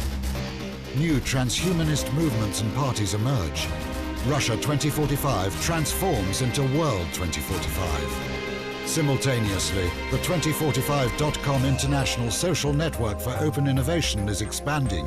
Here, anyone interested may propose a project, take part in working on it, or fund it, or both. In the network, there are scientists, scholars, researchers, financiers, and managers. 2013 to 2014. New centers working on cybernetic technologies for the development of radical life extension rise. The race for immortality starts. 2015 to 2020. The Avatar is created. A robotic human copy controlled by thought via brain-computer interface. It becomes as popular as a car. In Russia and in the world appear, in testing mode, several breakthrough projects. Android robots to replace people in manufacturing tasks. Android robot servants for every home.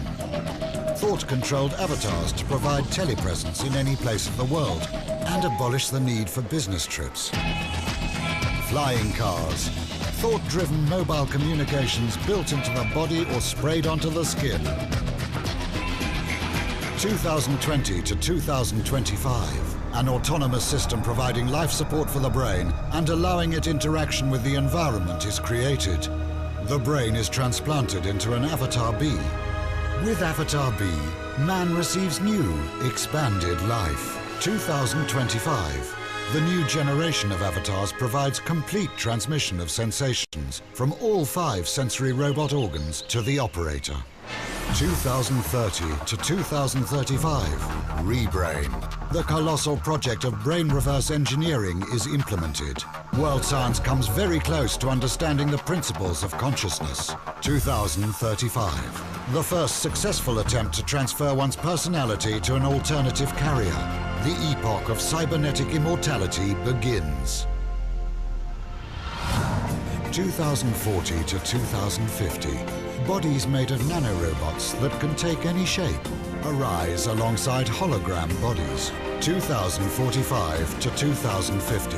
Drastic changes in social structure and in scientific and technological development.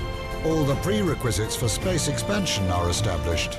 For the man of the future, war and violence are unacceptable. The main priority of his development is spiritual self-improvement. A new era dawns. The era of neo-humanity. Yeah. After all that, they finally decide to get spiritual. Right. Pretty- Yeah. The brave new world order. Yeah, but we know that they've been trying to push, and why not? Because you escape judgment. You don't have to worry about being good or having any kind of moral virtue or having a God actually judge and condemn you for behavior or reward you for blessing. So. Well, yeah, in the atheist paradigm, they don't have a concept of eternal life like you and I do. They pretty much think, ashes to ashes, dust to dust, that's it, Right. game over.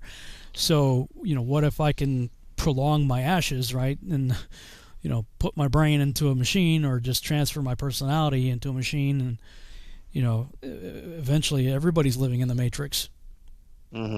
Like Right. digital matrix, like everybody's Exactly. a ghost in the machine kind of thing. Yeah, who needs flesh bodies when you can have these cool cybernetic, holographic with wings, and you could take on whatever shape or appearance you like. Well, yeah, that's what they're saying with the nanotechnology. You could do exactly that. You could morph yourself into whatever you want to be. And it's like after all that, they're going to seek spiritual development. What? Well, first of all, the whole thing's based on that there is no spiritual, side of things. So, yeah, I mean, it's just, and this goes to what I was saying earlier. This is the initial promise in the garden, right? You shall be like God. Yes. Turn yourself into God, and the ones that are going to be standing in the way of that are, us, Christians. Right. Hence the reason why they get rid of us. It reminds me of a movie I saw, and I can't remember the name of it, but basically it was this exact theme just on steroids, because everybody had a second, like an alternative personality, a robot or cybernetic embodiment that they would rather be in. And so they would, like virtual reality, project themselves into and upload themselves to these bodies, and that's what they spent all their time in. And in the meantime, their regular flesh bodies were just withering wasting away, yeah. laying on a bed wasting away, yeah, with probes in a on bed it. somewhere. Right, exactly. While they were connected into this whole matrix. Yeah, that was Bruce Willis movie, I think. Yeah, Bruce Willis. I don't remember the name of it. Oh but wait, yeah. somebody, Surrogates. Okay, that's exactly what this all reminded me of. Yeah. Crazy times. Let me see, what's the next chapter here? Oh, that's pretty short. I can read it. All right, sounds good. Switch over again. Oh, there goes my monitor again. What is the deal with that? Well, I'll just... Disconnection? I don't know. It's like OBS is just deciding to act weird, I guess. Okay. Well, I'll just read it, and if it pops up, I'll take the screen. Sure. Chapter 93. And now let me exhort you, my children, to love righteousness and to walk in it. Oh, wait a minute. I think I know what the deal is. I think it's because I had screen share set up on Skype. Because that's the only way I could get the audio to work. You're right. So let me take that off. Stop sharing. There you go. That was it. Okay. All right. That's good to know in the future. Mm-hmm. Yeah, because it won't take the audio from the computer through for the radio. It won't. It will for YouTube, but it won't for Truth Frequency Radio. Okay. Now let me exhort you, my children, to love righteousness and to walk in it. For the paths of righteousness are worthy of acceptation, but the paths of iniquity shall suddenly fail and be diminished. To men of note in their generation, the paths of oppression and death are revealed, but they keep far from them and do not follow them. Now, too, let me exhort you who are righteous, not to walk in the paths of evil and oppression, nor in the paths of death. Approach them not, that you may not perish, but covet, and choose for yourselves righteousness and a good life. Walk in the paths of peace, that you may live and be found worthy. Retain my words in your inmost thoughts, and obliterate them not from your hearts. For I know that sinners counsel men to commit crime craftily. They are not found in every place, nor does every counsel possess a little of them. Woe to those who build up iniquity and oppression, and who lay the foundation of fraud, for suddenly shall they be subverted and never obtain peace. Woe to those who build up their houses with crime, for from their very foundations shall their houses be demolished, and by the sword shall they themselves fall. Those, too, who acquire gold and silver shall justly and suddenly perish. Woe to you who are rich, for in your riches have you trusted, but from your riches you shall be removed, because you have not remembered the Most High in the days of your prosperity. You shall be removed, because you have not remembered the Most High in the days of your prosperity. Looks like it says it twice there. You have committed blasphemy and iniquity, and are destined to the day of the effusion of blood, to the day of darkness, and to the day of the great judgment. This I declare and point out to you, that he who created you will destroy you. When you fall, he will not show you mercy, but your Creator will rejoice in your destruction. Let those then who shall be righteous among you in those days detest sinners and the ungodly. All right. 94. And I now say unto you, my sons, love righteousness and walk therein. For the paths of righteousness are worthy of acceptation, but the paths of unrighteousness shall suddenly be destroyed and vanish. and to certain men of a generation shall the paths of violence and of death be revealed, and they shall hold themselves afar from them, and shall not follow them. And now I say unto you, the righteous, walk not in the paths of wickedness, nor in the paths of death, and draw not nigh to them, lest ye be destroyed. But seek and choose for yourself righteousness and an elect life, and walk in the paths of peace, and ye shall live and prosper. And hold fast my words in the thoughts of your hearts, and suffer them not to be effaced from your hearts. For I know that sinners will tempt men to evilly entreat wisdom, so that no place may be found for her, and no manner of temptation may minish.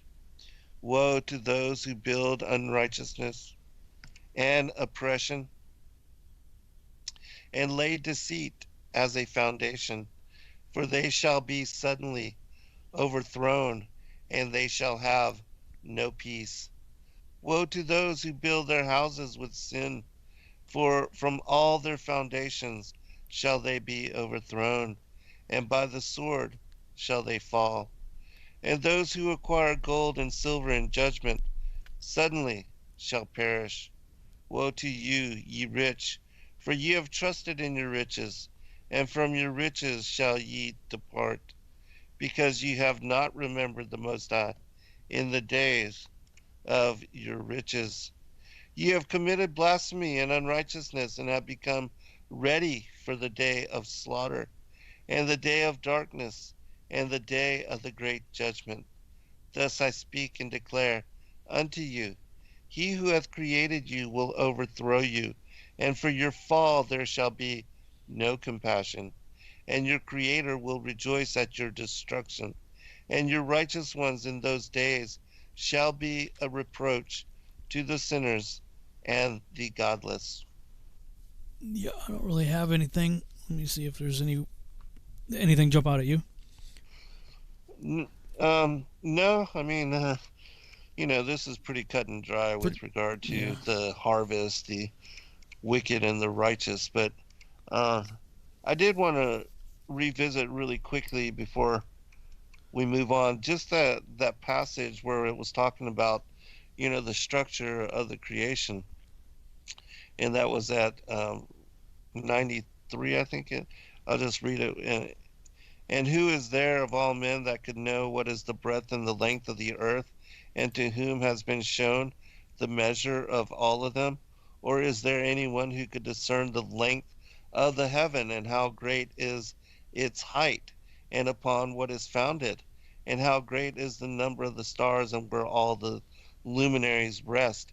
And so in my mind, this is showing, the same thing with regard to the enclosure of what Isaiah speaks about in 40:22, with the earth and the curtain of the stars above it, the heavens spread out above it, as taking on the form of a tent or a tabernacle.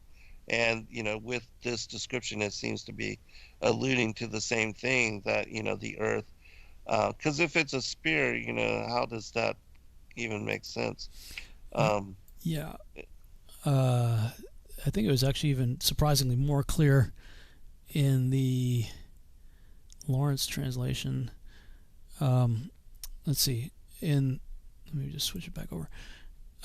In the Charles, it says, "Is there a man that can know the breadth and the length of the earth?" Showing the measures there, or anyone who could discern the length of the heaven and how great is its height. Yeah, okay, that's about the same. So that was Charles, and Lawrence says, comprehending the extent of heaven, what its elevation is, and by what it is supported. Yeah, so that would again be the foundation, which would be the floor. Heaven's supported. Well, even in the Charles, it says, upon what is it founded? Right, exactly, yeah. So, good call. I mean, that, again, that is the cosmology of these people. Right. The biblical authors, the canonized text, as well as, the author of Enoch here. that you can measure linear measurement of the earth, the plane of the earth, and that heaven is attached to the earth, as Amos, what is it, Amos 9, Amos 2:9 or 9:6, or I always get, which one is it, 2:9? 9:6, I 9:6. think. I always get those flipped because I'm always using Amos either for biblical cosmology or for the size of the Amorites, and so in my mind I get it flipped because Amos talks about the Amorites the size of a cedar tree. Yeah, cedar tree. And then it also talks about the firmament attached to the earth. Right. Which is what it shows right here in the text you just read from Enoch. You want to try to make it through the next one? Sure. Let me see what. It's short, I think. Let me see. Ding, ding, ding. So it must be 94 for me, I think. Yeah. Okay. Oh, that my eyes were clouds of water, that I might weep over you, and pour forth my tears like rain, and rest from the sorrow of my heart. Who has permitted you to hate and to transgress? Judgment shall overtake you, ye sinners. The righteous shall not fear the wicked, because God will again bring them into your power, that you may avenge yourselves of them according to your pleasure. Woe to you, who shall be so bound by execrations that you cannot be released from them, the remedy being far removed from you on account of your sins. Woe to you, who recompense your neighbor with evil, for you shall be recompensed according to your works. Woe to you, ye false witnesses, you who aggravate iniquity, for you shall suddenly perish. Woe to you, ye sinners, for you reject the righteous, for you receive or reject at pleasure those who commit iniquity, and their yoke shall prevail over you. Charles, 95. Oh, that my eyes were a cloud of waters, that I might weep over you, and pour down my tears as a cloud of waters, that so I might rest from my trouble of heart. Who has permitted you to practice reproaches and wickedness, and so judgment shall overtake you, sinners? Fear not the sinners, ye righteous, for again will the Lord deliver them into your hands, that ye may execute judgment upon them according to your desires. Woe to you who fulminate anathemas, which cannot be reversed. Healing shall therefore be far from you because of your sins. Woe to you who requite your neighbor with evil, for ye shall be requited according to your works. Woe to you, lying witnesses, and to those who weigh out injustice, for suddenly shall ye perish. Woe to you, sinners, for ye persecute the righteous, for ye shall be delivered up and persecuted because of injustice, and heavy shall be its yoke be upon you. Boy, amen to that, man. I mean, I was just praying that last night, just like, God, like, how long are you gonna like, I mean, why is it that we as believers almost instantaneously reap what we sow? You know what I mean? It's like you do something wrong, boom, you know.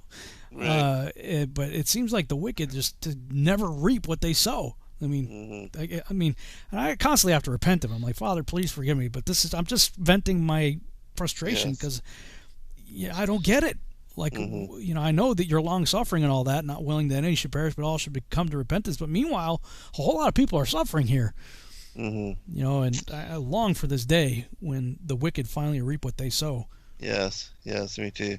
Yeah, I watched the trials of Jeffrey Epstein and how, he just abused so many underage people, and how there were so many that were tied to him, and then him being suicided in that manner, that kind of just everything else and all the connections dissipated. But there was a lot of wicked and evil people part of that whole trafficking and everything. Yeah. All right, brother. That's another good show. Awesome, man. See you next week. All right, next week.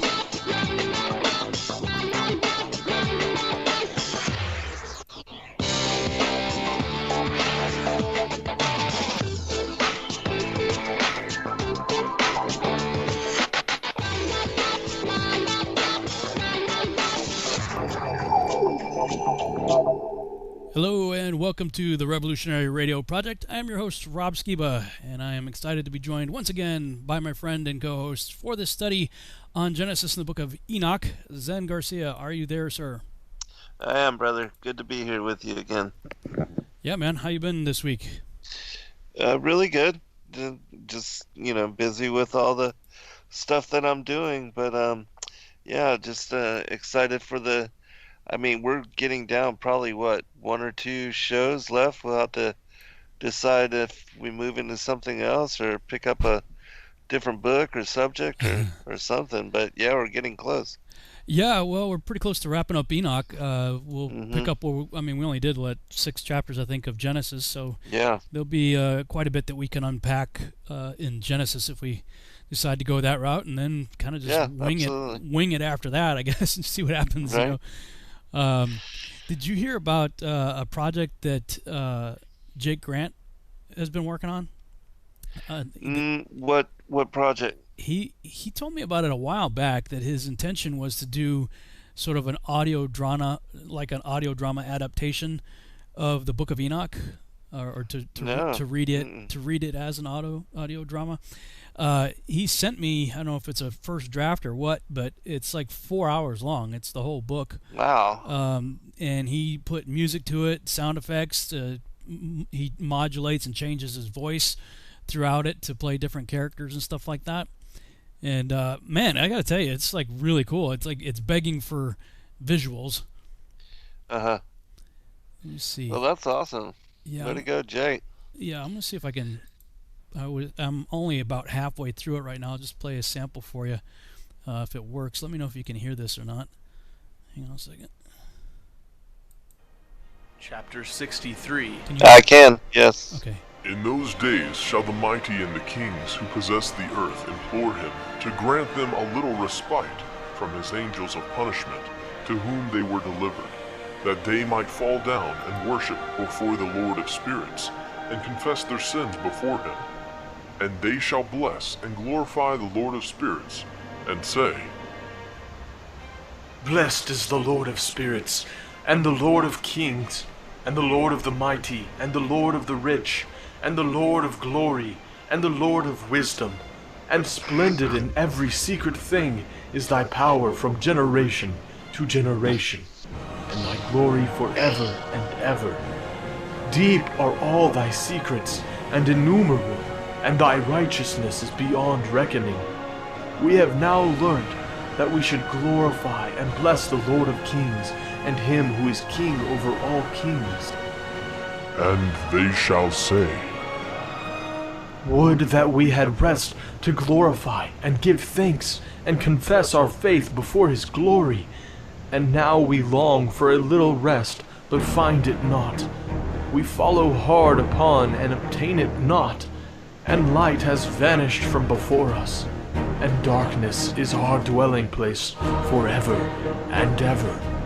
For we have not believed before him, nor glorified the name of the Lord of spirits, nor glorified our Lord. But our hope was in the scepter of our kingdom, and in our glory. And in the day of our suffering and tribulation, he saves us not. And we find no respite for confession, that our Lord is true in all his works, and in his judgments and his justice, and his judgments have no respect of persons. And we pass away from before his face on account of our works, and all our sins are reckoned up in righteousness. Now they shall say unto themselves, Our souls are full of unrighteous gain, but it does not prevent us from descending from the midst thereof into the burden of Sheol. And after that their faces shall be filled with darkness and shame before that Son of Man, and they shall be driven from his presence, and the sword shall abide before his face in their midst. Thus spake the Lord of spirits. This is the ordinance and judgment with respect to the mighty and the kings and the exalted, and those who possess the earth before the Lord of Spirits. That was chapter 63. I just finished listening to it. Yeah, it was really good. Yeah, the whole thing's like that, man. He does the voice of like the all the angels and everything, and he does the voice of everybody. So, but I mean, he added music and sound effects to it and everything. It just the only thing it's needing right now is visuals. Mm-hmm. Yeah, that's well impressive. Yeah, that he could have that many voice inflections and play that many parts, and it's a lot to keep up with. Man, that was definitely a labor of love for sure. I mean, it's the finished product's 4 hours and 7 seconds. So, wow. Knowing what goes into that type of a production, I mean, that is a whole lot of time and effort and many, many, many hours that obviously went into that. Wish we'd have had it before, because it'd been a lot better to listen to than us reading it. Oh, right. Yeah. Yeah, absolutely. Yeah, good stuff. But yeah, I've been trying to get some things in order with some of my 3D software, trying to get back in the groove on that stuff again. And I was at the gym the other day. I got a new trainer. The regular trainers at the gym haven't been brought back yet. They opened only a few gyms up in the area, so they're not all open, and not all the trainers have been brought back. So the managers, who are typically trainers, are substituting and taking the clients at the moment. And so it's another young guy, about the same age probably as my previous trainer, late 20s, I guess. And toward the end of my last workout session, something came up about conspiracies, right? Like, go figure. And he's like, "Oh yeah, man, I'm like really into all kinds of conspiracies." Like, "Oh yeah, really?" He goes, "Oh dude, I'm way deep in the rabbit hole. As a matter of fact, I listened to a podcast called And I Go Deep Inside the Rabbit Hole with David Weiss." He goes, "Yeah." He goes, "You listen to that too?" I was like, "Dude, he's like a friend of mine." He's like, "No way." I'm like, "Yeah, for sure." And he's totally geeking out. He's like, "Whoa, man, I can't wait for our next session, man." I usually don't mix, business with my personal life, but yeah, lots of stuff to talk about. I said, "For sure." But he told me that some of the gyms, because of this whole COVID thing and lockdowns and everything, have had to file for bankruptcy.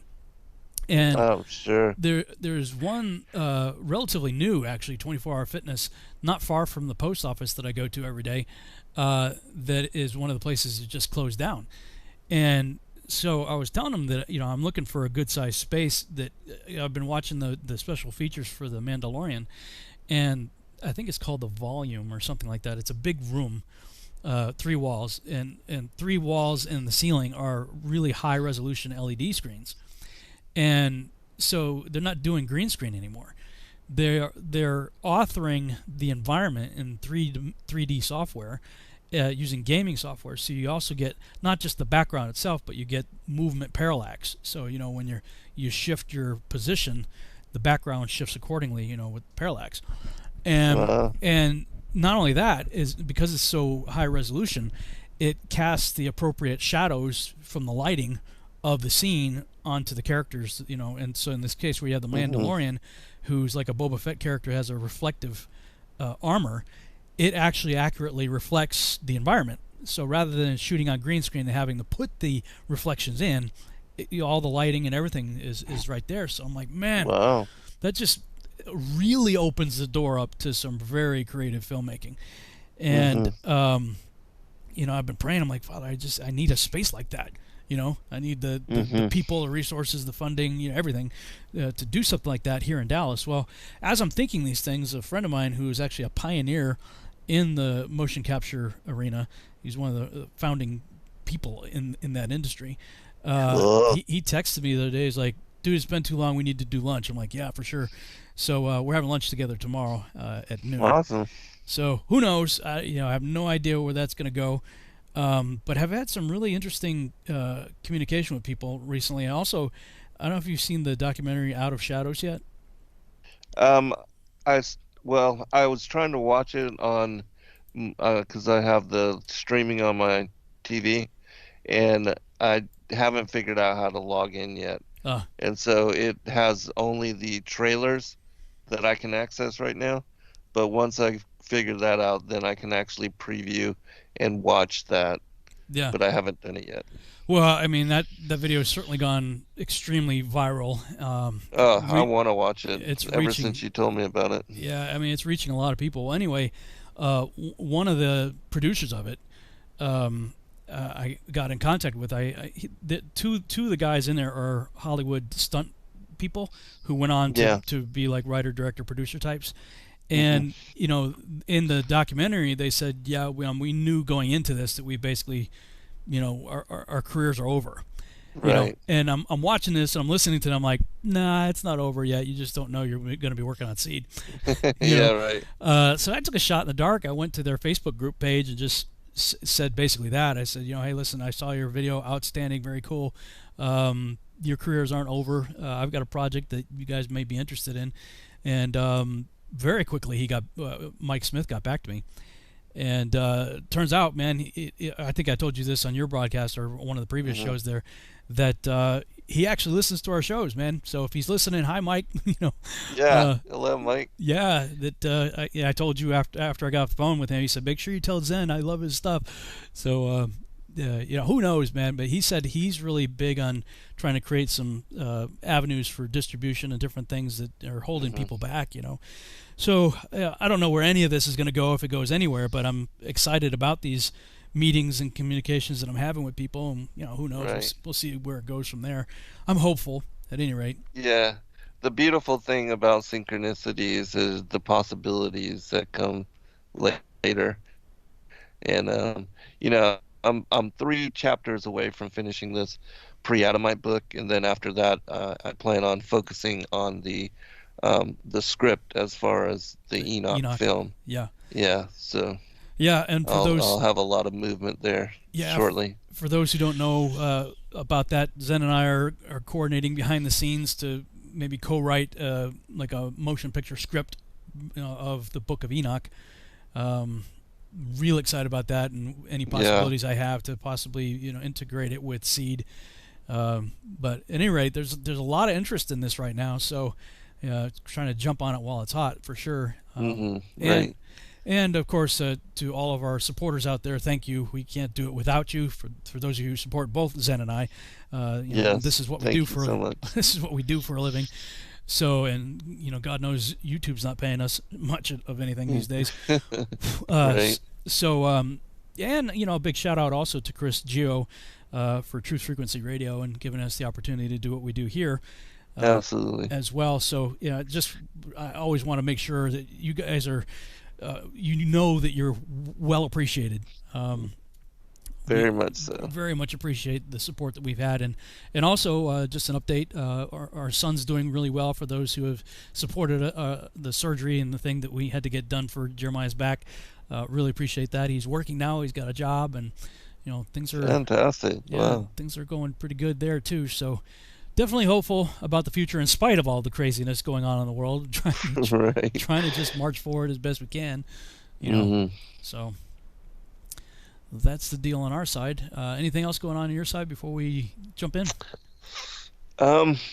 No. Well, you know, just for everybody again, the Sacred Word Revealed Conference, planning on having all that go down September 11th through the 13th. We'll have the new trailer out shortly, and if you are not aware, myself, Rob, my son, then Stephen and Yana Ben Noons, Dr. Stephen Pigeon, Gary Wayne, Dr. Joy Jeffries Pugh, Nathan Reynolds, Laurel Austin will all be speaking there, and so I'm excited and hoping that everything is good and settled by that time, and that we can actually get together and congregate and fellowship and share a meal and laughter and hug, and you know, so hopefully that'll all go down soon. Yeah, I'm definitely looking forward to that. I actually been getting some handwritten letters and some emails from people that are getting excited about it and looking forward to meeting us in person and you know, all that good stuff. So definitely looking forward to that. I saw something on Facebook that the next Take on the World conference has, well, it hasn't been canceled, but the on-site conference has been canceled. They're shifting over to doing a virtual conference. Yeah, because that's probably wise. Well, yeah, I mean they do it, like at a campsite. So it's a Mm-hmm. it's a much more in-depth type of conference, with all kinds of activities usually. Right. So certainly everybody's bummed out about that because that's usually quite the event every year. Mm-hmm. But what can you do? I mean the venue's not doing anything because of this whole COVID deal. So they are locked down, but we are still planning. That's in August. I forget the date on that, but it's coming up too. That's are you a part of that this year? I'm not. Well, it's just I'm kind of banned from Take on the World. I didn't know that. Yeah, and so that's why I haven't been part of all that. But I've been banned from a lot of conferences. You and me both, man. There's actually a very short list left where I'm still allowed to speak at, but that's just as well. I mean, really, I'm trying to get much more focused on seed, trying to get seed off the ground, which is really, I mean, that's definitely a full-time job. So right. But yeah, this guy Radcliffe that I met in California a few years ago, another writer. He recently submitted a script to me. I had published the first 4 scripts in a book a couple of years ago, and I've got 2 other scripts written. They're still going through some tweaking and stuff like that, episode 5 and 6. But the script that he wrote is so good, I'm bumping my episode 5 to be episode 6, and 6 will be 7 because I'm going to put his as episode 5. And I read it to Sheila out loud today, and she really liked it too. So good job, Radcliffe. Awesome. If you're out there, if you happen to be listening, looking forward to brainstorming and getting started on some more scripts. But moving forward, man. That's great. I'm glad that you're having all these individuals come out and help you, because it really takes that. And when you have people that can actually help write and produce and other things, what a load off, as far as having the burden of everything just being on you. Definitely looking forward to having a rock solid team that we're meeting regularly and having whiteboard discussions and creative room sessions and all that kind of stuff. Kevin just posted in the chat room August 21st through 23rd is Take on the World. Okay, cool. Thanks, right on. Thanks, Kevin. All right, man. I'm ready to jump in if you are. I'm ready. All yeah, right. Absolutely. I believe it's chapter 95 for me and 96 for you. Yes. If I'm not mistaken. So here we are, Lawrence translation, chapter 95. Wait and hope, ye righteous, for suddenly shall sinners perish from before you, and you shall exercise dominion over them according to your will. In the day of the sufferings of sinners, your offering shall be elevated and lifted up like eagles. Your nest shall be more exalted than that of the Avast. You shall ascend and enter into the cavities of the earth and into the clefts of the rocks forever, like conies from the sight of the ungodly. Who shall groan over you and weep like sirens? You shall not fear those who trouble you, for restoration shall be yours. A splendid light shall shine up around you, and the voice of tranquility shall be heard from heaven.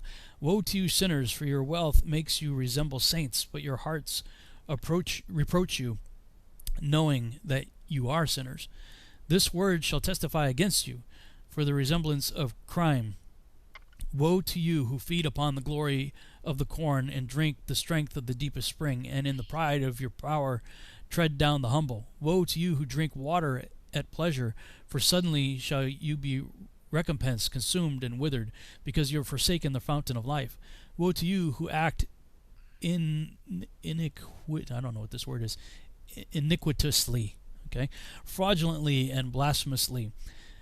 There shall be a remembrance against you for evil. Woe to you, ye powerful, who with power strike down righteous, for the day of your destruction shall come, while at that very time many and good days shall be portioned of the righteous, even at the period of your judgment. All right, 96 from the Charles. Be hopeful, ye righteous, for suddenly shall the sinners perish before you, and ye shall have lordship over them according to your desires. And in the day of the tribulation of the sinners, your children shall mount and rise as eagles, and higher than the vultures will be your nest. And ye shall ascend and enter the crevices of the earth and the clefts of the rock forever, as conies before the unrighteous. And the sirens shall sigh because of you, and weep. Wherefore, fear not, ye that have suffered, for healing shall be your portion, and a bright light shall enlighten you, and the voice of rest ye shall hear from heaven. Woe unto you, ye sinners, for your riches make you appear like the righteous, but your hearts convict you of being sinners, and this fact shall be a testimony against you for a memorial of your evil deeds. Woe to you who devour the finest of the wheat, and drink wine in large bowls, and tread under foot the lowly with your might. Woe to you who drink water from every fountain, for suddenly shall ye be consumed and wither away, because ye have forsaken the fountain of life. Woe to you who work unrighteousness and deceit and blasphemy. It shall be a memorial against you for all evil, for evil. Woe to you, ye mighty, who with might oppress the righteous. For the day of your destruction is coming. In those days, many and good days shall come to the righteous in the day of your judgment. Yay! Yeah, right. Mm-hmm. Oh man, you know, with all this craziness and everything that's going on in the world, I'm trying to remain cautiously hopeful in some of the things that I'm seeing. I stress cautiously hopeful when I look at things like the Q narrative and all that stuff about the indictments that are supposedly going on, thousands of indictments and things going beyond the scenes, and supposedly a lot of things that are happening right now in the world are to distract from what about the Federal Reserve? And the Federal Reserve, that is interesting. Interesting, very much so. The video by Michael Tellinger. Yeah, I was wondering. I was just going to ask if you saw that. That is, it is interesting. I don't know what to, what's going to happen with that. I mean, everything remains to be seen at this time. But Trump's been saying, he's like, look, all the projections are looking really good for the third quarter and really good for the fourth quarter. We're going to have a really good fourth quarter. So, man, I hope so. Well, I was going to just tell you this really quickly. I don't want to get off track, but recently I did a show this past Monday with some friends in Canada, and they had mentioned about this individual, John III, the true king of Britain, and how this guy is coming out and has all the credentials. And what is strange about this individual is that he also mentions and that Trump is recognized him as being the true king, and that Elizabeth and all them, that they were the usurpers. The usurpers. And so this individual, I was watching some interviews about him, but he also makes mention of Trump taking over the Federal Reserve. And so is this another confirming witness? I mean, I don't know, but as I do remain hopeful, and I do pray that there is something to these indictments coming down, and that some of these pedophiles are going to get locked up, and that justice shall be served. I mean, I would be all about that, and so we'll see. And I mean, I go back and forth on this. I really do. Right. I do too. I mean, I've tried to stay out of the political stuff as much as possible because I don't really believe much in the whole system, but it's almost impossible to stay out of it now. I mean, with so much going on, man, I mean, it's just insane out there. It's gone completely insane. It is. But it's absolutely insane. In the meantime, there's always this narrative in the background, and I'm like, okay, when's this stuff going to happen then? If this stuff is true, what everybody's saying. Yeah, I mean, it's 4 years already. Come on. Yeah, but what are you waiting on? Some people have been like, dude, what are you talking about? And they sent me some stuff, and it was like, this has happened, this has happened, this has happened, this has happened, this has happened. I'm going, well, okay. that's pretty awesome if it has. I mean, I hope it has. Right. How do you vet it, right? I mean, yeah. You know, I mean, we thought there was some kind of a big win with the Jeffrey Epstein deal. Right. I mean, I do believe he's dead, but I don't believe he killed himself. It appears now they're doing the medical evidence strongly suggests otherwise, that he was murdered. Mhm. The crushing of his throat or whatever, some kind of deal that would not be consistent with a self-hanging right. Off of a bed rail. And so, but that begs the question, like, who did it, and what were they trying to cover up, and because when he the hope was that when he went down, it would take down the whole ring, right? Everybody else involved. Well, of course, everybody else involved didn't want that. So next thing you know, he's dead, right? Oh. Right. Wow, that went quick. Yeah.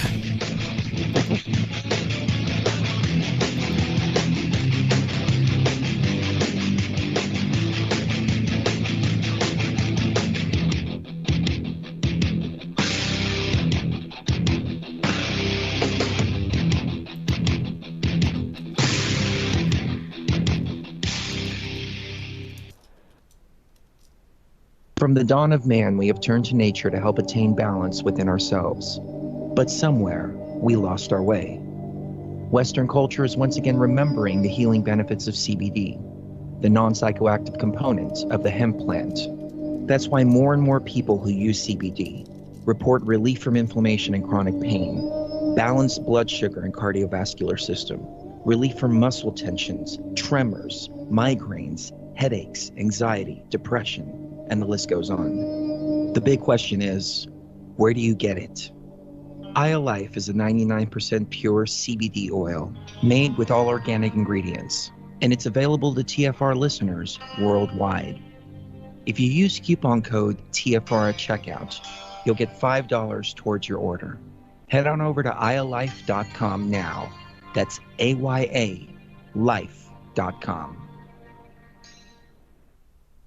Hey folks, guess what the #1 phrase that Life Change Tea receives by email? You ready? We love this tea. We love this tea. Time after time, week after week, we love this tea. Life Change Tea gives you more energy, a beautiful cleansing, and fulfills its slogan perfectly. The tea that makes you go. So if you want to be on your health game, log on to getthetea.com and order Life Change Super Strength Tea. Packages come in a 1-month supply, and when you brew this stuff, wait until you see the results. Aren't we all about the results? And with a lot of people's health struggling, we can use a little bit of help. Doctors will tell you disease starts in the gut. So log on to getthetea.com. That's getthetea.com. Be our next email saying, I love this tea. I mean, I love this tea. Get the tea at getthetea.com. Helping America one tea bag at a time. Hey everyone, it's Mark Sargent from Strange World, broadcasting live every Tuesday evening, 10 to the end of the world in film. It's basically doomsday with a silver lining. With the audience as my co-host, we take an optimistic approach to all things conspiracy and promote confidence, hope, and humor whenever possible. If there's a topic you want us to cover or a guest you would like to see interviewed, please email me at msargent23@comcast.net. So please join me and tell your friends about Truth Frequency Radio, the leader in real radio programming, bringing you quality, cutting-edge broadcasts from around the world.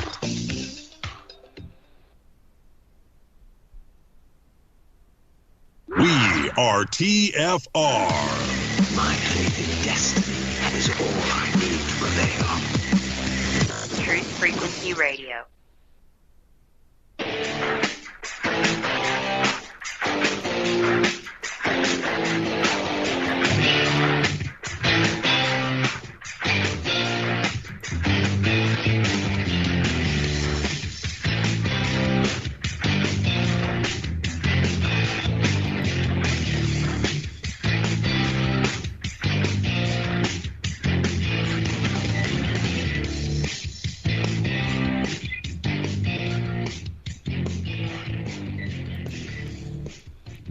And we're back on the Revolutionary Radio Project. I'm your host, Rob Skiba, and we're continuing our study of the book of Enoch.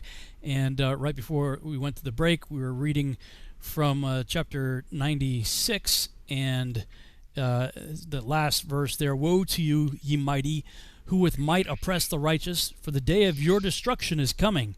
In those days, many and good days shall come to the righteous in the day of your judgment." I'm hoping that we're getting close to that because, Amen. Man, I mean, I have been praying like so much. Like, I mean, with all these kids, I mean, the number of children that go missing every year is just outrageous. With the largest numbers happening here in the States, and right. You know, I mean, my heart just breaks for these kids. I'm praying like daily, like, Father, please set the captive free and punish the wicked. You know, right. And you know, I have to believe if everybody starts praying that sooner or later it's gotta happen. And yes. and you hear these stories, you know, in the pro-Trump Q crowd. Now, let me just say, I wouldn't consider myself pro either one. I'm cautiously hopeful. I'm stepping back. I'm watching. There are lots of things that Trump says and does that I love. There's lots of things that he says and does that I don't care for so much. So right. You know, don't be, you know, jumping on me. And frankly, the Democrats are just bat crap crazy, insane, beyond insane, off the rails on the crazy train, Looney Tunes, completely psycho. So, you know, I look at all these things, and then you hear this narrative in the background always cranking along, saying all these indictments taking place, and the cabal is shaking in their boots, and major changes happening. Like, I just found out recently about the Black Pope being murdered. Was it in Italy or Spain or someplace?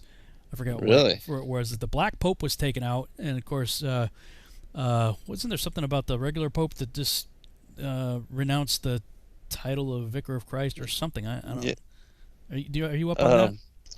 Well, again, you know, that whole thing, or some of that behind the scenes, seems to be connected to this John the Third, King John the Third, which I just only spent one day looking into and researching who this guy is, and he seems to have the credentials, and there seems to be a lot of hype on this story, and that some of that with the Pope, you know, as far as Benedict giving up his seat and all of that, and even they said that they have taken down the crest off of Buckingham Palace and things of that nature. So I don't really know, but there seems to be something really weird about this guy. He claims to be of that Merovingian bloodline, you know, and of the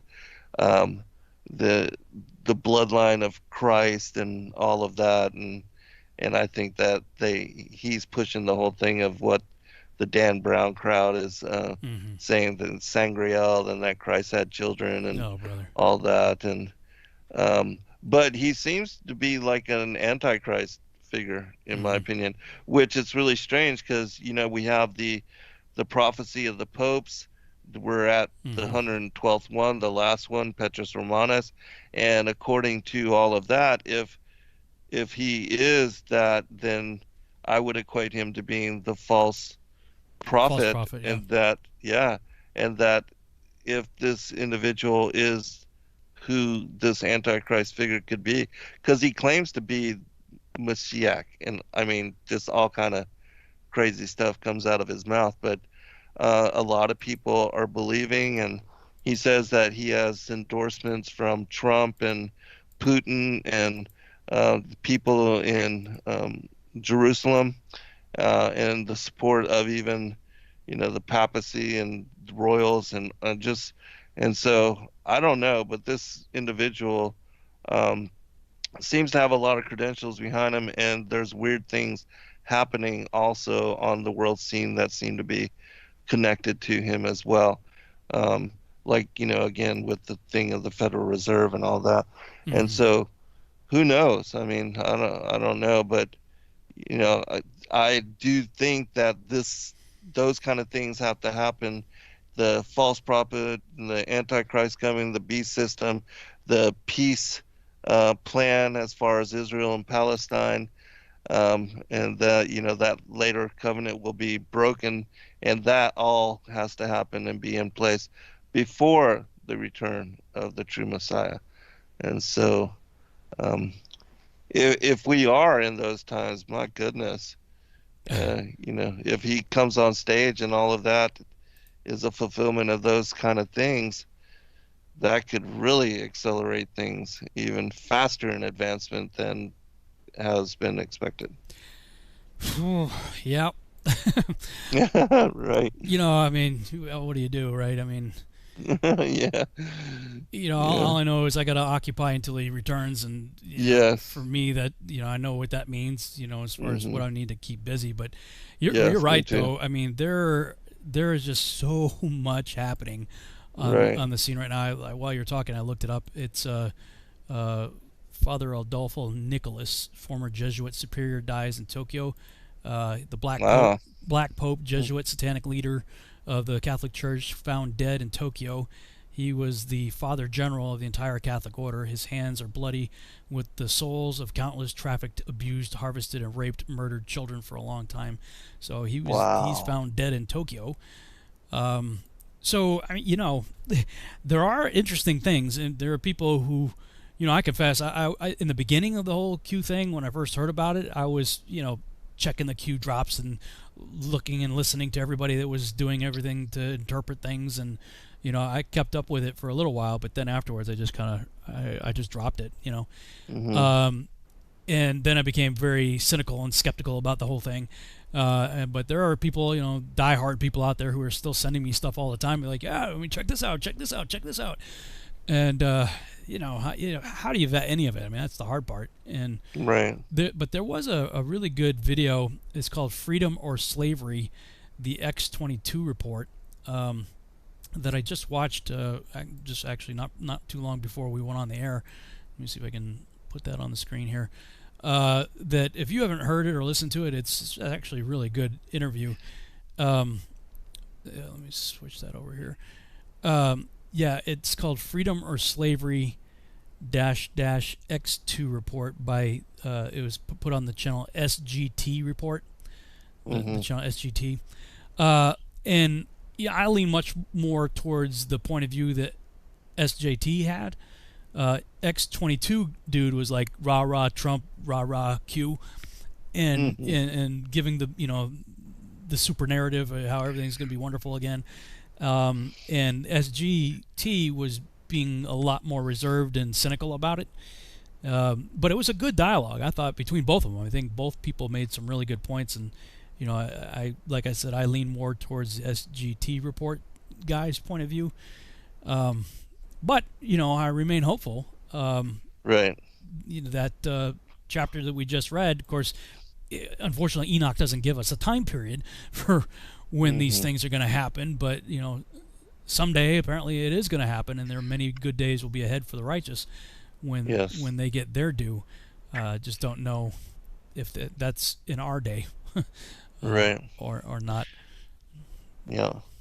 Well, if it's the harvest, and again, if all these things align with the false prophet and the Antichrist coming on the stage, which this guy coming out of nowhere, I'd never heard of him until just a couple of days ago, but just looking at some of the stuff with this King John III, he could certainly be that personage, and then and if that is the false prophet and the Antichrist come on the world stage, well then certainly things could accelerate, and it could unfold as the fig tree generation. All that could be within our lifetimes, but who knows? We'll see. Yeah, one way or another. I mean, what are we going to do, right? Right, exactly. It's not like we can, it's going to happen. It's going to happen. Right. Verse 2, though, of this chapter caught my attention. In the day of the tribulation of the sinners, your children shall mount and rise as eagles, and higher than the vultures will be your nests. So you're rising up like eagles and like vultures, right. But then it says, and you shall ascend and enter the crevices of the earth. You would think, well, wait a minute, that's descend. So where are they ascending from? Right. That one kind of threw me for a loop there, because it's talking about tribulations, the day of the tribulation of the sinners, your children shall mount up. Unless it's talking about, is it talking about, who's it talking to here? Okay, let me go back and read that again. But hopeful, ye righteous, for suddenly shall the sinners perish before you, and ye shall have lordship over them according to desires. So that's to the righteous. And in the day of the tribulation of the sinners, your children. So I'm assuming the antecedent here, your children, being the children of the righteous, right, shall mount up and rise as eagles, higher than the vultures will be your nest, and ye shall ascend and enter the crevices of the earth, and the clefts of the rock, forever as conies before the unrighteous. And the sirens shall sigh because of you and weep. What do you make of that? That's pretty bizarre. Yeah, that is bizarre, because entering the crevices of the earth, that would seem like, yeah, like you're in the interior, and the righteous, in my opinion, are already up. If they're dead, they're already above the vaulted dome, and if they're alive, then they would be on the earth. And if you're mounting up, because that seems to me like if you are going to be preserved, like when Christ comes again and all the dead are called up into the air to meet him, then that would make sense. But here, ascending up to the crevices of the earth, that is kind of bizarre. Yeah, when I read I wonder what the word is, as far as crevices. Yeah, let me go back and look at Lawrence, because it struck me as I was reading Lawrence too, but more so when I read when I was listening to you read Charles. In the Lawrence, in the day of the sufferings of sinners, your offspring shall be elevated and lifted up like eagles. Your nest shall be more exalted than that of the Avest. I don't know. I guess that's Charles calls that vultures. You shall ascend. Same thing. Ascend and enter into the cavities of the earth, and into the clefts of the rocks forever, like conies from the sight of the ungodly. So it's basically the same.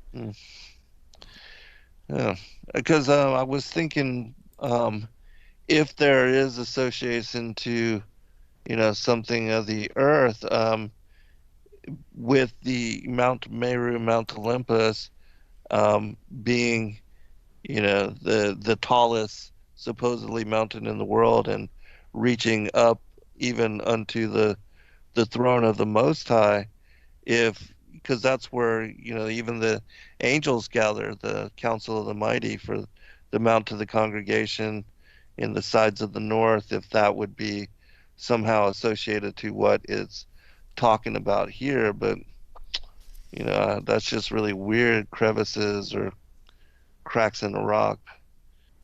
I don't know what to really make of that. Let me see. I'll take a look at Dr. Ken Johnson's good idea. book, just see if he had any insight on it.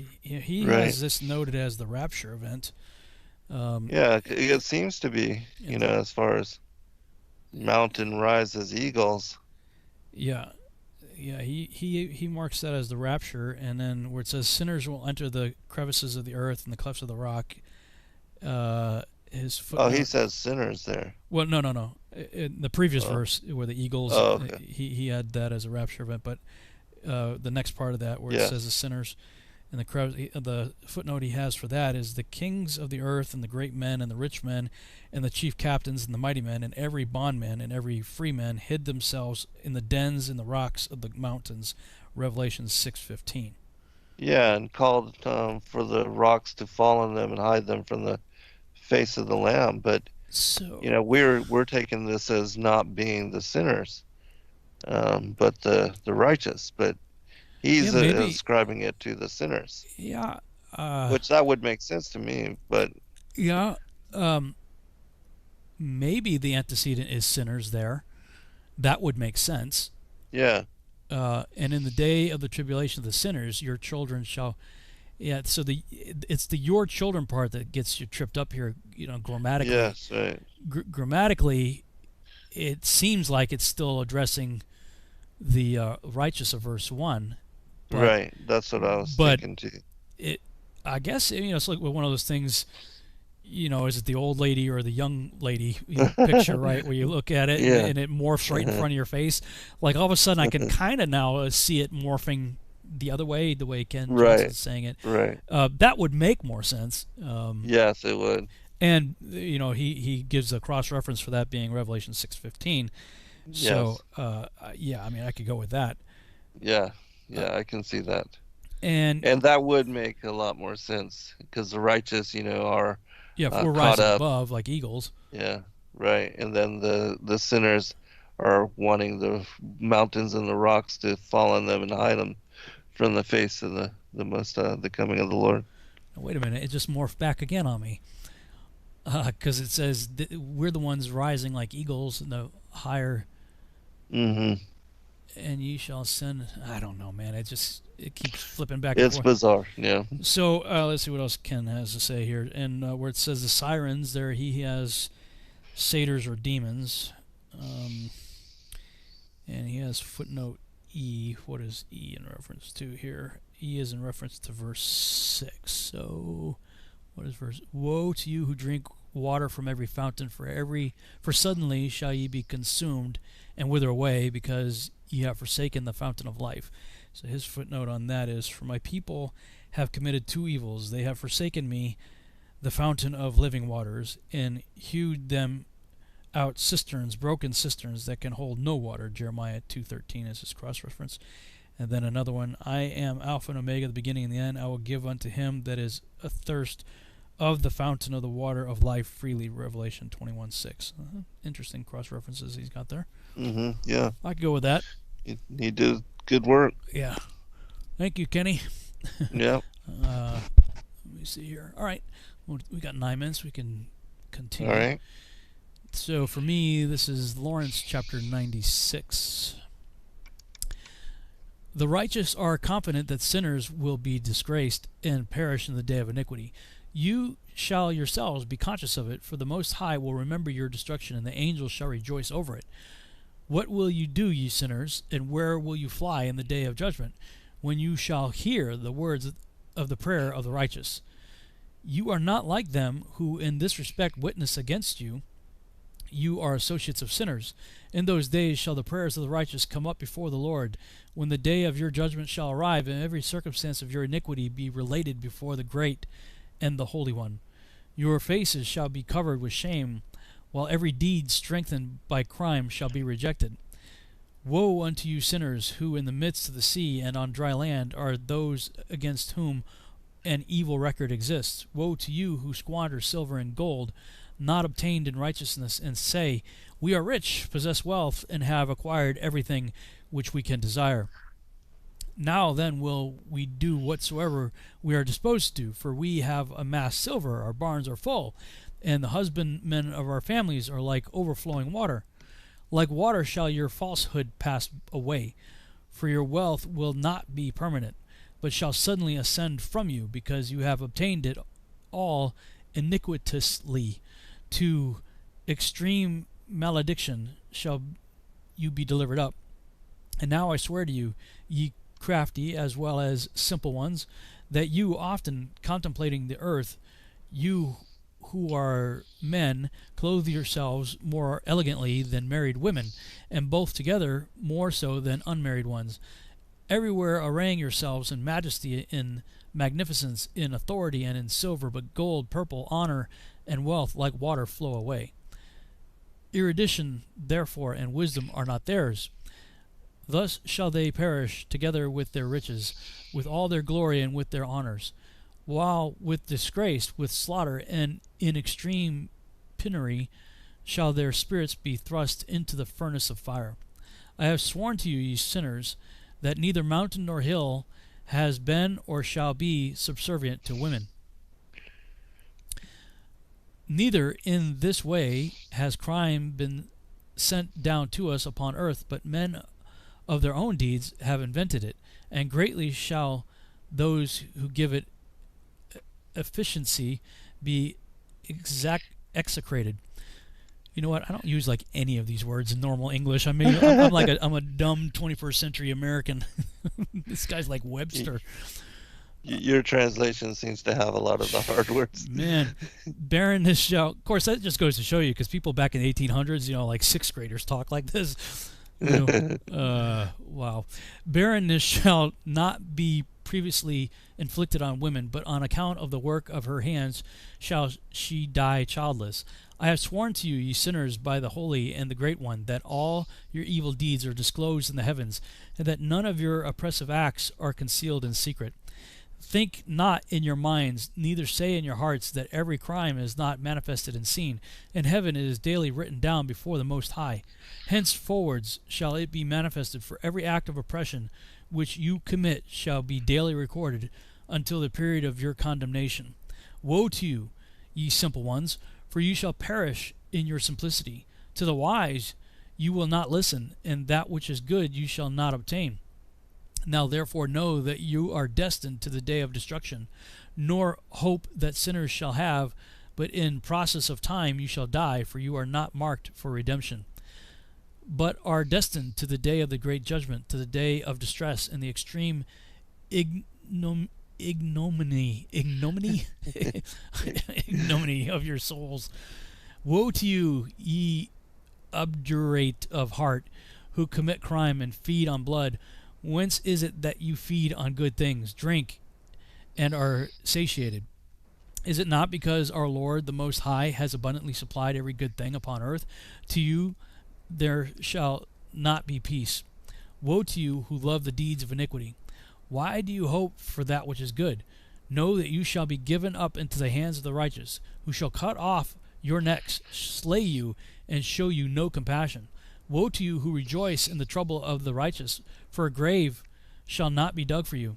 Woe to you who frustrate the word of the righteous, for to you there shall be no hope of life. Woe to you who write down the words of falsehood and the word of the wicked, for their falsehood they record, that they may hear and not forget folly. To them there shall be no peace, but they shall surely die suddenly. Okay, well, Yours for looks me, like that's shorter. 2 chapters. Yeah. So I can go through the first one. We'll probably get the first one before the break. Yeah. Got 4 minutes. All right. 97. Believe, ye righteous, that the sinners will become a shame and perish in the day of unrighteousness. Be it known unto you, ye sinners, that the Most High is mindful of your destruction, and the angels of heaven rejoice over your destruction. What will ye do, ye sinners, and whither will ye flee on that day of judgment?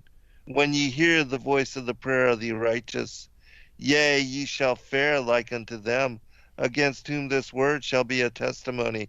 Ye have been companions of sinners. And in those days the prayer of the righteous shall reach unto the Lord, and for you the days of your judgment shall come, and all the words of your unrighteousness shall be read out before the great Holy One, and your faces shall be covered with shame. And he will reject every work which is grounded on unrighteousness. Woe to you, ye sinners, who live on the mid-ocean and on the dry land, whose remembrance is evil against you. Woe to you who acquire silver and gold in unrighteousness and say, we have become rich with riches and have possessions and have acquired everything we have desired. And now let us do what we purposed, for we have gathered silver, and many are the husbandmen in our houses, and our granaries are brim full as with water. Yea, and like water your lies shall flow away, for your riches shall not abide, but speedily ascend from you. For ye have acquired it all in unrighteousness, and ye shall be given over to a great curse. Wow, like that sounded just like Jeffrey Epstein right there. Yeah, exactly, right. Especially verse 7. Woe to you, ye sinners, who live on the mid-ocean and on the dry land. Right. His little island there. Island, exactly. Yeah. They had their pedophile island. Yeah. That literally got away with everything. Like, yeah. And he knew it. He's like, yeah, I can just get away with anything. You know? I mean, he literally had raped and molested like thousands of young girls. Unbelievable. I don't know if you saw the trials, his trial there on Netflix. Yeah, I did see bits and pieces of it, and yeah, there was something like what 40 women that came forward, but they represent hundreds. Hundreds, and probably even thousands. Probably thousands, yeah. He literally had 16-year-old girls. He would pay them $200 to recruit anybody that they would bring over to have sex with him, and then he would also pay the girls that he had sex with $200. And so he had all these 16-year-olds that were homeless or didn't have money, and they would basically talk their girlfriends into going over there, and then they were working as pimps for him. And then all these young girls that didn't have couldn't get money from anywhere else, they were taking him up on his offer. And so he had sick. Yeah, I mean, it's horrible. It's horrible what was going on over there. Well, he's definitely, if he's still alive, I personally think he's dead, but either way, he's getting his due. Yeah, absolutely.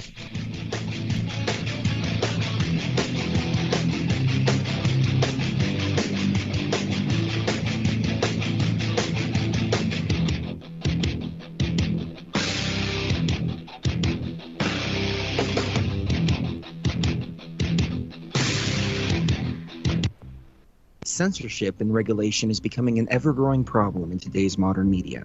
From the mainstream to YouTube and Google, the information you're looking for is buried by official narratives and propaganda. This is why TFR is 100% uncensored, unregulated, and listener-supported. The shows on TFR are not micromanaged by the station, and our hosts are free to speak their minds however they please. As such, the views and opinions expressed on our station are of those who make them. If you happen to hear anything offensive on TFR, please send us an email to toughtitty@tfrlive.com, and we'll be happy to tell you that we really don't give a damn. We stand for freedom of speech and non-censorship. If you also stand for free speech, you can go to tfrlive.com/signup and sign up for a TFR supporter pass and help us in our mission to keep the airwaves uncensored and unregulated. TFR Live, your uncensored and unregulated protection from deception.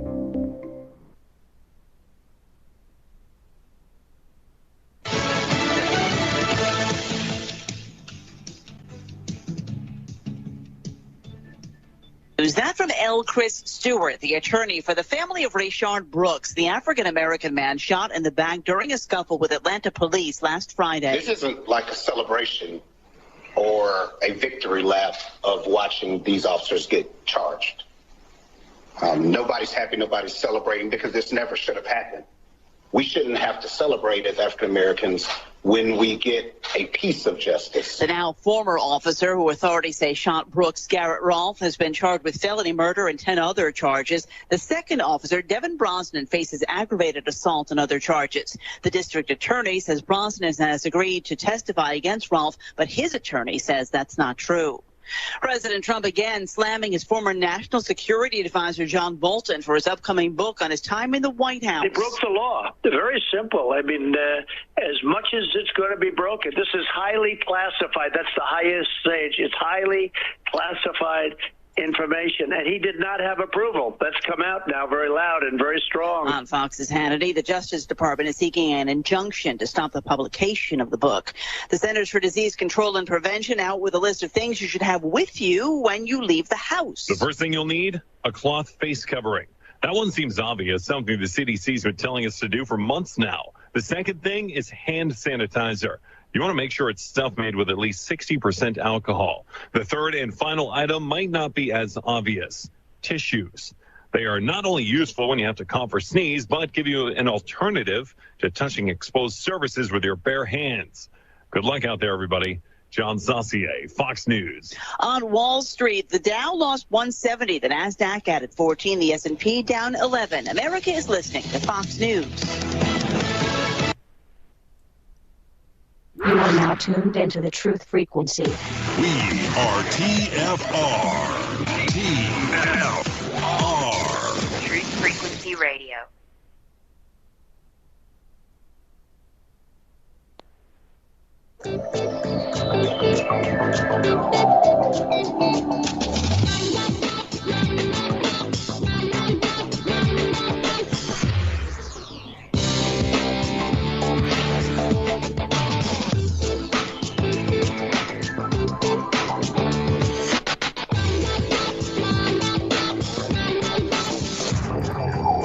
And we're back on the Revolutionary Radio Project. I'm your host, Rob Skiba, for the second hour of the broadcast. I'm joined with my friend and co-host, Zen Garcia, and we're going through the book of Enoch.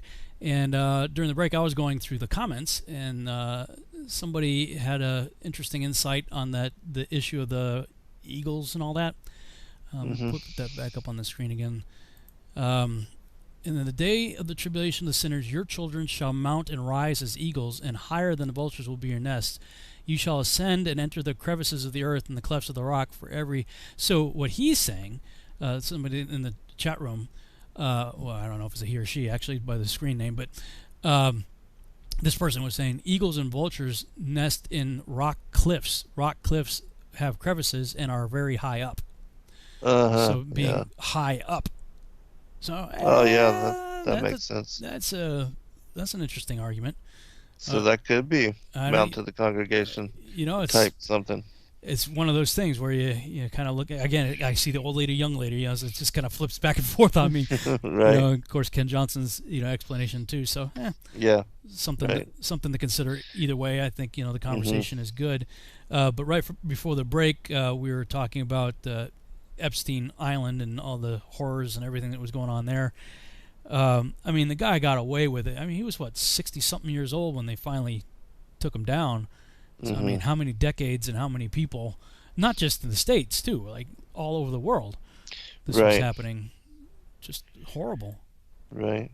And for those of us that know what goes on as far as the high levels, that they are trafficking kids, and he was trafficking some of these young girls that expected basically to have to perform sexual favors for other individuals, and so that's just the way it is. And so we know even now that there's a lot of sex trafficking of young girls, especially those that are coming out of the wars, Iraq and Syria and places of that nature, that are refugees and going to these different countries, that they're being treated in that manner. It was the same way with the Serbian wars and other wars, and there unfortunately always seems to be DINOCOR and how they were caught trafficking kids and women. And so these kind of things have been ongoing for a very long time. There's a very elaborate system that is maintained and supported by very wealthy individuals that do this kind of thing, and they have been getting away with it. And so that's one of the reasons why, looking forward to justice, that they will get their due. Either here or there. Yeah, exactly. I have to be careful because I don't want to wish eternal damnation and hell to anybody. Would rather God Himself said He's not willing that any should perish, but that all should come to repentance. And so, I certainly do pray that people come to repentance on this side, but I also pray that they reap what they sow. Absolutely. That there has to be justice for the victims.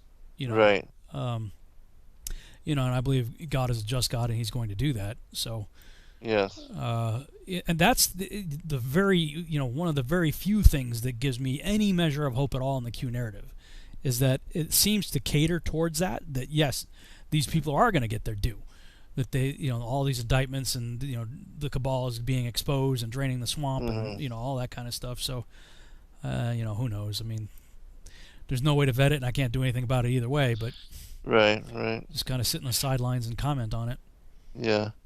But like I mean, the power of prayer has lasting and direct impact and influence, and so I think the prayers of the saints goes a long ways in also bringing forth as far as the reap what you sow, and that God also tells us in the scriptures that for those that harm the innocent and the children, that they really have hell to pay. Well, yeah. I mean, just look at what Yeshua says. It's better for you. Like, it's like not good, like, to mess with kids. Have you seen the series The Chosen? I have not yet, but that is on Your ever my growing to-do list as well. Yeah. Yeah. That and Out of the Shadows very Uh-huh. soon. Yeah. Yeah, what I love about The Chosen is, well, first of all, it's a crowd-funded project, Mhm. and it's shooting here in Texas, not too far from me actually. It's like 45 minutes away, I think. Oh, is it ongoing still? Yeah, they're still moving Really? forward with it. Wow. But I believe it was episode 3 of season 1 that showed Jesus with the children and him interacting. Mhm. I mean, they're taking creative liberties, of course, but yeah, I think they're doing taking reasonable creative liberties with the text, and just showing his heart for children. Yes. You know, I mean, we get bits and pieces of it in the biblical narrative, Uh-huh. but to see it played out the way they dramatized it, I thought was very well done. And Awesome. man, don't be messing with his kids. Right, right. Absolutely not. Yeah.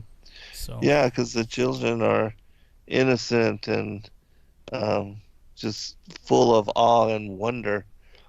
I think a lot that they are how we should be with that kind of disposition, and that adults really lose that or grow out of that Mhm. when taking on all the responsibilities of the world. hmm Yeah, I agree. All right, Yeah. so yours continued. 98. Okay. Yeah, chapter 98. And now I swear unto you, to the wise and to the foolish, for ye shall have manifold experiences on the earth. For ye men shall put on more adornments than a woman, and colored garments more than a virgin. In royalty and in grandeur and in power, and in silver and in gold and in purple, and in splendor and in food they shall be poured out as water. Therefore they shall be wanting in doctrine and wisdom, and they shall perish thereby together with their possessions, and with all their glory and splendor. And in shame and in slaughter and in great destitution, their spirits shall be cast into the furnace of fire. I have sworn unto you, ye sinners, as a mountain has not become a slave, and a hill does not become the handmaid of a woman. Even so, sin has not been sent upon the earth, but man of himself has created it. And under a great curse shall they fall who commit it. And barrenness has not been given to the woman, but on account of the deeds of her own hands, she dies without children. I have sworn unto you, ye sinners, by the Holy Great One, that all your evil deeds are revealed in the heavens, and that none of your deeds of oppression are covered and hidden. And do not think in your spirit, nor say in your heart, that you do not know and that you do not see, that every sin is every day recorded in heaven in the presence of the Most High. From henceforth ye know that all your oppression herewith ye oppress is written down every day till the day of your judgment. Woe to you, ye fools, for through your folly shall ye perish, and ye transgress against the wise, and so good hap shall not be your portion. And now know ye that ye are prepared for the day of destruction. Wherefore do not hope to live, ye sinners, but ye shall depart and die. For ye know no ransom, for ye are prepared for the day of the great judgment, for the day of tribulation and great shame for your spirits. Woe to you, ye obstinate of heart, who work wickedness and eat blood. Whence have ye good things to eat and to drink and to be filled? From all the good things which the Lord the Most High has placed in abundance on the earth. Therefore ye shall have no peace. Woe to you who love the deeds of unrighteousness. Wherefore do ye hope for good hap unto yourselves? Know that ye shall be delivered into the hands of the righteous, and they shall cut off your necks, and slay you, and have no mercy upon you. Woe to you who rejoice in the tribulation of the righteous, for no grave shall be dug for you. Woe to you who set at naught the words of the righteous, for ye shall have no hope of life. Woe to you who write down lying and godless words, For they write down their lies that men may hear them, and act godlessly towards their neighbor. Therefore they shall have no peace, but die a sudden death. So is that where? Yeah, Dyson. Okay, so we're both caught up at that point. Yes. Verse 7. And do not think in your spirit, nor say in your heart that you do not know, and that you do not see that every sin is every day recorded in heaven in the presence of the Most High. From henceforth ye know that all your oppression, hence wherewith ye oppress, is written down every day to the day of your judgment. That must be one heck of a large library volume of books. Oh yes. Being written down. Right.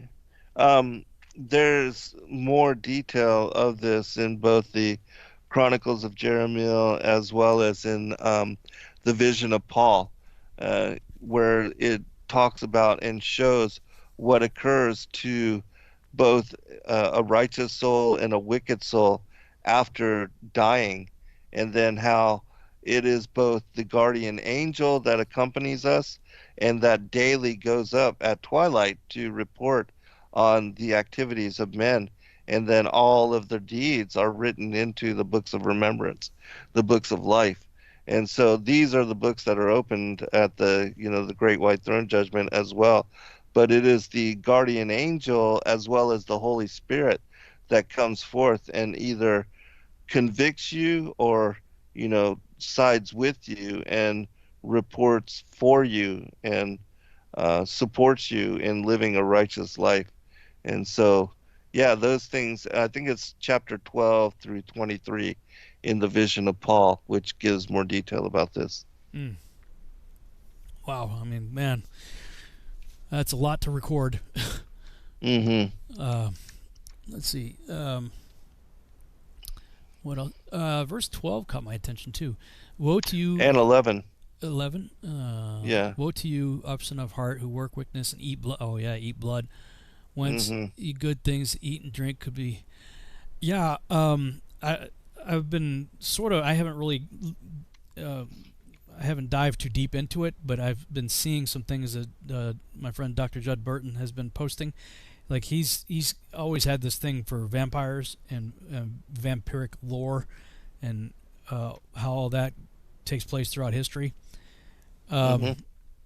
And he just posted something recently about that. But I mean, it all goes hand in hand, right? I mean. Oh yeah, absolutely. The drinking of blood and just cannibalism and everything. Right. Have you Micah chapter 3, those few verses? I'm not sure, but I'll read these for you real quick.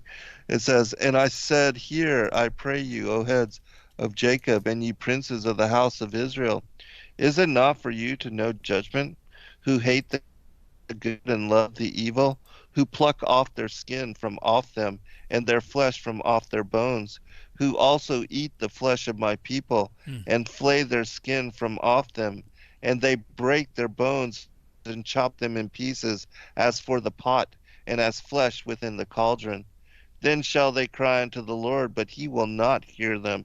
He will even hide his face from them at that time, as they have behaved themselves ill in their doings." And so, this, in my opinion, is confirmation that they most certainly did engage in such behavior. It's just horrible. It is. I saw something. God awful. Yeah, I saw something. Take it for whatever it is. It's a meme right on Facebook, but it was a meme with Macaulay Culkin. It was a picture of him talking about some of the things that he supposedly witnessed in Hollywood, and some unnamed character that he was describing bragging about the leather shoes that he was wearing that were made from human skin. And that the person made reference to, I think it was if I'm not mistaken, the young girl that was in Poltergeist. And according to that meme, Macaulay Culkin reckoned that he was saying that the leather of his shoes was from her. Oh, that's horrible. Just terrible. But it does not surprise me that these kind of things go on and happen, and like the adrenochrome and all of that as well, and how they joke about that, and that's horrible. And the terrorizing of individuals in order to flood their bodies with this adrenaline at the point of it being extracted from them. I mean, just those kind of things as well. It's insane, but it seems to be true. And it seems to have been put right in our face in the movie Monsters Inc. Like, oh, I haven't seen that. So. Well, yeah, and the whole. I mean, it's done as a comedy. It's a funny movie, but the monsters, their job is to scare children, and the fear, they literally live off the fear. It's like their food, and so they had all the fear meter, kind of thing going on, and how much fear they were causing.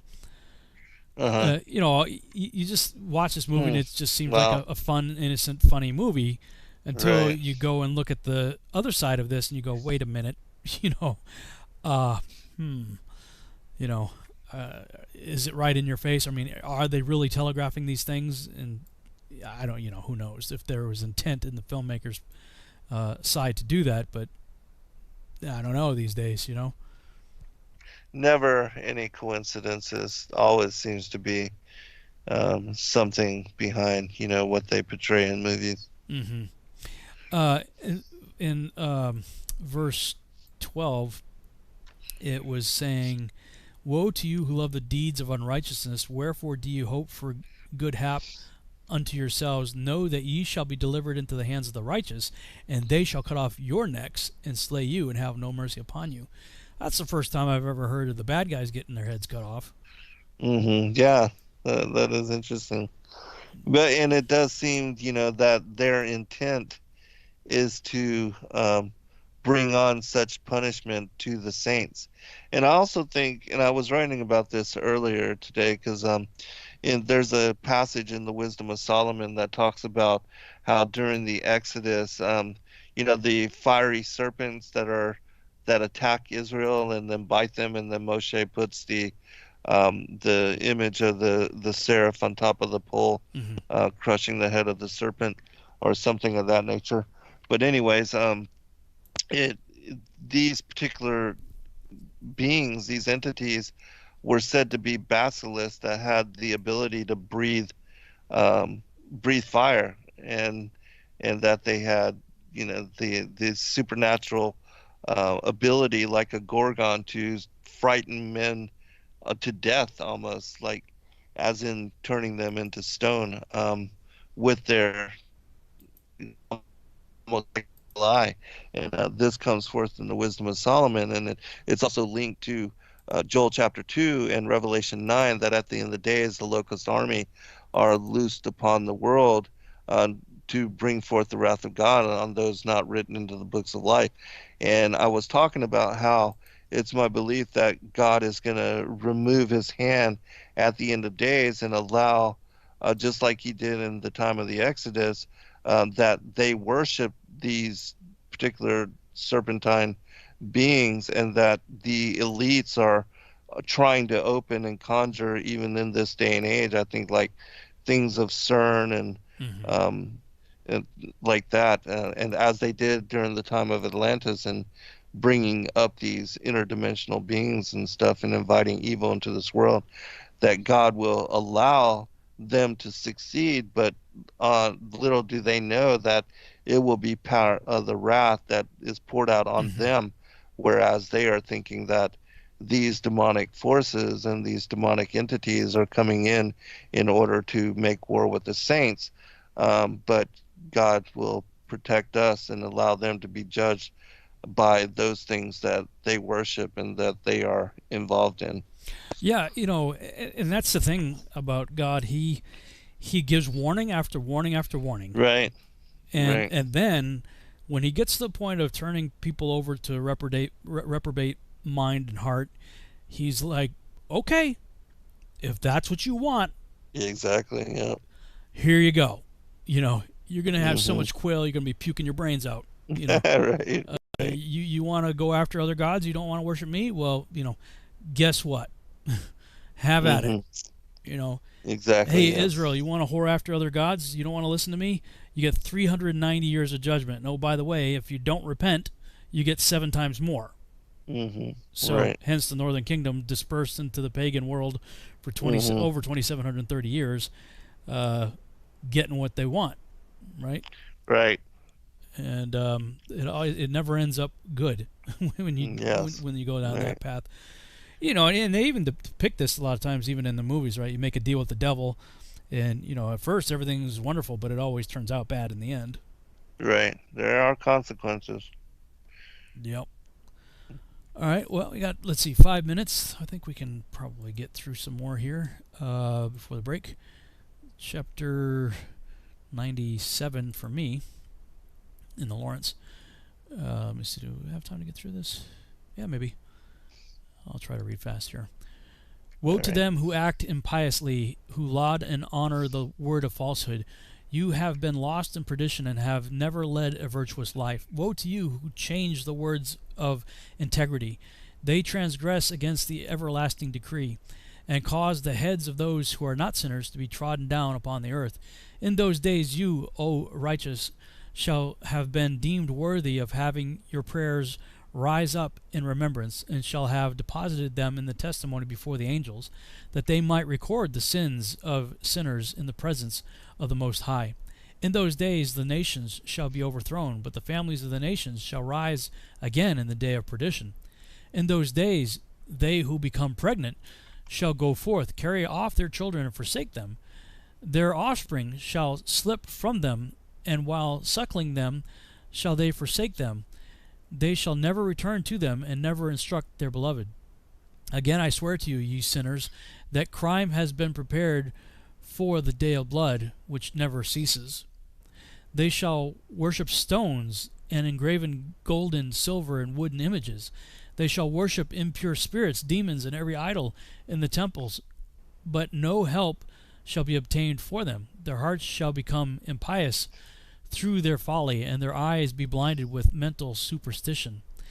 In their visionary dreams shall they be impious and superstitious, lying in all their actions and worshipping a stone.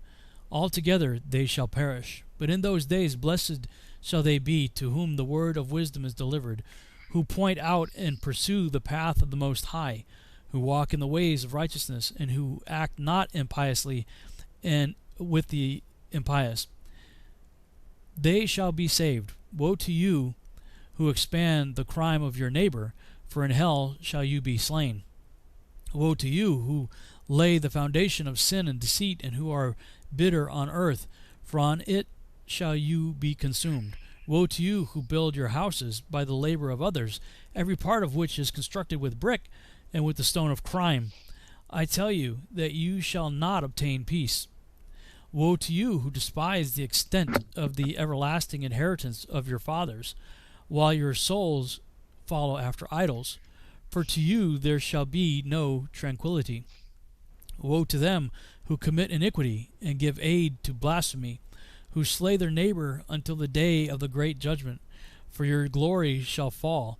Malevolence shall he put into your hearts, and the spirit of his wrath shall stir you up, that every one of you may perish by the sword. Then shall all the righteous and the holy remember your crimes. In all these apocalyptic renderings, we constantly see that people are going to be put to death by the sword. And I've often wondered about that, because in our day, very few people are using swords in warfare. Right. So, I've often wondered, is something going to happen that we would have already expended our weapons, or will our weapons be done away with? Maybe perhaps in a time where there's lots of violence, and then, let's say, an Antichrist figure rises up and says, "Okay, enough's enough," and declares peace, and all weapons have to be destroyed. Have you ever given any thought to that, or are you taking weapons or swords to just be weapons in general, or being more literal like I am? No, I have considered that and looked at it in that kind of light as well. Same thing with the horses, right. as far as the Million Man Army, and what does something happen, like the whole EMP that takes out all the control systems, all the computer networks, and everything that could reduce things to a dark age very quickly, and set everything back several centuries or decades, or whatever. And so those are things to consider. And then the more that technology becomes involved with weapons and everything, as far as the the military is concerned, that they are getting very, very fancy with everything. And so if there is a time that, even as they said, whether the batteries or the computer systems or the whatever, if that goes out, then you get set back into the dark ages.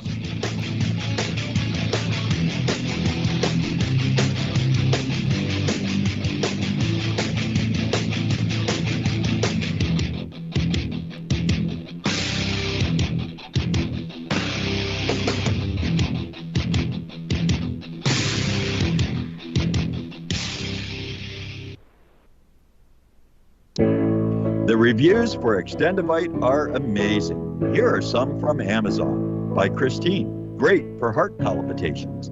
By Anne, before I started using this product, every afternoon my ankles and my hands would be swollen. That doesn't happen anymore. So if that part of their advertising is true, I have to assume that the rest of it is also. Not to mention that when I had my yearly blood test, only a few weeks after beginning to use this product, my cholesterol had dropped over 30 points. I'm going to continue to take it. By Croc, I love this product. It really works. By Brad, works great, thank you.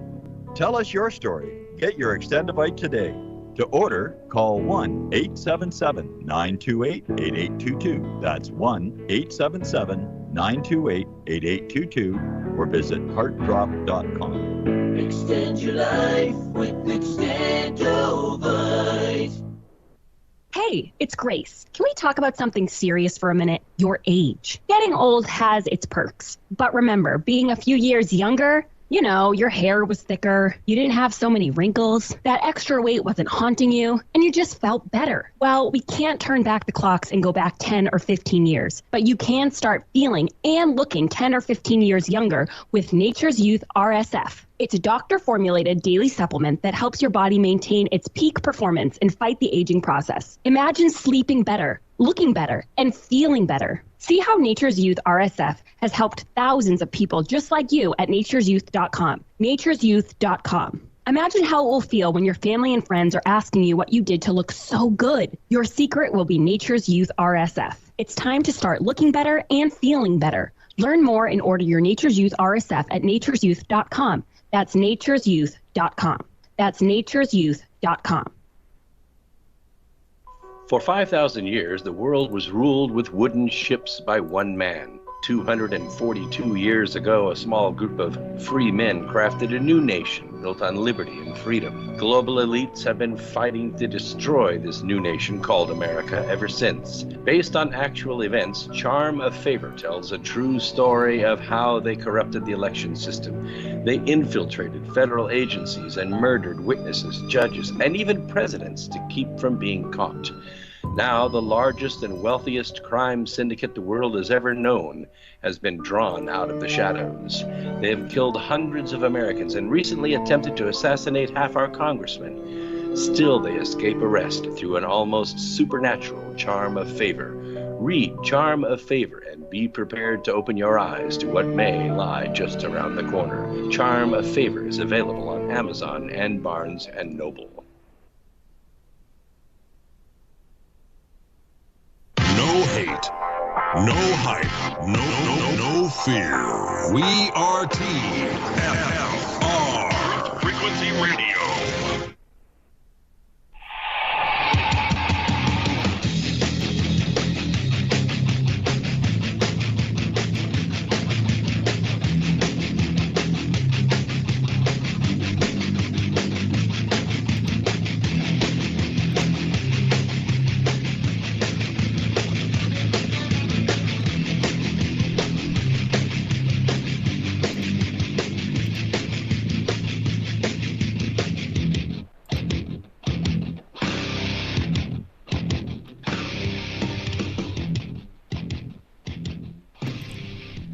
And we're back on the Revolutionary Radio Project. I'm your host, Rob Skiba, for the final half-hour segment of the broadcast, talking with my guest and co-host, Zen Garcia, discussing the book of Enoch. And we were talking before the break about this whole idea in the end times that people are fighting with swords. And what does that mean? I mean, when you think of DARPA and just the modern weapons that are available today, I mean, they are so high-tech and so, just incredible in what they can do. Is the word swords just a metaphor for weapons in general? Is that the only thing that they could have understood as weaponry, back then? Or is it are we gonna find ourselves in a situation where somehow we're all thrown into the Dark Ages? I've gone back and forth. It's interesting. One of the worst Superman movies was Superman 4, and in that movie, Superman's like, okay, I've made a decision. There's going to be no more nuclear weapons. I'm getting rid of all of them. So Superman takes it upon himself to get rid of all nuclear weapons. Could we have a situation where the world just descends into such chaos that and violence that a world leader finally gets up and says, okay, that's it. Enough's enough. Getting rid of all that stuff.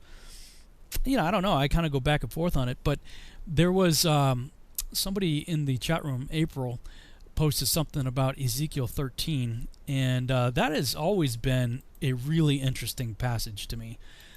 Beginning in Ezekiel 13, beginning in verse 18, thus saith the Lord God, woe to the women that sew pillows to all armholes and make kerchiefs upon the head of every stature to hunt souls. Will ye hunt the souls of my people, and will ye save the souls alive that come unto you? And will ye pollute me among my people for handfuls of barley and for pieces of bread, to slay the souls that should not die, and to save the souls alive that should not live? By your lying to my people that hear your lies? Wherefore, thus saith the Lord God, behold, I am against your pillows, wherewith ye there hunt the souls to make them fly, and I will tear them from your arms, and will let the souls go, even the souls that ye hunt to make them fly. Let me see if it goes on even further into that. Well, it's talking about divinations and all sorts of wickedness. And looking at other translations, and I'm not going to go through all this, but that whole passage, you really do have to go look at various translations. I mean, King James talks about pillows. Other translations talk about magic bands that snare souls and keep alive souls that are meant to die and kill souls that are meant to live. And you're like, what is going on here? And I remember listening to a broadcast that Tom Horn and Steve Quayle did a number of years ago talking about this, and I forget the words, kasetot, mespetot, something like that. There were different words used, but essentially what they were talking about was apparently there was some sort of restraining band that could be put on giants, because it talks about on the heads of every stature, that there were these bands that, and that calls back to Job. Can you loose the bands of Orion? That there were apparently these magic bands, if you will, that could put Nephilim in stasis. And that's why you always see, like, genie in a bottle, right? The genie always has this band around its arm, like a usually depict like a gold ring around its bicep. But I've heard tell from different people who claim to have come across giants. Like supposedly there was a whole bunch of Egyptian stuff found in the Grand Canyon, in some caves in the Grand Canyon, and they found, these massive giants that looked like they were in stasis, like they were like suspended animation of some sort. That and Steve Quayle actually wrote about that in his book. I think it's called The Long Walkers or something like that. It was a fiction novel he wrote,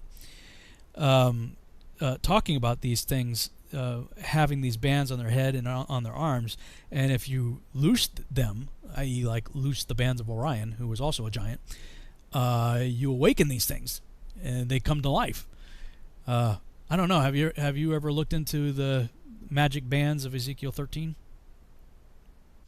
I have not. I mean, this is the first time that I've heard about it, but it's fascinating. Yeah. I've heard of like the different bottles, as far as like the genies in the bottle, and how that was all magical incantation spells to trap spirits into bottles, and then we've had recently these boxes, the Digibic boxes or something of that nature, and people have been supposedly buying those and opening them and seeing if they really did contain spirits, and there's been some strange occurrences with all of that in these spirit boxes. And so yeah, but I've never heard of the the magical bands as far as the giants. It's fascinating. Yeah. You've probably seen memes and pictures of various engravings like the Sumerian, Anunnaki, and stuff like that. They usually show the bird head, human body holding like the pine cone. They usually have like they usually have like a pine cone type thing, pineal gland type of thing in one hand, but in the other hand they're always carrying like this purse. Right. This little purse. And I saw a meme somebody had done on Facebook. They were showing the most famous ones I've always seen were the Anunnaki doing that, but he was showing that various hieroglyphic imagery and carvings and stuff from people all over the world in vastly different cultures were depicting beings having this little identical looking like little purse thing that they're holding. And it's talking about their souls like birds. In verse 20, Ezekiel 13:20. Let me see if I can go back, bring that back on the screen here. On BibleHub.com, I got the all the different translations up on the screen. Ezekiel 13:20, New International Version. Therefore, this is what the Sovereign Lord says: I'm against your magic charms with which you ensnare people like birds, and I will tear them from your arms. I will set free the people that you ensnare like birds. And all the other translations pretty much say the same thing what King James is saying here. Therefore, thus saith the Lord, behold, I'm against your pillows, wherewith ye there hunt the souls to make them fly, and I will tear them from your arms, and I will let the souls go, even the souls that ye hunt to make them fly. Very cryptic stuff. Let me see. Let me look up what they're calling pillows here. Yeah, Kaseth. Kaseth. I've heard Kasetat is another derivative of that. Mespetat and Kasetat, I think, were the words, if memory serves. Yeah, just crazy interesting.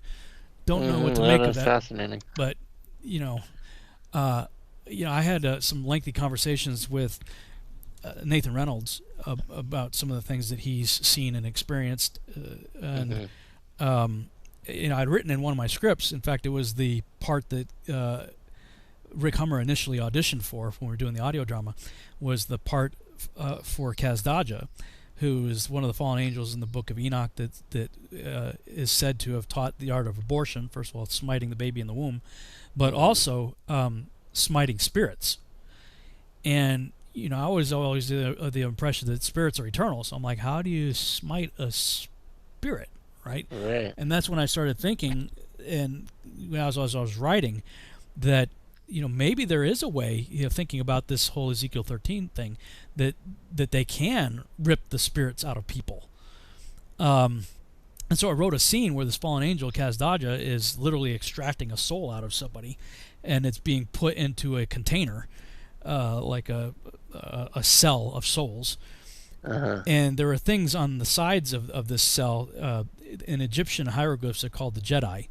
It's spelled with a D before it, D Jedi, the Jedi, and it looks like a mushroom that has like bands on it, and apparently it has something to do with resurrection. It was interesting because they actually depicted that like right in your face in the X-Men movie that dealt with Apocalypse, who was it's basically the Nimrod story. They resurrect this guy, but they had these tubular things that look like mushrooms, where they have bands on them, which are they're somehow linked to resurrection, the Jed poles they call them. And so I'd written this scene, and it was really disturbing the way I envisioned it, the way I wrote it. And after I wrote this whole scene, I took a step back, and I was like, man, I don't know. Like I was wondering if I should take it out of the script, and I felt very strongly that the Holy Spirit was telling me, no, you leave that in there. Yeah. And it was like a day or two later that we were watching V when they did the reboot of the TV series V, and there's a scene where Anna is walking through the Vatican with this like cardinal or bishop or somebody, and she's seeing all these paintings of hell and stuff on the walls, and she's like, what is this stuff? And the priest or whoever it was saying, well, we believe that, you know, humans, after they die, their spirit goes on to either a place of torment called hell or to a place of joy called heaven. And they're like, you have an eternal spirit? And he's like, yeah, you know, we believe that, you know, our spirit lives on eternally afterwards. And the next thing you see is Anna has got a victim on a table, and she's trying to extract the soul from him. You know, and I'm like, whoa, okay, because like I literally just written it and was freaking out about it. Like, and then I talked to Nathan Reynolds about it, and he was saying, yeah, there is some kind of tech out there. They call it blue energy, that some of these underground bases and stuff are operating under. Like they're extracting the soul of people and utilizing it somehow as blue energy to run the place. I'm going, man, you know, and how all that ties to Ezekiel 13 and stuff like that, and all these giants are held in stasis by these magic bands that are around their arms and around their heads. I don't know. I mean, it makes for great science fiction, but it just may actually be true.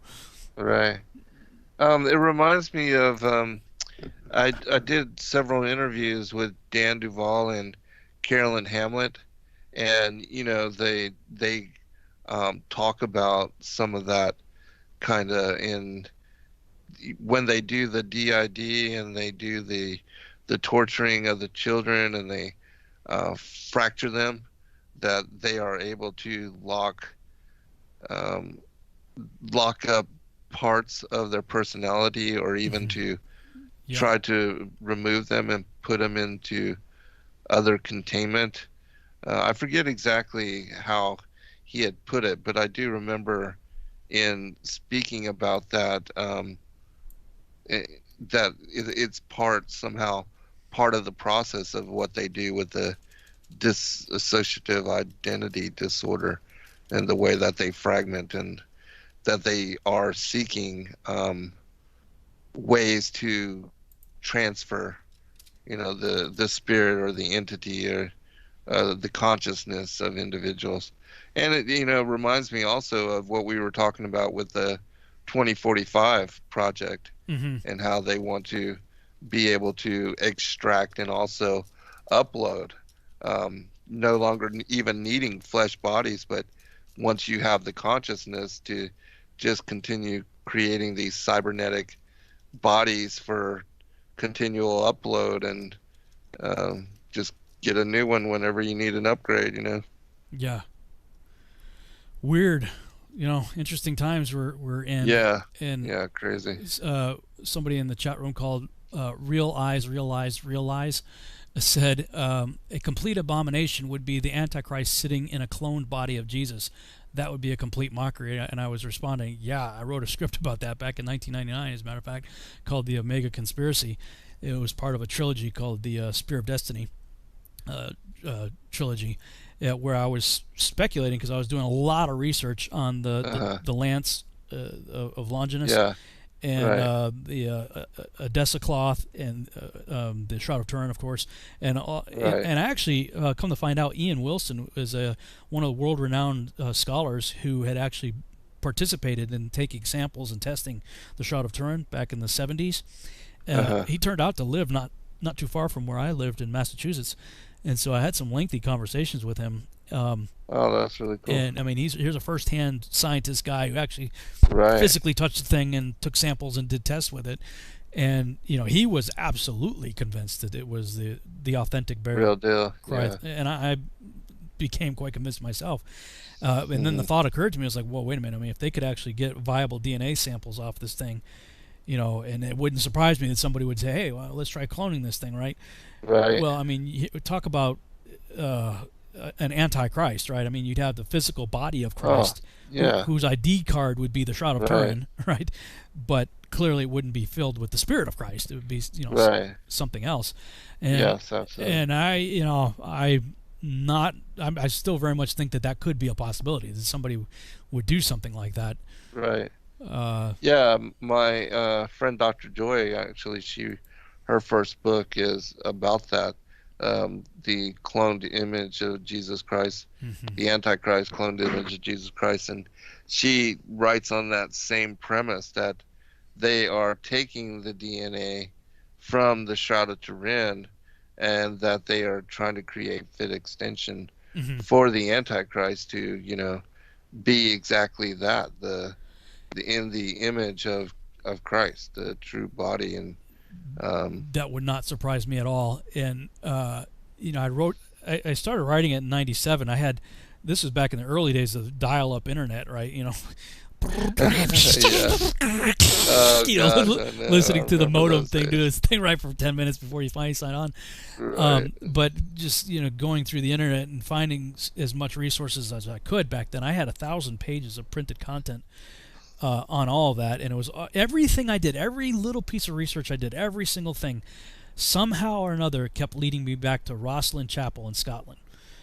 Like everything I was doing, I would go down this one rabbit trail and hop down that bunny trail for a while, and it inevitably ended up at Rosslyn Chapel. It was the craziest thing.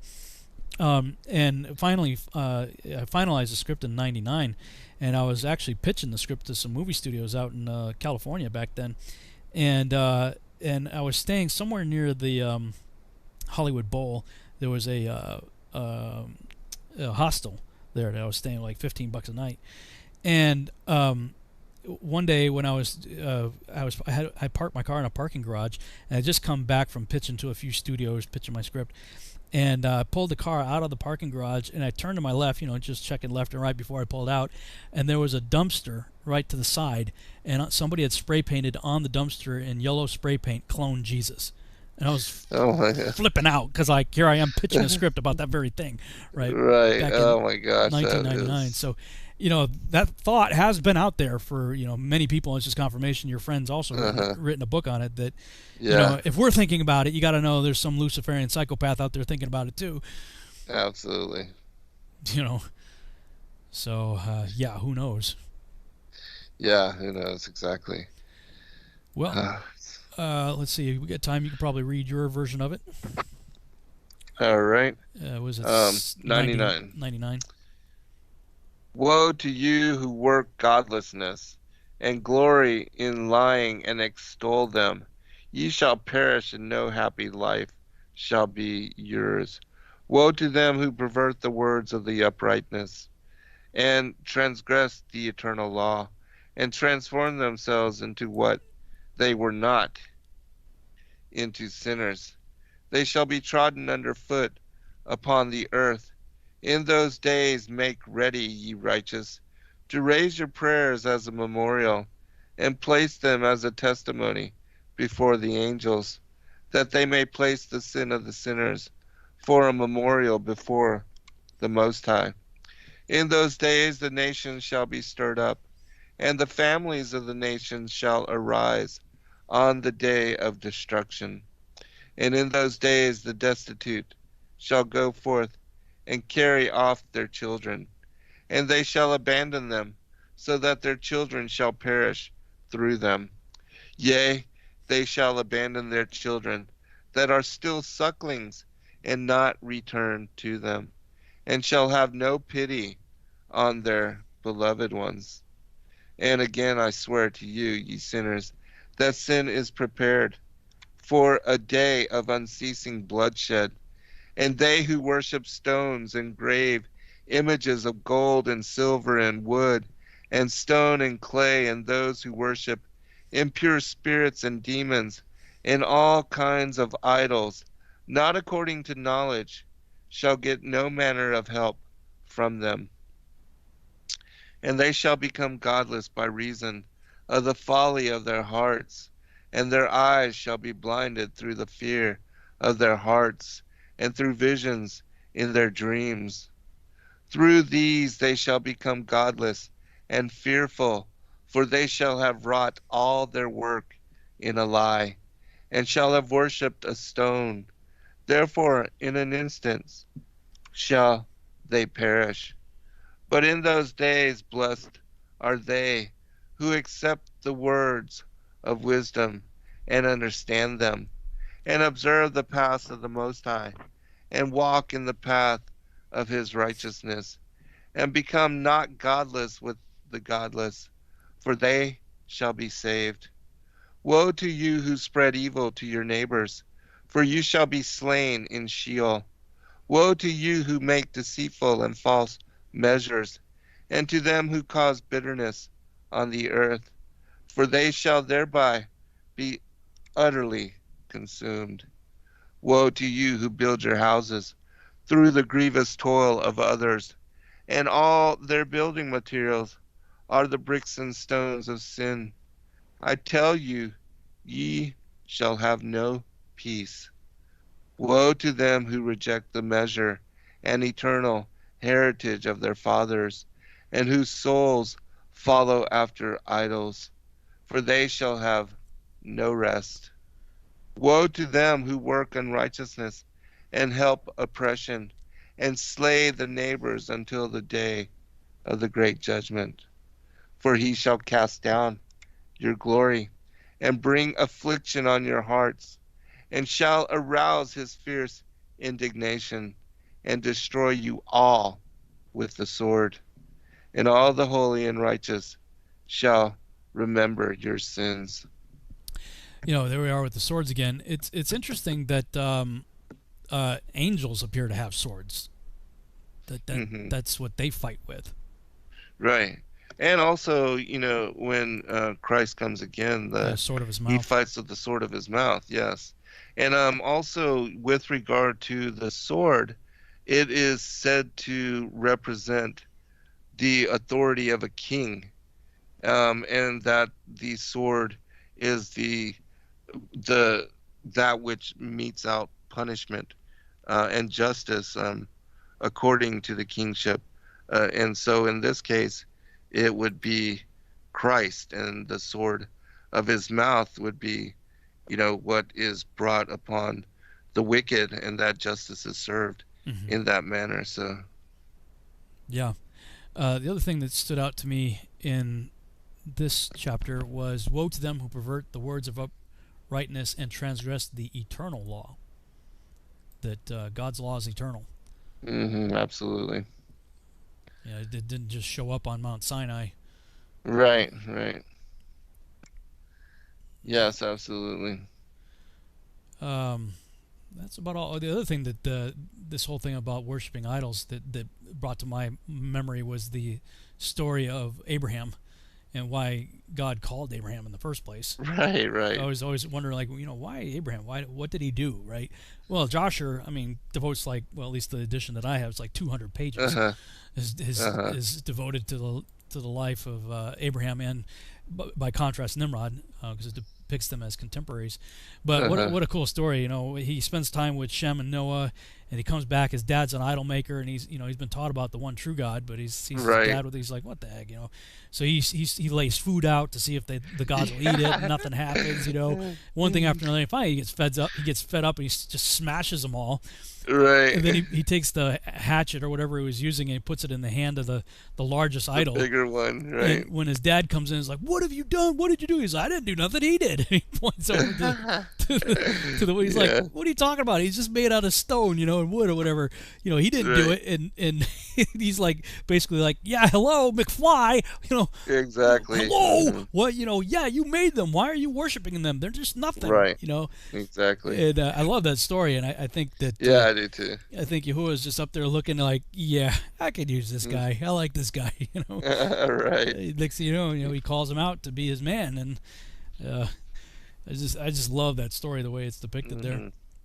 Yeah, it is so funny, and then people don't just reading the canon, they're not familiar or aware with the depth of that story, and it is funny when you just visualize all of that taking place, and he uses it to convict him, to convict his father of worshiping false gods. And so, yeah, I think it's an incredible story. And then the whole thing with regard to Abraham is that, according to some of the earlier stories, that when Adam was cast out of paradise, there was seen when he arrived here upon the earth a comet in the sky, some kind of star. Right. And then the same thing, that reading the story of Abraham, that the signs, the magicians, and all the soothsayers that are in service to, and even Terah, his father, serving Nimrod, they portend the destruction of his kingdom by a child that is born at that time. And we know that this is Abraham. And so that same sign is seen in the skies. And then we see that in the time of Yeshua as well, that this same star, or if it is the same star. But there are signs in the heavens. That's wow, it, man. That went quick. Good show again. Thanks, Zen. Be blessed, brother. You too, man. Good night, everybody. Good night, all.